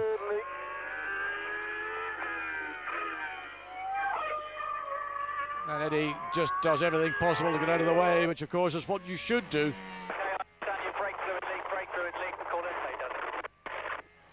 Yeah, well, that's a pretty unusual one to lose brake fluid. Probably the fact that Eddie just has no brakes at all. He pushes the foot in the brake and the pedal goes straight to the floor. Although these are dual systems. No brakes. Well, that's the reason why up in turn 2. Call it a day. Now that's it. Quick decision made there by the engineers. No point if there's no brakes, you do not carry on, and there's no point in trying to fix that. So Irvine is out, I'm afraid, adds to our list of retirements. We just have 11 cars running. It's interesting what we were hearing from Ron Dennis, saying that Kimi Räikkönen has got a problem with the braking because of the damage by the tyre. Nonetheless, in 11th place, he's running at the same speed as David Coulthard, who's running in 5th place. Now, David hasn't got a problem. Why is he not running any quicker? This is about the only battle for position that's currently taking place. Giancarlo Fisichella just behind Mika Salo. Salo running in 9th place. Fisichella is 10th in the Jordan. It did look good for him to score points today, having started in 6th position on the grid, but that slow pit stop, he had a big problem in one of the pit stops, really dropping him back down the order, and that's why he's now behind the Toyota of Salo. And if I may answer my own question, in fact, the reason is that David Coulthard doesn't need to run any faster. He's some 43 seconds ahead of Nick Heidfeld in 6th, and David himself is some 45 seconds behind Rubens Barrichello. So quite simply, all David is doing is going through the motions, counting the laps down, and just doing the best he can. But Räikkönen's still young and keen and doing the best in spite of a rear brake problem. Yes, indeed, but Räikkönen down in 11th place, so there's not much prospect, I'm afraid, of him scoring any points. Riding in trouble. Fisichella's in trouble. You heard it, you saw it as it happened. And as he reports on the radio, he has no engine, and there's the proof. And I mean, that is what live television on board is all about. Sad for Fisichella, disappointing for Honda. And Giancarlo Fisichella, having been a star in qualifying, starting in the 3rd row of the grid in 6th position, climbs out of his Jordan. And, well, he was only in 10th place at the time. Takuma Sato now carries the shoulder of responsibility for the team, but in 8th place, 9.7 seconds behind Massa in 7th, and well, he's some 15 seconds away from getting a point. Well, he certainly picked it out straight away. He's on the radio virtually as it was happened, and well before the smoke started emanating from the back of the Jordan. we have just one Honda-powered car left out of the four that started this Grand Prix, and that is Takuma Sato, currently running in 8th position. Well, everybody outside the top 4 is now lapped down as we ride with Nick Heidfeld, the last of the point scorers, in 6th place. And, oh, not an off. There's an off. That's Mark Webber. No, it's one of the McLarens, John. It's Raikkonen. It's Raikkonen who's gone off. Is that the result of the brake problem? That's in turn, the final turn, the south curve. Coming onto pit straight. And I just saw the back wing, the black back wing. And Kimi Raikkonen, look at the look on the faces of the entire McLaren team in the garages saying, well, you know, why was he doing that? He didn't have a problem and he wasn't under threat. All we wanted him to do was bring the car home. Well, give him marks for trying.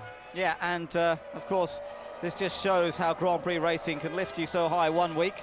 2nd place and nearly the Grand Prix win at Manicourt, and this time he's out of the race. And indeed, it's interesting, looking down in the pit lane, Williams are preparing for a stop now.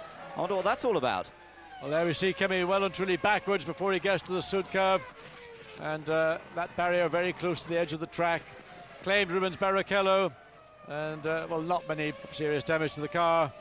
As you see, his foot hard on the brakes, and there the gravel not doing very much to slow the car down. Wallops the right rear, but this is the Williams team. Well, we'll have to wait and see what happens here with Ralf Schumacher.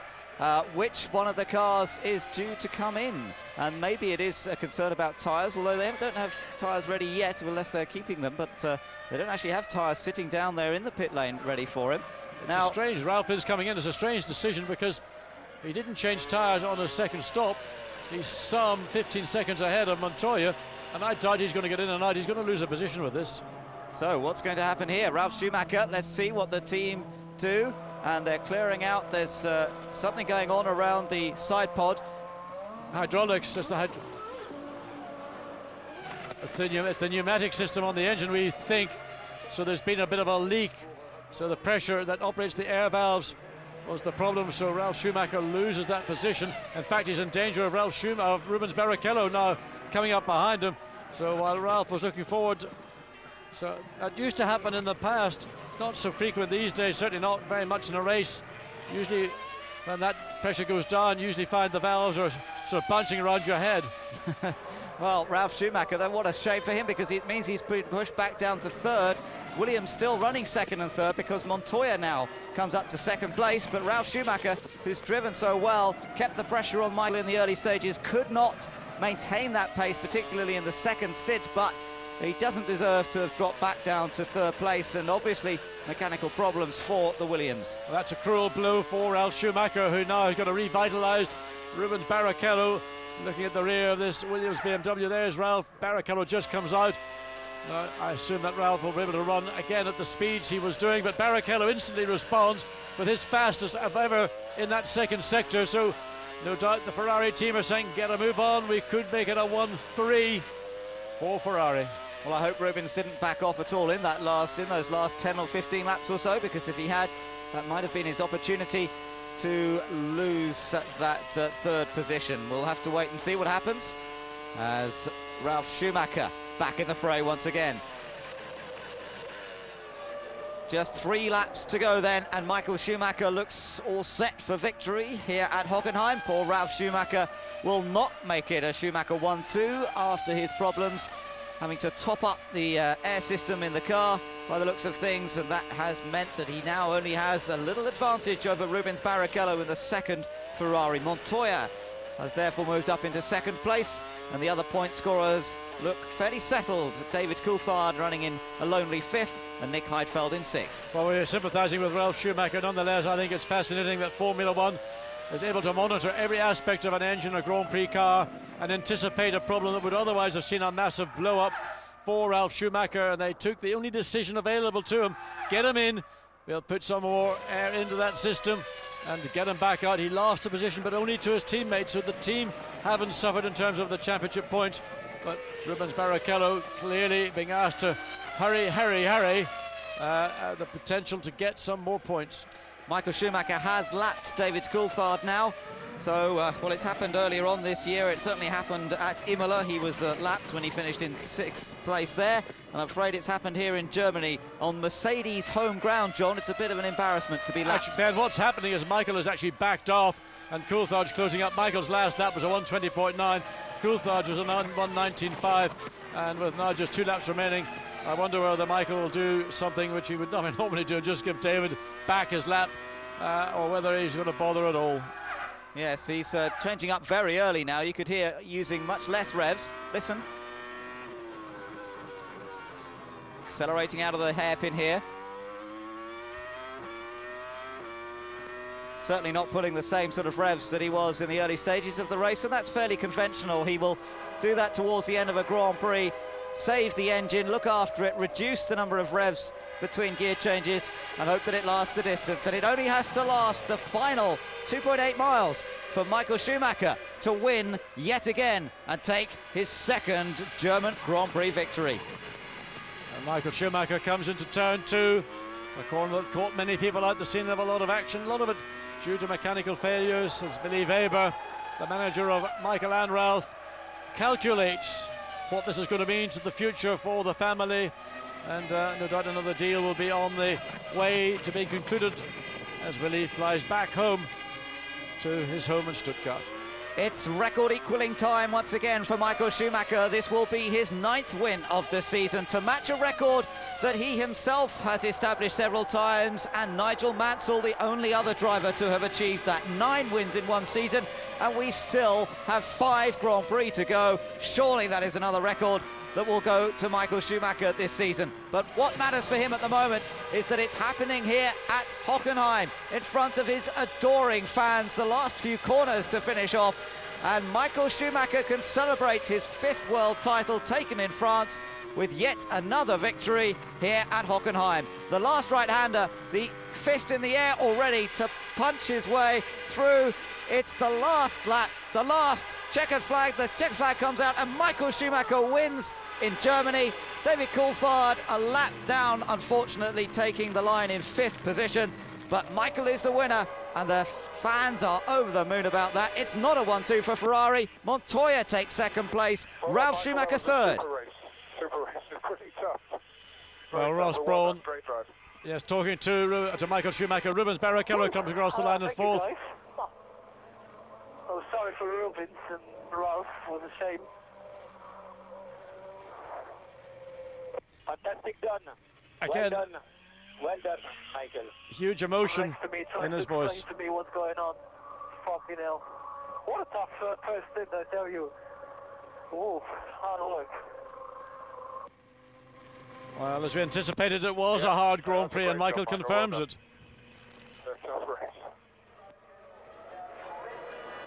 Indeed. Well, the high temperatures and the nature of this track, indeed, making it tough even for the best. Michael Schumacher showing us that even he can struggle sometimes. It was a comfortable victory in terms of time, especially once Ralf Schumacher had made that extra pit stop towards the end. But he was in a battle, particularly in those early stages. Yeah, it's a great race in those first 10-15 laps. And really, no one was quite sure what the strategies were going to be, if anybody was going to try and be very tricky or clever, but it panned out that everybody made 2 stops. But once again, Michael Schumacher and Ferrari, total masters of Grand Prix right now. Yeah, he is the master, and no doubt he'll carry on throughout the rest of the season. So, delight for him, delight for Ferrari. But Williams have made some progress, John. They're much more on the pace with Ferrari in this race than we have seen them in the last few. They've had to do something, because clearly their performance at Manicourt wasn't up to their standard, and they weren't able to do anything at Silverstone. It's been tough because they've got a car with certainly an engine the best, equal to the best, whether it's because of the engine characteristics, whether it's because of the design of the aerodynamics on the car, whatever it is, the Williams team are going to have to work very hard to put themselves back onto par, but they appear to have begun that job here this afternoon. Still not good enough to beat Ferrari head-to-head on merit. Nevertheless, when they go to the next Grand Prix, the Hungaroring, that will be an interesting outing for Ferrari, McLaren and Williams. It gives Montoya second place clear of Ralf Schumacher in the Drivers' Championship. They were to be tied if they'd finished as they had run throughout much of the event, second and third. But now Montoya has a clear advantage, as you say, before they go off to Hungary next time. Michael Schumacher doesn't have to worry about points anymore, although in the Constructors' Championship it was useful for Williams to get both cars on the podium. Just the 10 points maximum, once again going the way of Ferrari, and Barrichello still picking up useful points for Ferrari down in 4th position. So in that Constructors' Championship, Ferrari continuing to pull away.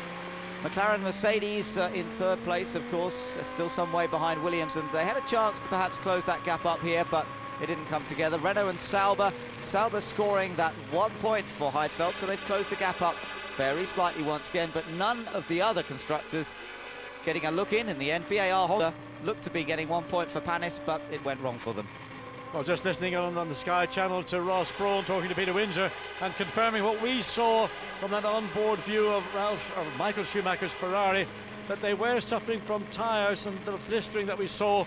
So really what they were trying to do above all was just consolidate, control, not trying to run away by a country mile as they might like to have done otherwise. He makes his way in and the flags are flying all around the stadium here in Hockenheim. They are celebrating this man's achievement once again, and having won for Benetton way back in 1995, at last he has another victory to celebrate here with Ferrari. And just also finding out from Ross Brawn that the reason that Rubens had a problem in the refueling wasn't in fact because of the refueling equipment, it was the refueling flap, which should be selected or opened when you select first gear coming in the pit lane. It didn't open, and that was the cause of that refueling problem for Rubens Barrichello.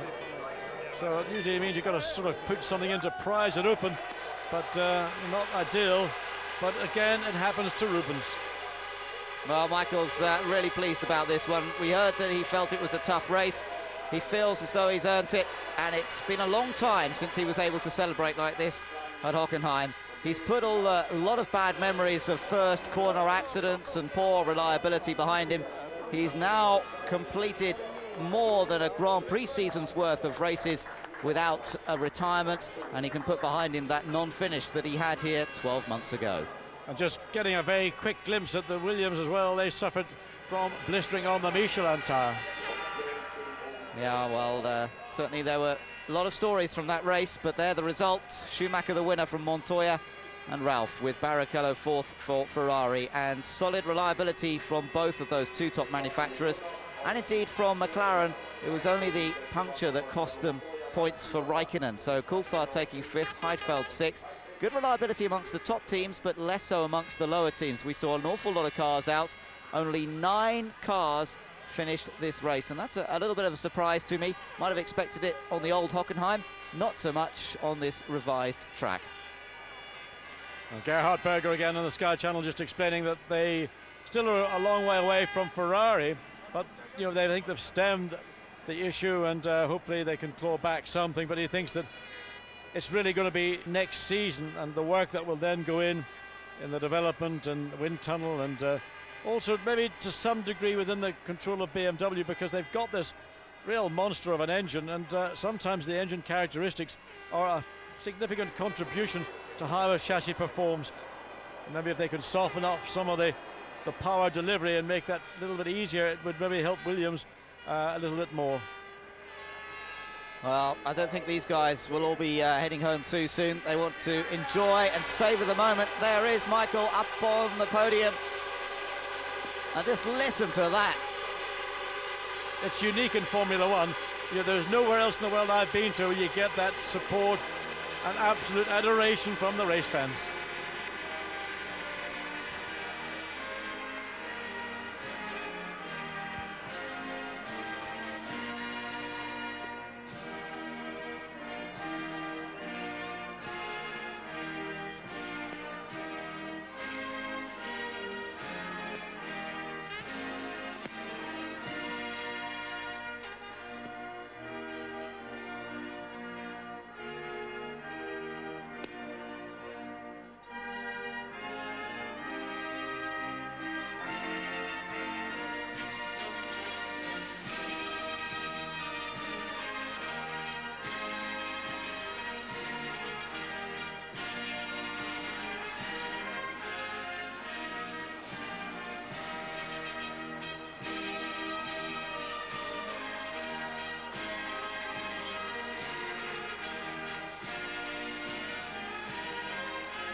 the German national anthem and the Italian. Once again, we're getting so accustomed to that this season. For the 9th time, Michael Schumacher has taken victory in 2002, matching his existing record and that of Nigel Mansell's. And, well, maybe next time out in Hungary, it'll be time for win number 10.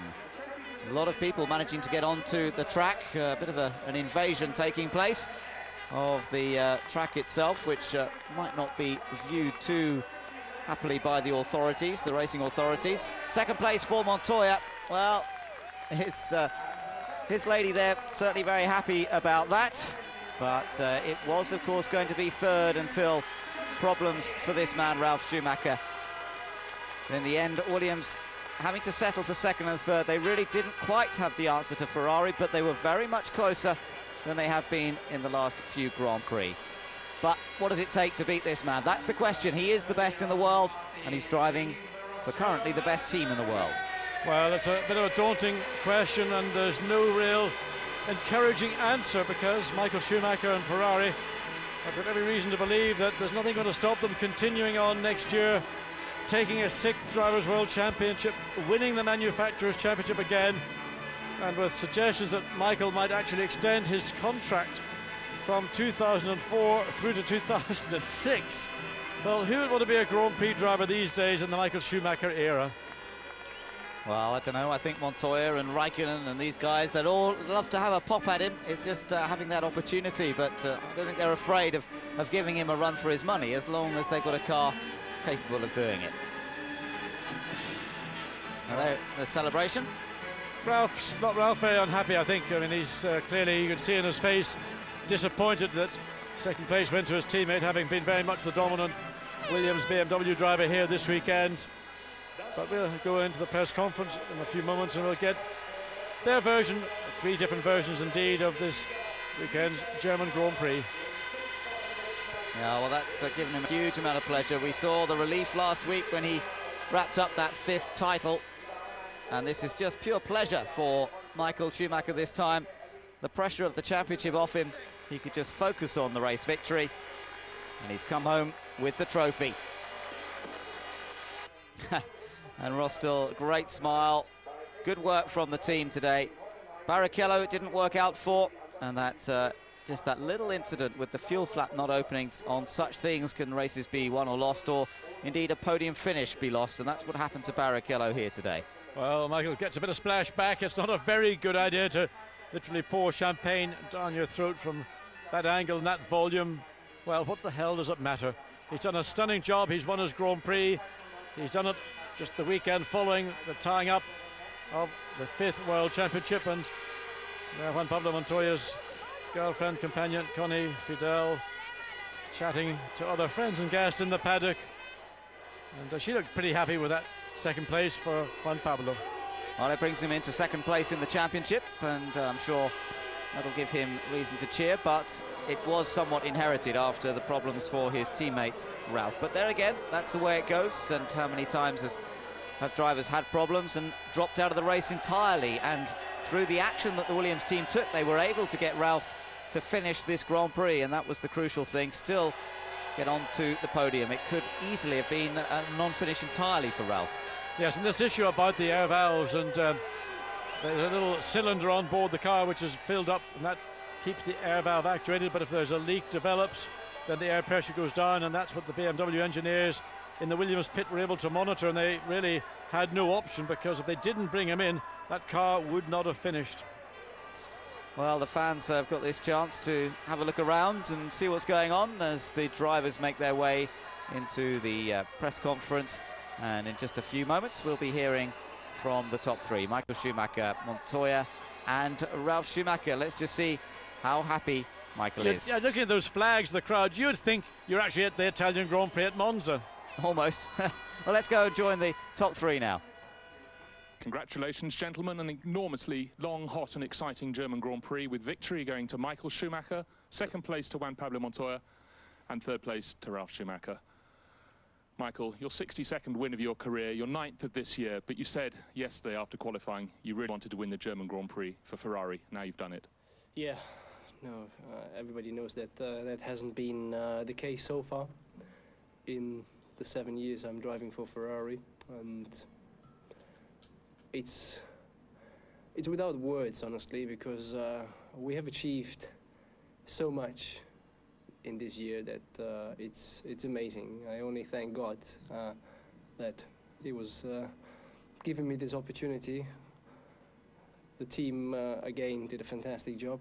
It was a very tight battle today between Ralph and myself, and but I think the German fans really loved that, and it's a shame, obviously, what happened to Ralph. Would have been nice to have 2 Schumachers in first and second position, but I'm sure we get more opportunities maybe in future. Anyway, I'm more than thankful to have been able to achieve this result. Thank you. Now, you were saying something on your team radio on the slowing down lap about your first stint, because it really looked as though you had to push incredibly hard. You made a good start, but you were really, really right on the edge in those first 20 or so laps. Yeah, I think all of us today, we struggled a little bit with the temperatures. Tires started to blister quite a lot, and especially in the first stint. So I really had to fight very hard to sort of keep this advantage we had, and we started to lose it actually towards the end. So we were a bit concerned what would happen with the next set of tyres and so on. But thanks God, the tyres stayed together with the second and third set, and that was the base for the victory in the end. Michael, well done. Thank you very much.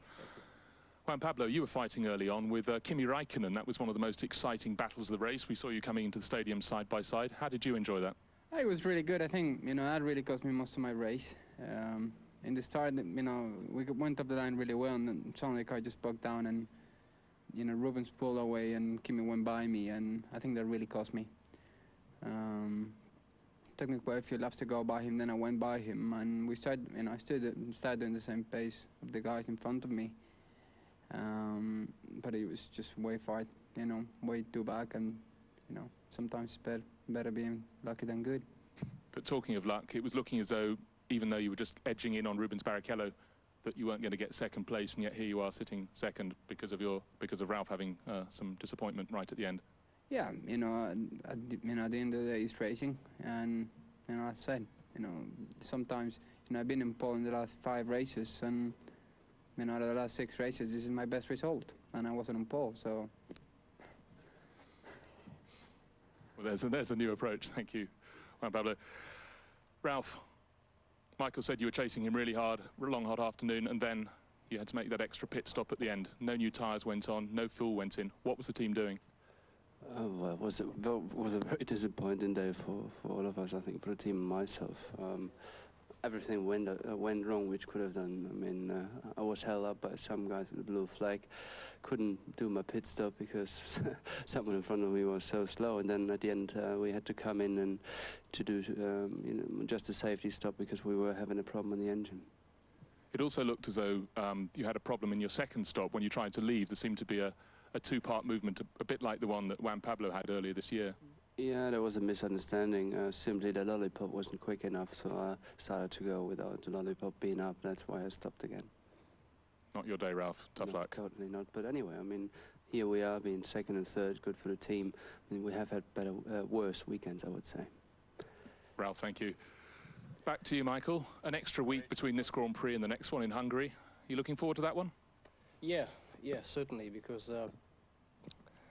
we have, I think, good reasons to celebrate, and I really look forward to have that time for my family, to take some time off and then just relax and take or recharge batteries for the last part of the season, which still we have to win the Constructor Championship, although it's a very comfortable position we're in, but still we have to do this, and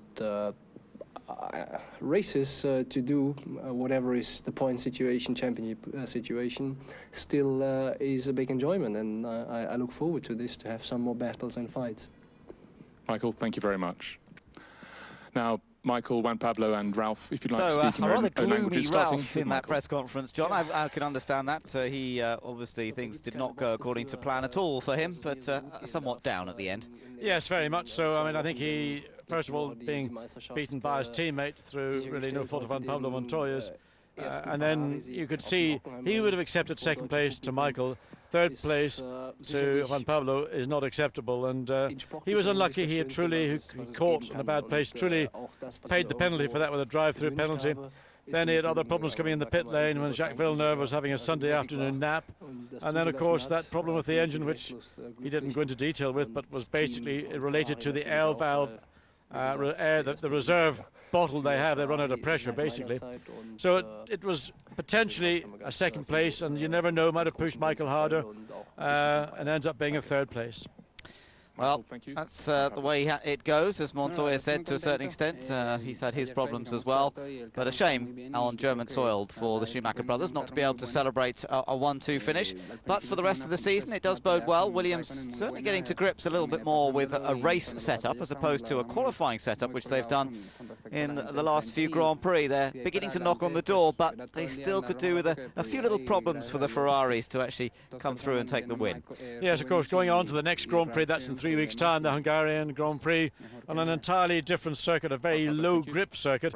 Average speed in the middle to lower ranges as well, and totally different demands on the team. It's a maximum downforce circuit, again probably running the same kind of mechanical setup that you would run somewhere like Monte Carlo, which is quite strange bearing in mind that Monaco is not as fast a circuit as Hungary. Nevertheless, the grip levels are fairly low, so new challenges to come up for everybody in the paddock.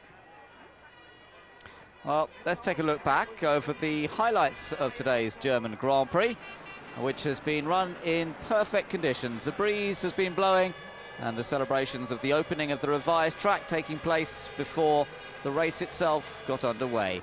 The fans gathered in their thousands to celebrate Michael Schumacher's 5th world title, and he was only too pleased to receive their praise and their applause. Some interested visitors, including Jean Alesi, on the grid. But Rubens Barrichello had problems before the race even begun, as his car was pushed away and he had to come out in the spare car.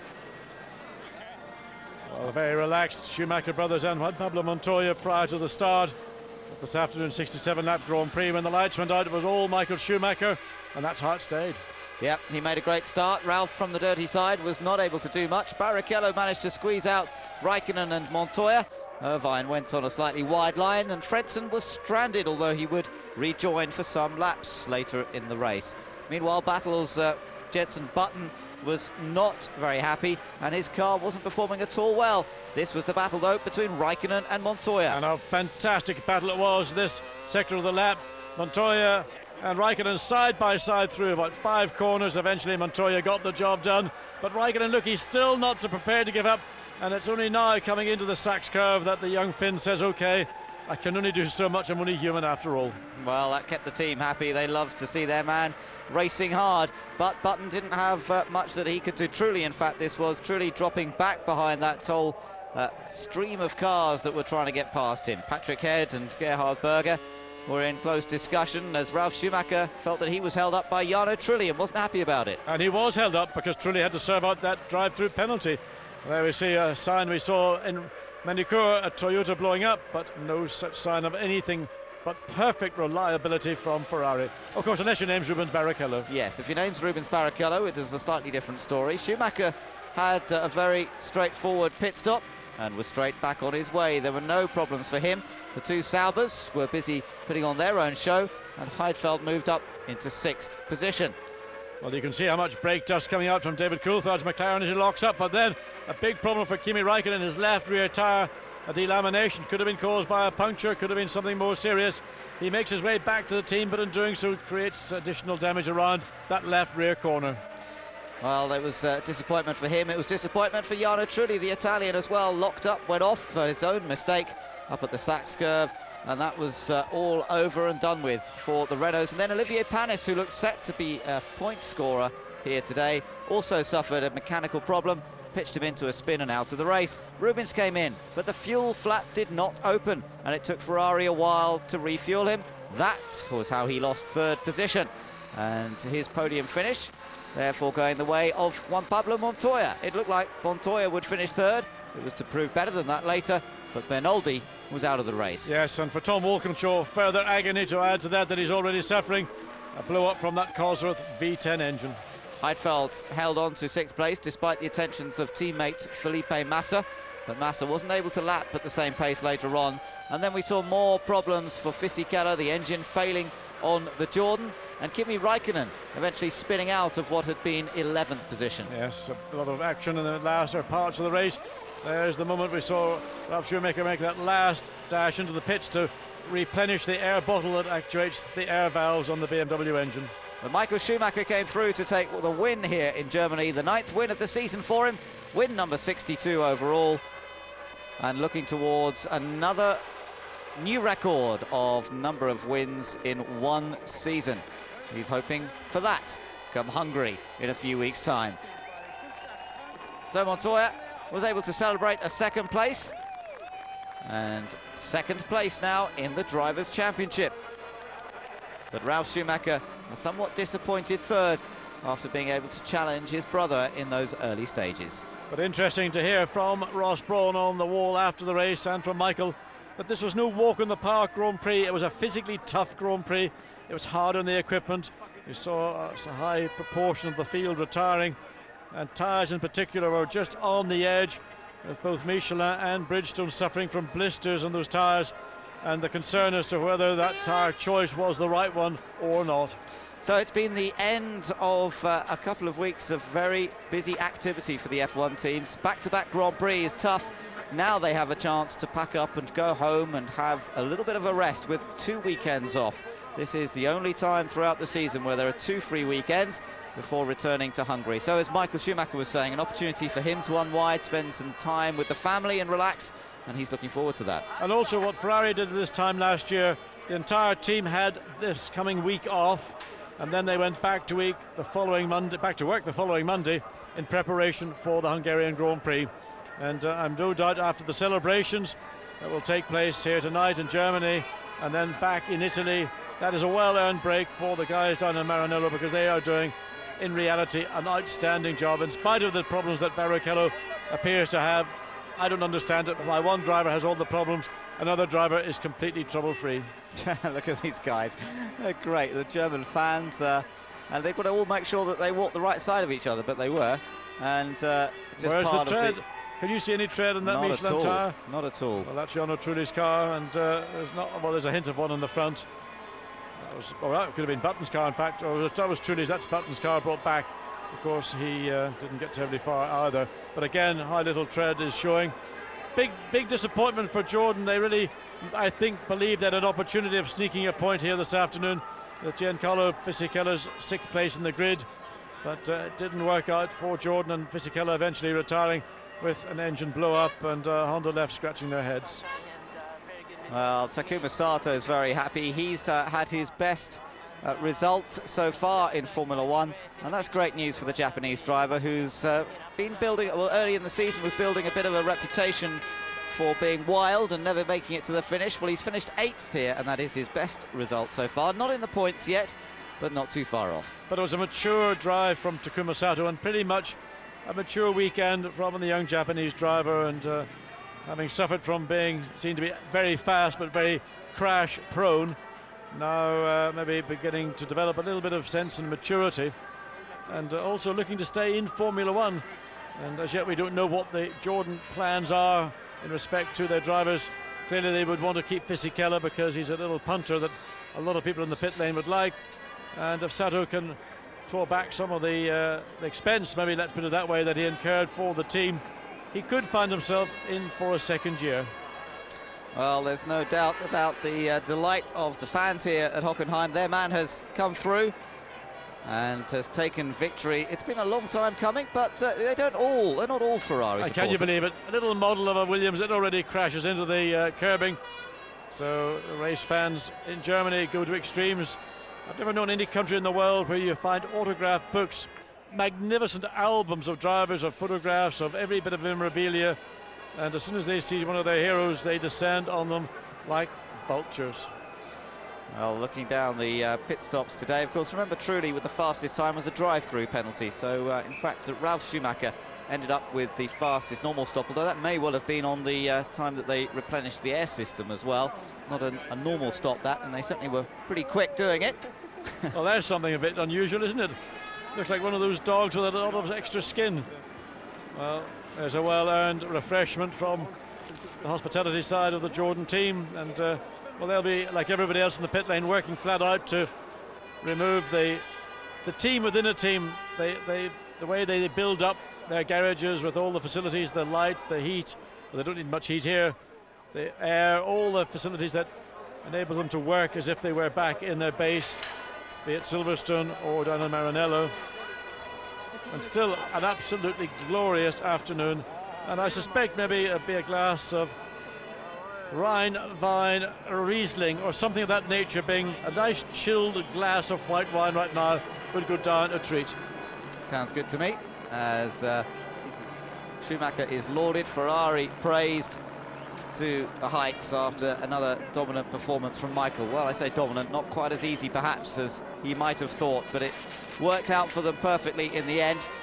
And of course, in a few weeks' time, as we've mentioned, they'll be heading off to a very tight track, the Hungarian Grand Prix, taking place near Budapest, and a track that is always one where qualifying is crucial, almost as crucial as Monaco, because there is a distinct lack of overtaking possible during the race. You depend on pit stops and strategy, but actual wheel-to-wheel overtaking is always tough in Hungary. Last year, it was the victory for Michael Schumacher, and in fact, last year it was where he wrapped up his 2001 title. Well, this year he's already got that all sorted out, so no great problems. It was a track that we saw the Williams struggling a little bit for pace. Ralph qualified only 4th, and Montoya qualified down in 8th place. Last year the Williams car didn't work so well on the twisty tracks. It's a little bit the case this year, but not so much, I wouldn't say. No, I think the Monaco situation helped them a little bit, and also Montoya was his first year last year, and tracks like the Hungaroring are maybe a little bit of a specialty circuit. It is a very low grip surface. It's not a particularly high-speed racetrack. It requires a specific setup. It requires a lot of downforce. Now, Ferrari are a team that have got that downforce, but in a particularly efficient manner. Williams are still working on that, and no doubt they will be working at it in the intervening period. But also, it's a matter of how the tyre, chassis, engine, all those elements, are they going to work for you? Are they going to work against you? Clearly, the former is what you want. Well, it was a Ferrari 1-2 last season in Hungary. We'll have to wait and see whether they can achieve that sort of performance once again, but Williams showing that they are prepared and ready to challenge and prevent the Ferrari steamroller continuing throughout the rest of the season. Well, people beginning to make their way home after a day that has made the fans very happy indeed. They've been camping by the side of the track, or just in the environs of the track. A lot of fans camping over the course of the weekend here. They've moved some of the campsites around, but still huge numbers of people have been staying all weekend. Now it's time for them to start heading home, and they'll all be very, very happy indeed. I suppose it could have been better if Ralph had managed to finish in 2nd place, but Michael's their hero, and he took the win. Well, I think that the fans got the victory they wanted. They maybe didn't get the two brothers 1st and 2nd, but I think overall what has been the biggest success has been the success of this revised Hockenheimring circuit.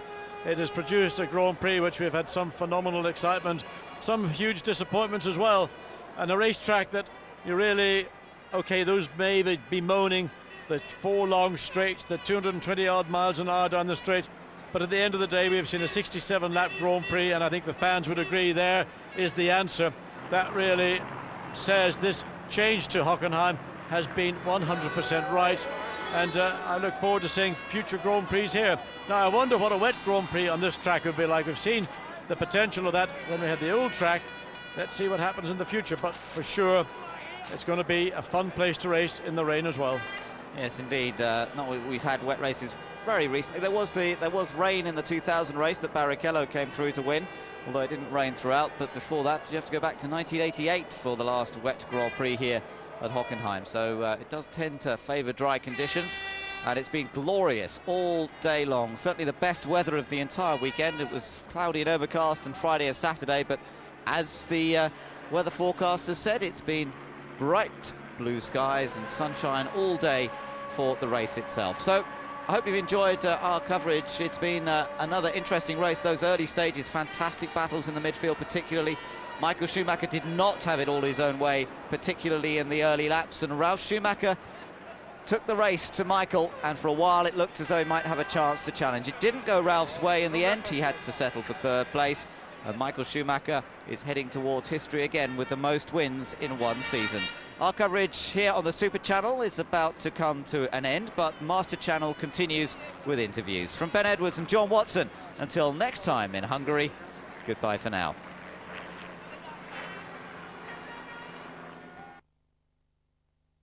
Ben, and he did have the good grace to say he felt sorry for Rubens.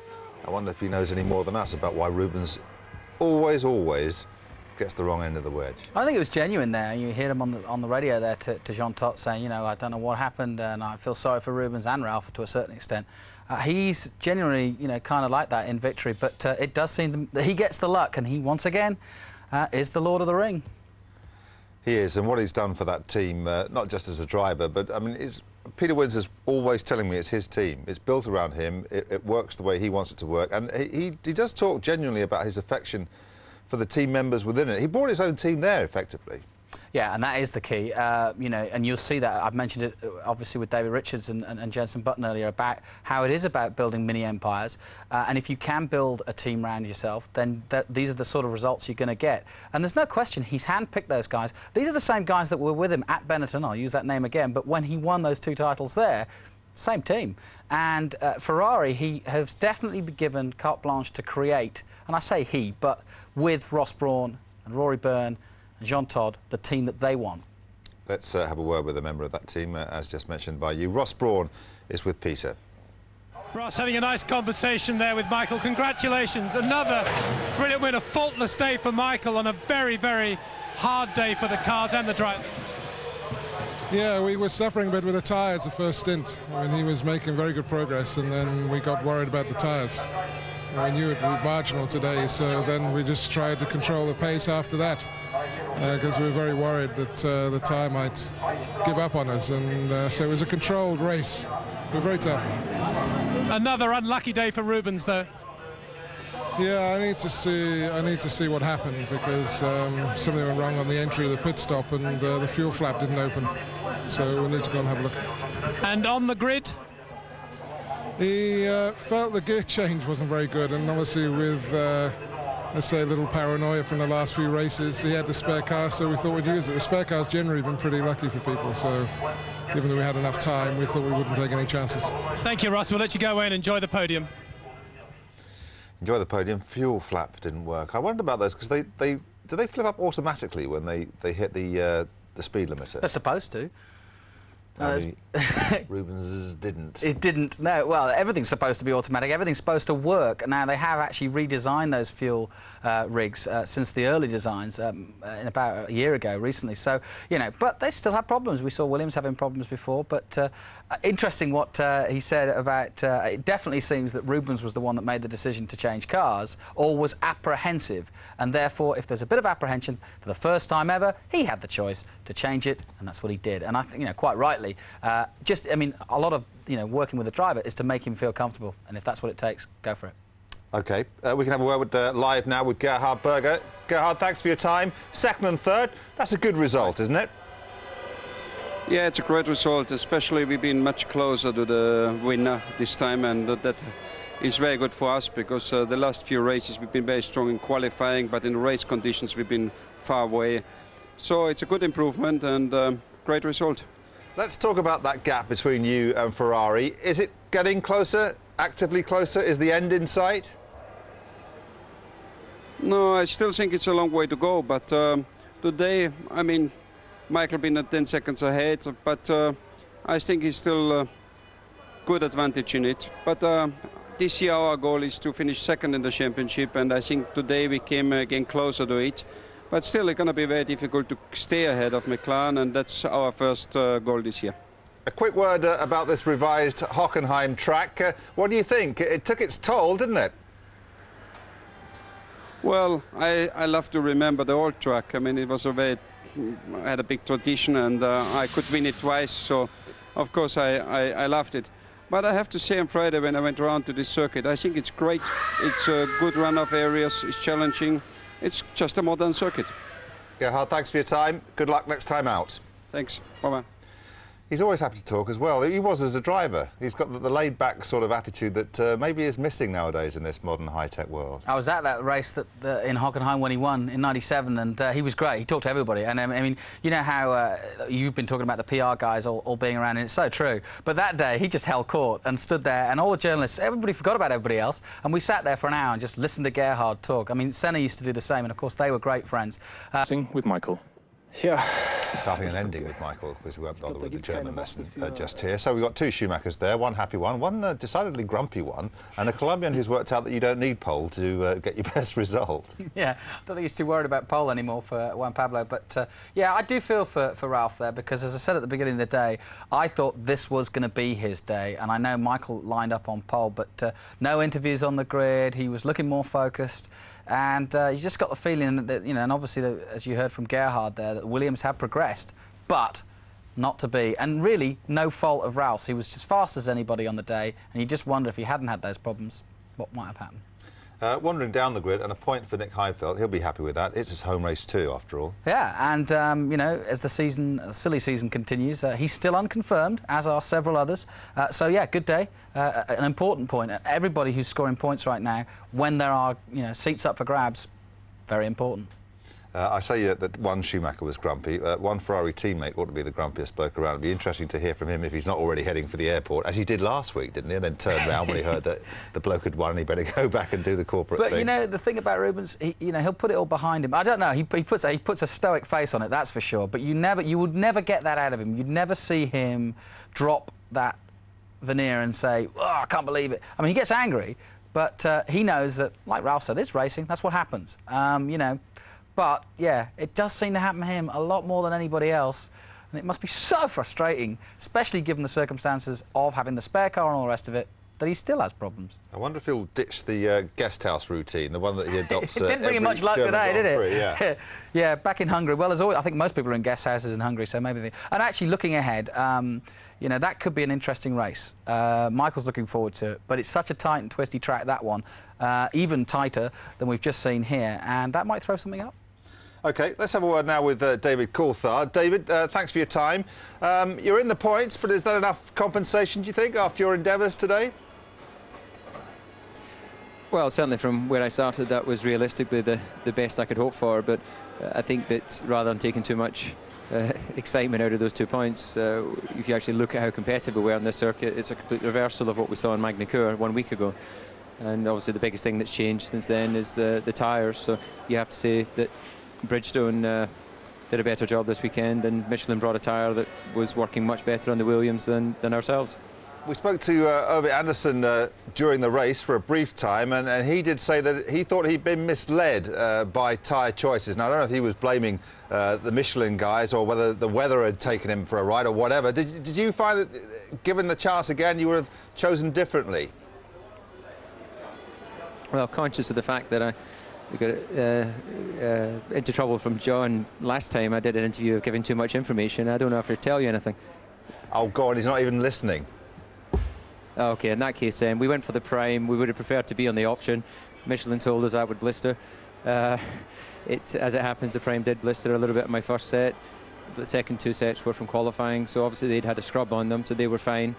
So on balance, their information was correct, but I believe we would have been quicker on a set of scrubbed options than we were with the scrub primes. More information than a boy could possibly want. Let's just look ahead to the rest of the season. It may be over as far as the title is concerned, but it's not over, is it? There's a gap to be closed. How near are McLaren to closing down on Ferrari now? Well, I think as we've seen, the gap has fluctuated a lot during the middle part of the season.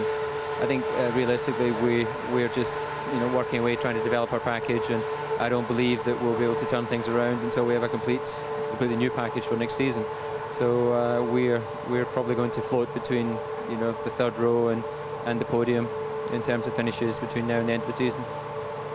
Keep up the good fight, David, and I won't tell Mr. Watson what you've told me. Thanks very much. Thank you. All right, yet again, but Williams gets second and third place, sharing the podium, and that should be good news for Sam Michaels, who's with Peter now. Congratulations, you certainly beat the McLarens today. Very unlucky race for Ralph, he drove beautifully, and I guess he lost a bit of air pressure in the engine at the end. Yeah, we had a problem all through the race on Ralph's car with the pneumatic pressure, and we had to top it up at both pit stops, but the rate of decrease of the pressure in the last stint was too high. Unfortunately, it was only short by about 2 laps, but he knew we made him push for that middle stint to make sure he had enough of a gap on Barrichello, so from a team point of view, we didn't lose any points, but obviously he lost place to 1. But Ralph drove a fantastic race, and it's good to see that we changed quite a few things between Magny-Cours and here on the car, aerodynamically and electronics, and it's good to see that they all came together, really. The pace is definitely there. We made pretty happy with it, really. And amazing that you didn't change tyres on the second stop. Yeah, the changes that we've made have obviously made a big step towards looking after the tyre. Obviously, some of our competitors had problems on tyres, but we didn't. So. Were you worried when you saw that problem with the Raikkonen left rear? No. The changes that we've made keep us fairly confident that we know what's going on. And Juan Pablo? Fantastic drive from him as well. He obviously got held up in the first 10 laps, and we gave him extra power on the engine to get past Raikkonen, because you could see that he was being damaged by about a second a lap. And he obviously had a big go and made it work for himself. So, well done, Sam. Good result. Yeah, thanks, Pete. Bye. Is it the case then that they don't care who comes second and who comes third, or are they aware of the personalities involved? No, they are aware of the personalities involved, but that's for their personalities. He is a team member. All they care about, as the 45 members and everybody back at home, is that the team come in second and third, or at least as close as they can get to Ferrari as possible, and hopefully going in a direction. They're happy today because they beat McLaren. That's the reason they're happy. Eddie Jordan, I wonder if he's happy. His drivers, one qualified well and blew up, and the other one finished, which for Takuma Sato is good going. Eddie, good result for Takuma there on a very, very hard day for mechanical components. Well, this is true test, and I think that's why you saw towards the end a lot of drivers, particularly Michael, taking it easy for the last couple of laps. He'd done all the hard work. Same for us. It's important to finish. These are hugely difficult circumstances. The temperature here, as you can feel, is quite enormous, and now with the circuit enclosed in a stadium, there's really no free air, and it's very difficult for the drivers, and you can see the problems that they wear with tyres, and we never see punctures like we saw today. Do you think in retrospect that the hard Bridgestone would have been a better choice for you? It probably might have been, but it's a catch-22 situation. Unless you're at the front to be up with the guys in the beginning, you're held up by people who are either doing 1 stop or 2 stops or lots of different problems. And unless you're at the front to have a chance of being with them, you don't really have a chance of scoring points. So I take your point, but on balance, I think we probably came away with the right decision. Thank you very much, Eddie. Well done. Thank you.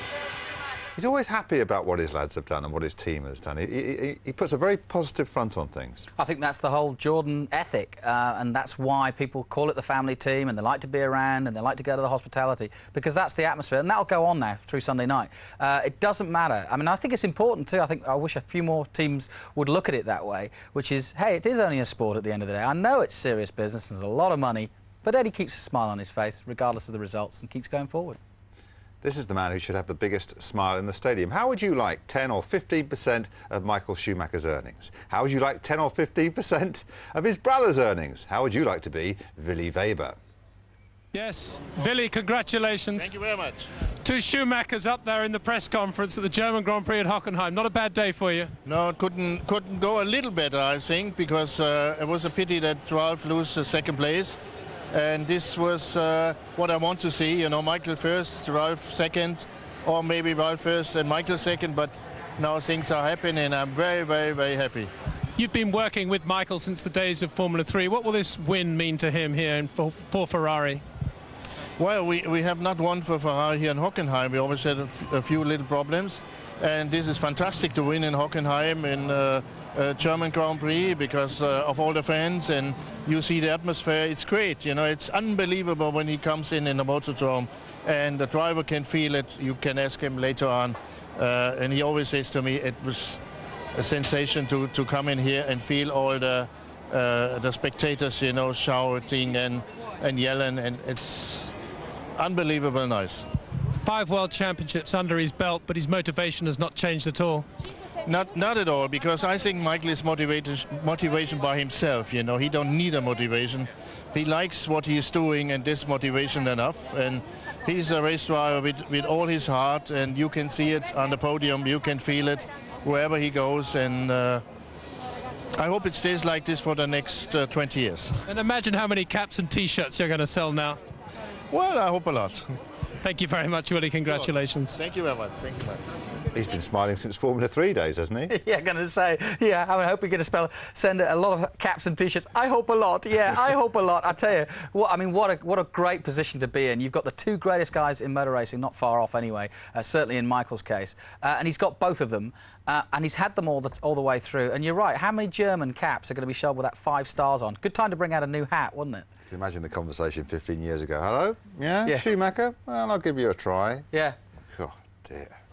OK, another German who's tried today and come out with a point, Nick Heidfeld. Nick, absolutely amazing to see you not sweating. Yeah, thank you. But this is more you than anything else. You don't sweat very much, do you? Exactly. I mean, some people sweat a lot, some don't. It doesn't actually mean that you're not fit if you sweat and that you're very fit if you don't sweat. But actually, I would say that I'm fit. How tough was it out there today? It was okay. It's not such a difficult circuit physically. The temperatures were quite high, but it was quite easy also. The car was quite well balanced. A bit too much understeer, but 4 ways was good. So you had a bit of a moment on the grass at one point. Tell us about that.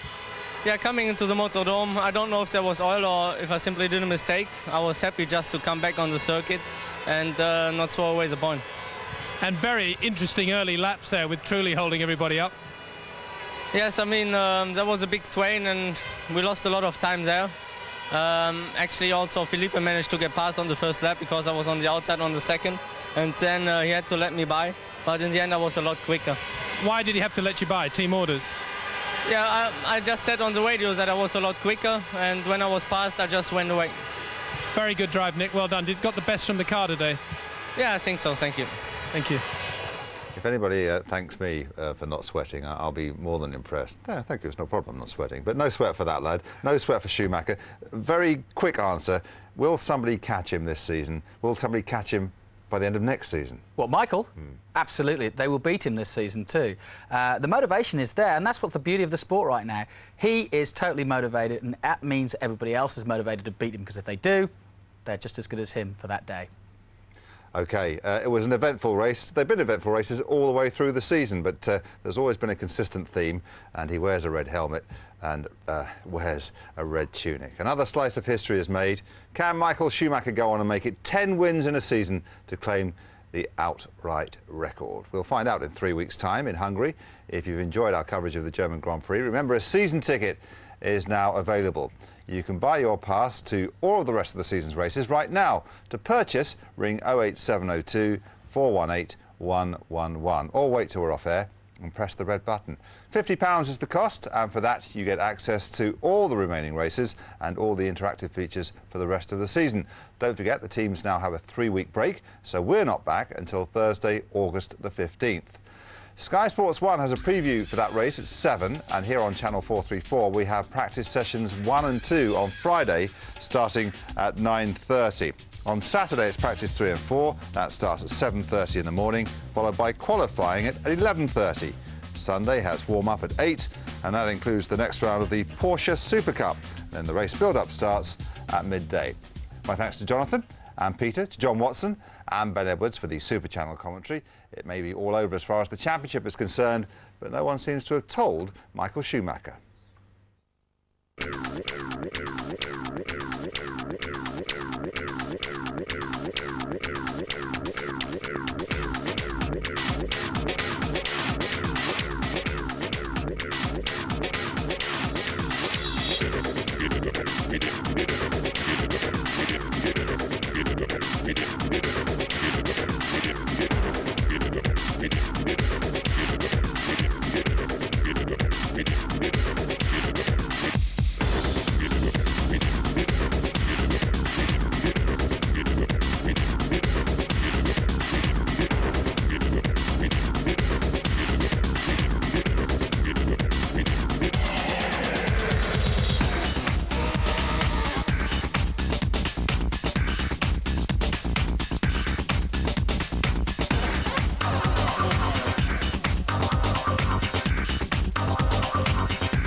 Michael Schumacher's won the German Grand Prix. 2 Williams on the podium, though. That should please technical director Patrick Head.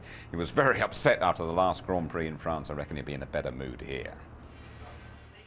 Patrick, that's much more like it, isn't it?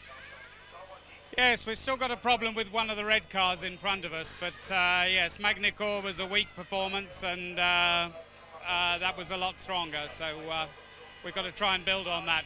Can you just clear up what happened to Ralph at the end? It looked like they were fiddling with the computer system, but I understand it was actually a pneumatic problem. Yeah, there was a progressive loss of air pressure on the pneumatic system, and BMW played the call that it was safest to call him in and give it a recharge, but pity for Ralph, but at least he's still on the podium. And it was a very brave decision not to change his tyres after you'd seen what happened to Raikkonen. We were pretty certain that Raikkonen's problem was caused by a puncture, and we didn't think we had the same problem. Our car's much lighter than the McLaren on its rear tyres. Yeah. So Ralf Schumacher having to be satisfied with 3rd place, Tony. Was very upset, though, wasn't he, with Jarno Trulli, made his feelings known. Yeah, he was. He felt that he'd been balked unnecessarily, and this is a case of drivers having to be really alert of what's going on behind them. But also at the same time, there's the shake of the fist from Ralph. And of course, at this point, you know, he's charging down in 2nd place. He's needing to put that time in, and it's a drive-through penalty for Jarno Trulli. Now, this is another problem for Ralph because he's been out there setting fastest laps, trying to close the gap on his brother for the pit stop. And there is Villeneuve struggling back with engine problems, we presume, getting in the way of Ralph. He'd had a 21-second lead at that point, or cushion, coming into this pit stop. He lost 3 or 4 seconds behind Villeneuve. A great shame for Ralph. I had an email about those blue flags from Peter Young in Nottingham. He says so many drivers were shown blue flags today. What exactly is the rule? How many corners can you go around before getting a penalty? What's the story, Tony? Well, it's ultimately at the discretion, obviously, of the FIA and the race director and Charlie Whiting and Herbie Blash are watching carefully. But if you've ignored 2 blue flags, you get the 3rd one, then you'll come straight in. But basically, if you get motionless, it means there's a guy behind you who wants to pass. If it's waved at you, get out of the way quickly. Okay, by the way, on the ITV F1 website, you can chat live with Martin Brundle, putting on a bit of overtime Wednesday lunchtime on the ITV F1 website. It happened a little bit similarly there. It probably didn't affect the result of the race. Pit stop, Ferrari, problems for Rubens, clockwork for Michael. Yeah, I mean, the thing is, there's a rig for each driver, and as we've already said, the Intertechnique refueling equipment is standard. You're not allowed to touch it. What you are allowed to do is maintain it, and the teams maintain it meticulously. What happened there is the fuel seemed to go in, didn't go in. The nozzle not going on quite square, the little needles come across and refuses to lock in. Different set of equipment for Michael Schumacher, and like it's been all season through, no problems whatsoever for him, and he just sails through to win the German Grand Prix. When we leave the studio, there'll be a lot of red faces because of the sun. There'll be a lot of smiling Germans as well, won't there? Tremendous. I mean, big homecoming for them. But I think what we should remember here is Ferrari have said, we're not stopping, we're not giving up. The work we do now on the 2002 car is all going towards the 2003 car. We'll have a better season in 2003 because of this. Little holiday for everybody involved with Formula One now. Tony, just briefly, finally, would you fancy Michael to get that 10th win in Hungary in 3 weeks' time? I think McLaren will be very strong there because this is a race they've predicted because of their very light chassis and because of all the work there, they should be very good indeed. But don't forget, while the race teams all have a holiday, all the engineers will be working hard back at the base. Thanks, Tony. Hockenham. See. Yeah, I'm going to start. Okay, Kimi Räikkönen, it was a very interesting race for you, not very fortunate but very interesting, una corsa non molto fortunata ma interessante. Allora parliamo subito del duello con Montoya. What about the duel with Montoya? No, it was good fun. For sure, I know that he couldn't get past me at one point, but I tried to keep him behind as long as possible, but they was quite a bit quicker than us today and he got past me. Ovviamente dice si è divertito, è stato un bel divertimento tenerlo dietro per un po' fino a quando ha potuto, c'era un solo punto dove poteva attaccarlo e superarlo e lì è stato. What happened then with your tires? Cosa è successo poi con quella gomma? Just a rear tire blow up puncture and the race was gone on that point, but there was just a bad luck. Sì, dice è stata solo sfortuna, appunto una foratura conferma. What about your future? Will you be the main rival of Michael in the next year? Sarai tu il più grande rivale di Michael l'anno prossimo, insieme a Montoya ed altri? Hopefully, but this depends from many different things. You need to get right package, everything needs to work right, and because Ferrari gonna be strong next year also, and Michael, but if we get all sorted out, I don't see a point where we cannot beat them. Thank you very much, Kimi. Ovviamente ha detto che... Juan, good job, good race, and I think you were fighting hard. It was a quite exciting battle with Kimi. Yeah, it was exciting battle with Kimi, and it was good that I kept, team said just push. I pushed all day long, and the other guys had the problems, and it's amazing, it's, out of the last 6 races, my worst qualifying, and it's my best result. Frank said in the press conference this weekend that you always get the last bit out of the car, and he loves every second of it. Well, you have to, that's what I'm here for, and that's what I'm trying to do every time. Summer break now, holiday? Oh, yeah. Thanks. A little bit of disappointment by missing a point so fractionally, but it looked like an eventful race for you, didn't it? I think it was a very good race for me. My job I did, and I did a very good race from the beginning and to the end. And my car, to be honest, was really difficult to drive because I was quite nervous. But I would like to finish in the point, but I have to accept. Okay. We cannot wait to go on a holiday. How's that with you? I can go to the holiday. I have 2 weeks to put my head in the bed and sleep, because this is the most important things that I can do. And but you will be going home to Brazil, right? Yes, I go today to Brazil, and it's okay. It's cold in Brazil now, is that right? No, it's okay. It's a little bit less than here, but. The race, you seem to didn't like the new track. At the end, you finally made it. So how did you make friends with the track? The car did, not me. It was a Saturday weekend. We had a lot of understeer, oversteer, anything you want. And today probably was best car I had in all weekend. 2 weeks spare time. How do you try to relax? Jet skiing, going to Miami, go karting, stuff like that. Thanks. Yeah, it was going well for us, and just hanging on to them. But yeah, first time this year we've had a problem like that in the race. How do you think the Michelin Bridgestone battle is stacking up? Obviously, I can see a few Bridgestone people coming back our way. Saw the 2 Renaults in big trouble because I know they're on the soft. And the 2 Toyotas are in a bit of trouble as well, so we picked the right tyre, but difficult to keep up. Bad luck, Mark. Thanks, guys. Alan McNish joined the list of those who've dropped out. He joins us now live. Alan, Ove Anderson wasn't too sure what had happened and certainly wouldn't say anything at all. Do you have any idea? Yeah, it was a hydraulic problem. As soon as I left the pit lane, it didn't accelerate correctly, and there was, well, basically it stopped at the end of the straight. How are things going up until then? What were your thoughts about the revised Hockenheim ring during a race? Well, it creates overtaking opportunities, and that's a very good thing. And also, because it was quite slippery, a lot of people were making mistakes. The other factor was that there was a big tyre decision, and I think from our point of view we made the correct decision, and the race was just going to come to us the further on it went. Alan, Jonathan Green here. I know it is the silly season, you know it's the silly season, and these problems that you're having, these silly problems in many ways, you just want to race and prove that you're able to stay there. It must be so frustrating for you, week in, week out, having these problems. Well, I wouldn't say week in, week out we've had these problems, but certainly we have had some problems in the races and reliability in the last few, that's clear. At the end of the day, I think it's pretty clear I've proved my point. And we do want to race, there's absolutely no question about it. There's 6 races to go, and we've just got to get out there and do it. Well, we hope you do. Alan, thanks very much for your time. Good luck for the rest of the season. While we were talking to you, Alan, we saw this happen to Olivier Panis and his BAR. And yet another victim of what's proving to be a very, very tough circuit. Yeah, it looked like a transmission seizure or something. It just flipped round on him there, no drive. Not a good scene. But again, Olivier having problems. Let's get the detail on that now then from Peter. Yes, very well called, Jonathan. Exactly what happened. You had a transmission problem, complained about something in the gears and spun as a result. A lot of despondent faces here at BAR Honda because they're having a great day, set for potential points there. They're on the right tyre.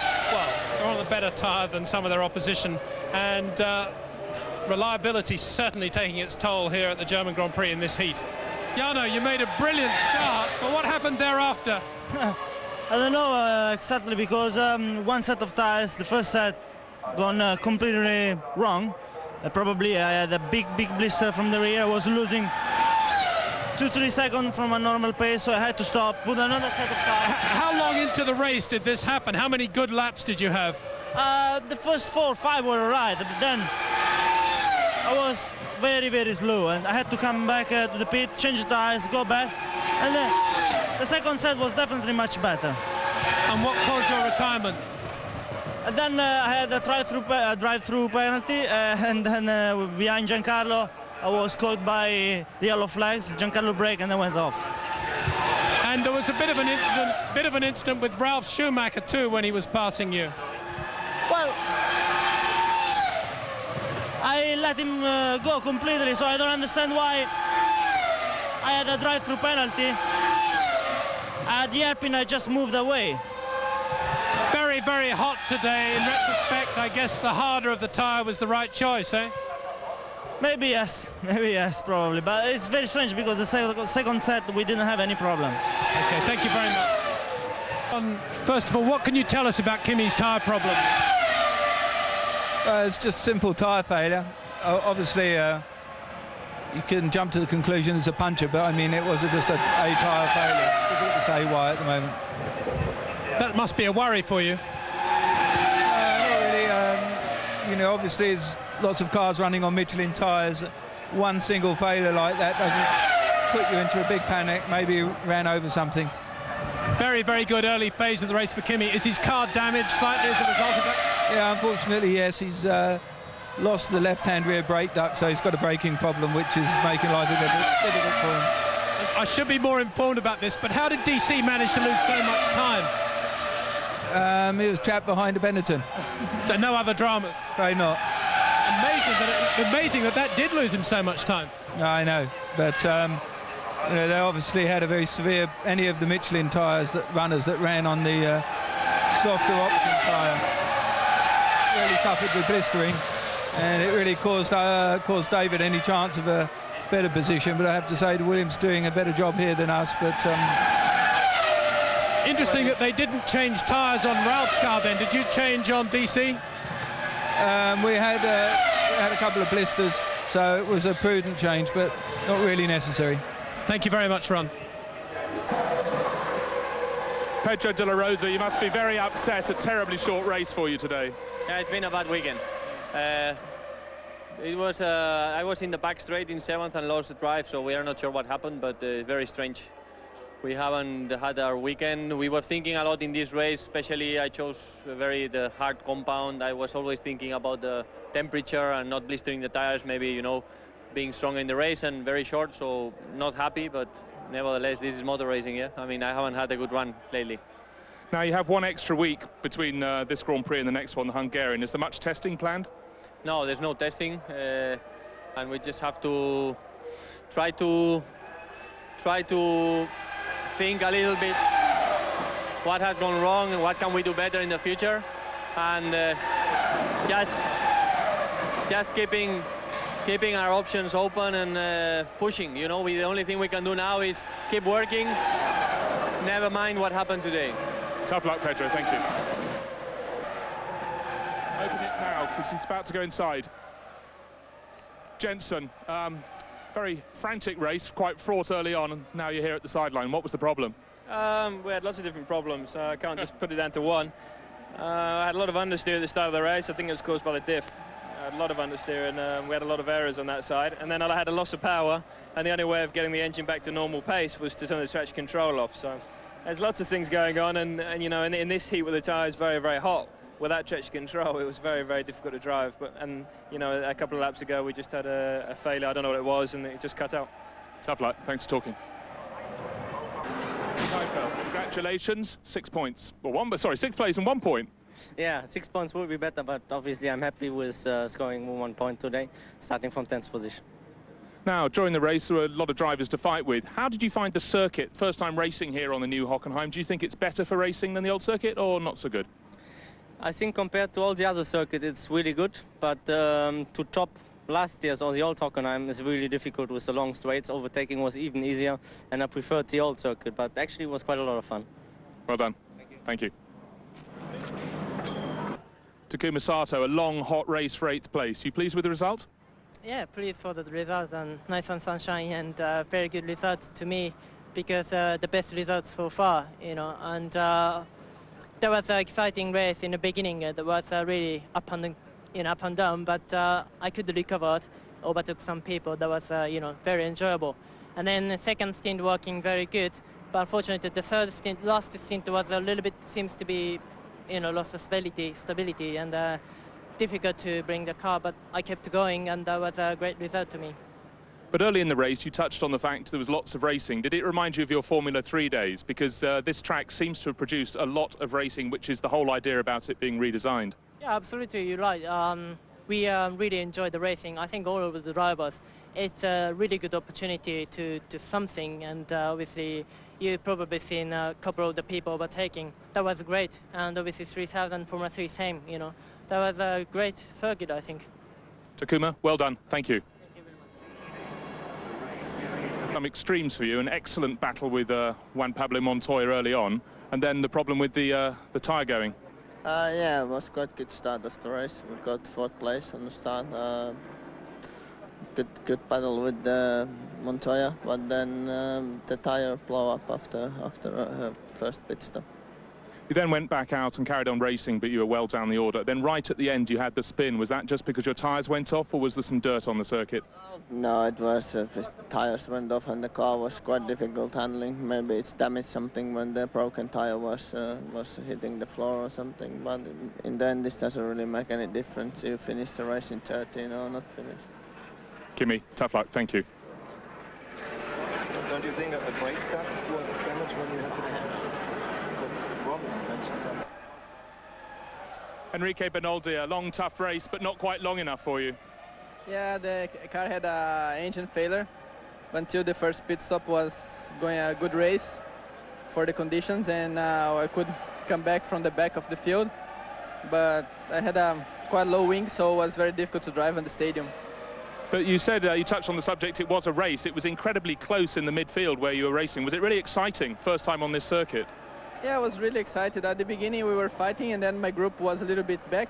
So then I could see something like 5 or 6 cars going together, and I just pushed hard to catch them. And when we catch them, we start fighting, but I had to come to the pit. So what was nice until it was possible to race with them. Tough luck. Best luck in Hungary. Thank you. The engine that died, so that was it. So then you had to go through the pits, and then you had not so good result. No, we had a problem then later on. I mean, the race was over anyway. It was 2 laps into the race. I came in, and then we had a hydraulic leak. It's frustrating, there's no question about it. We had a car that was actually coming to us. At the beginning, some of the Bridgestone runners were very quick. I think they started new tyres, but the Michelins really started to work towards the end of the stint. You soft on hard? We were actually on the soft one. Olivier, exactly? Exactly, I don't know, but I think so. It's the engine failure or gearbox failure. It looked like the Bridgestones were having the better tyre here. Well, it's going well, to be honest, and yeah, everything going well. I'm in the 6th position. I'm quite happy with the car, but at the end of the day, it's a technical problem. Why do these things happen, Enrique? I don't know. What happened? The engine blew up. The race was tough, I think. A lot of fights going on, the tires, a lot of problems for you as well. Yeah, the race was quite fun because was a lot of cars together, and I had a little bit less wing than I think anybody else, so I was struggling on the braking a little bit. What can you do to change it for the coming Grand Prix? I don't know. If I would know, I would be much quicker the next one. Enrique, you had a good fight with Raikkonen. Yeah, it was good. It was a screw my race, but it was fun. Oh, but did it screw your race? No, I don't think so. But, you know, after everything that happened, finish second was brilliant. I couldn't expect anything else. But I think we could have fight with Ralph and Rubens. I was quicker than Rubens, and, you know, when I was pushing, I was quick as Ralph, so it would have been a good race. In the beginning, it looked like Bridgestone had the better tyre.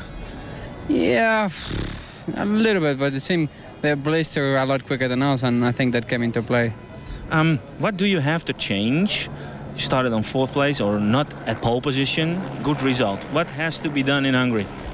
I don't know, but it's quite funny. You know, last 5 races I was on pole, and my best result was 3rd. And now I qualified 4th and I finished 2nd. So you have to be on the grid on the 2nd row again? Yeah, 2nd. I'm trying to find out which one is the best place to start. You had a good fight with Trulli. Oh yeah. Well, I don't know what Trulli was fighting for. Maybe for the green banana today. But anyway, it doesn't matter. I think he didn't watch into his mirrors, but he paid the fine for it. Yeah, okay, but I think when a driver sees that he has been overtaking, he should look in his mirrors. Well, it's very simple. That's what the rule do say. But some of us seem to have seem to have some difficulties with that.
So only 9 make it past the checkered flag at the German Grand Prix. Michael Schumacher delivering at Hockenheim just for a change. The world champion in a different league once again. Ralf Schumacher demoted to 3rd after 3 stopping. Both Williams, though, on the podium. Excellent. Barrichello 4th, hampered by that pit stop. Coulthard 5th, lapped by the winner as well. Heidfeld, the 3rd German in the points. As the champion passes 3 figures, Montoya hits the front of that compelling tussle for 2nd place. Ralf Schumacher leapfrogging Barrichello. Coulthard is still 5th. 13 more points for Ferrari in their relentless charge for the Constructors' crown. Good scoring for Williams puts them odds on for 2nd as the Ferrari dominance continues.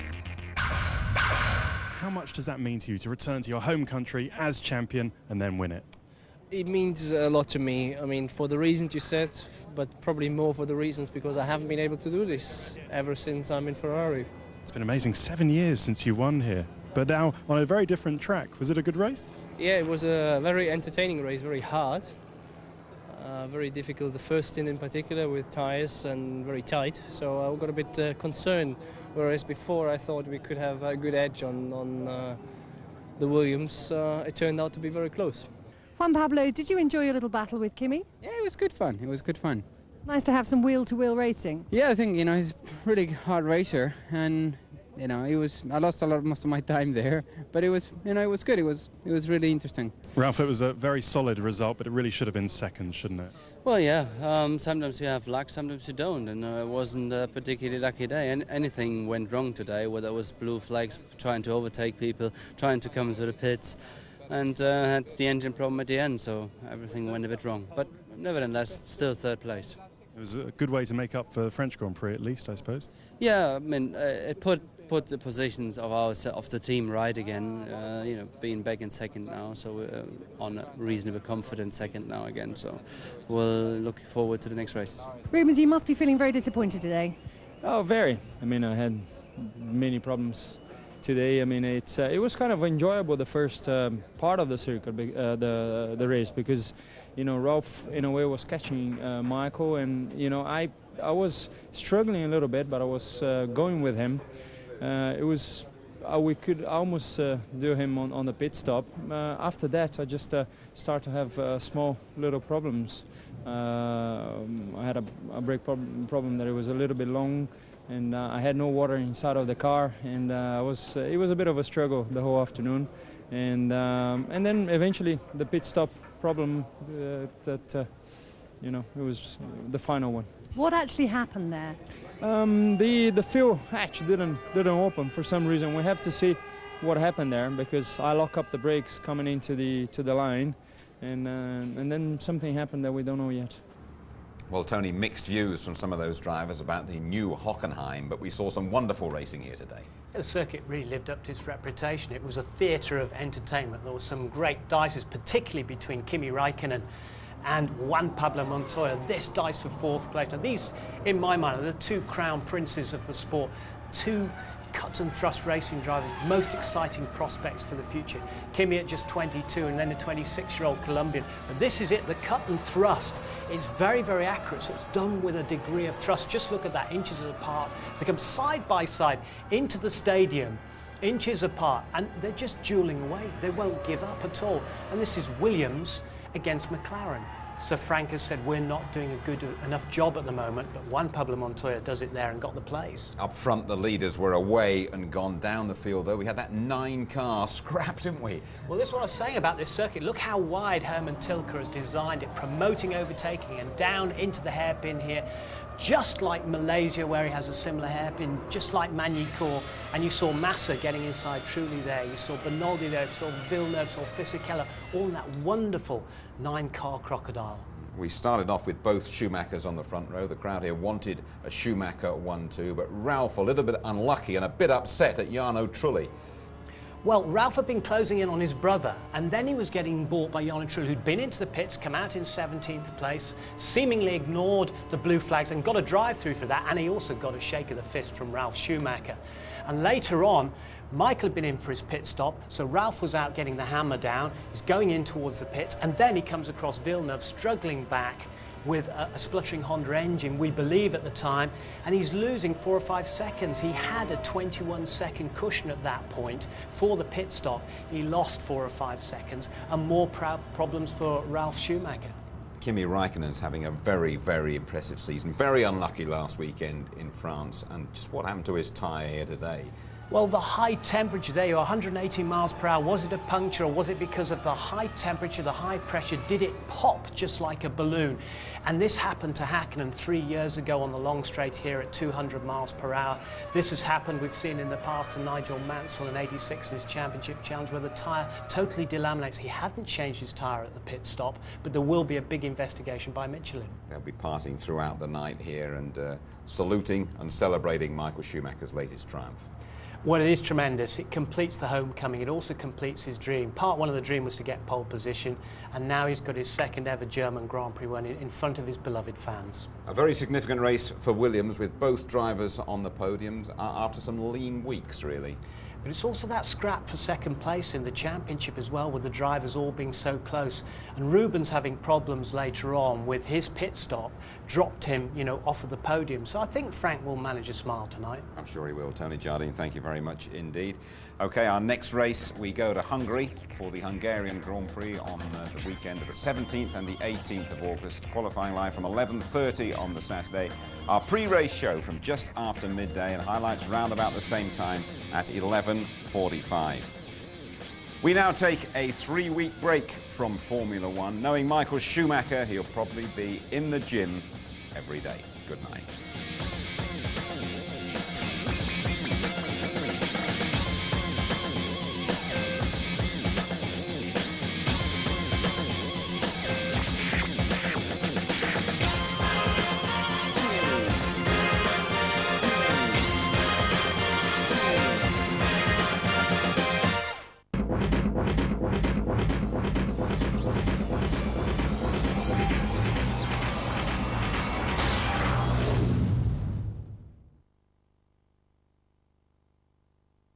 If you'd like to know more about Formula One, the website address, sponsored by Toyota, is itv.com/F1.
I'm Alan. Welcome to Verspellen with Alan. Next race is Hungary. It's going to be a tricky one. It's a very slow circuit. It's got a lot of off-camber corners, quite bumpy, very dusty. And I think that the race itself is going to be one of the most physical races of the year. It's going to be hot as well. Usually it's 30, 35 degrees, very, very humid, and one that the drivers don't necessarily like too much. However, saying that, I think all the spectators like it. There's a heck of a lot to do in Budapest on a Saturday night. Unfortunately, we'll be up in bed trying to get our rest before the Sunday. I look forward to seeing you there. I look forward to having a good race, and I'll try and give you a wave, but I might be a bit too busy.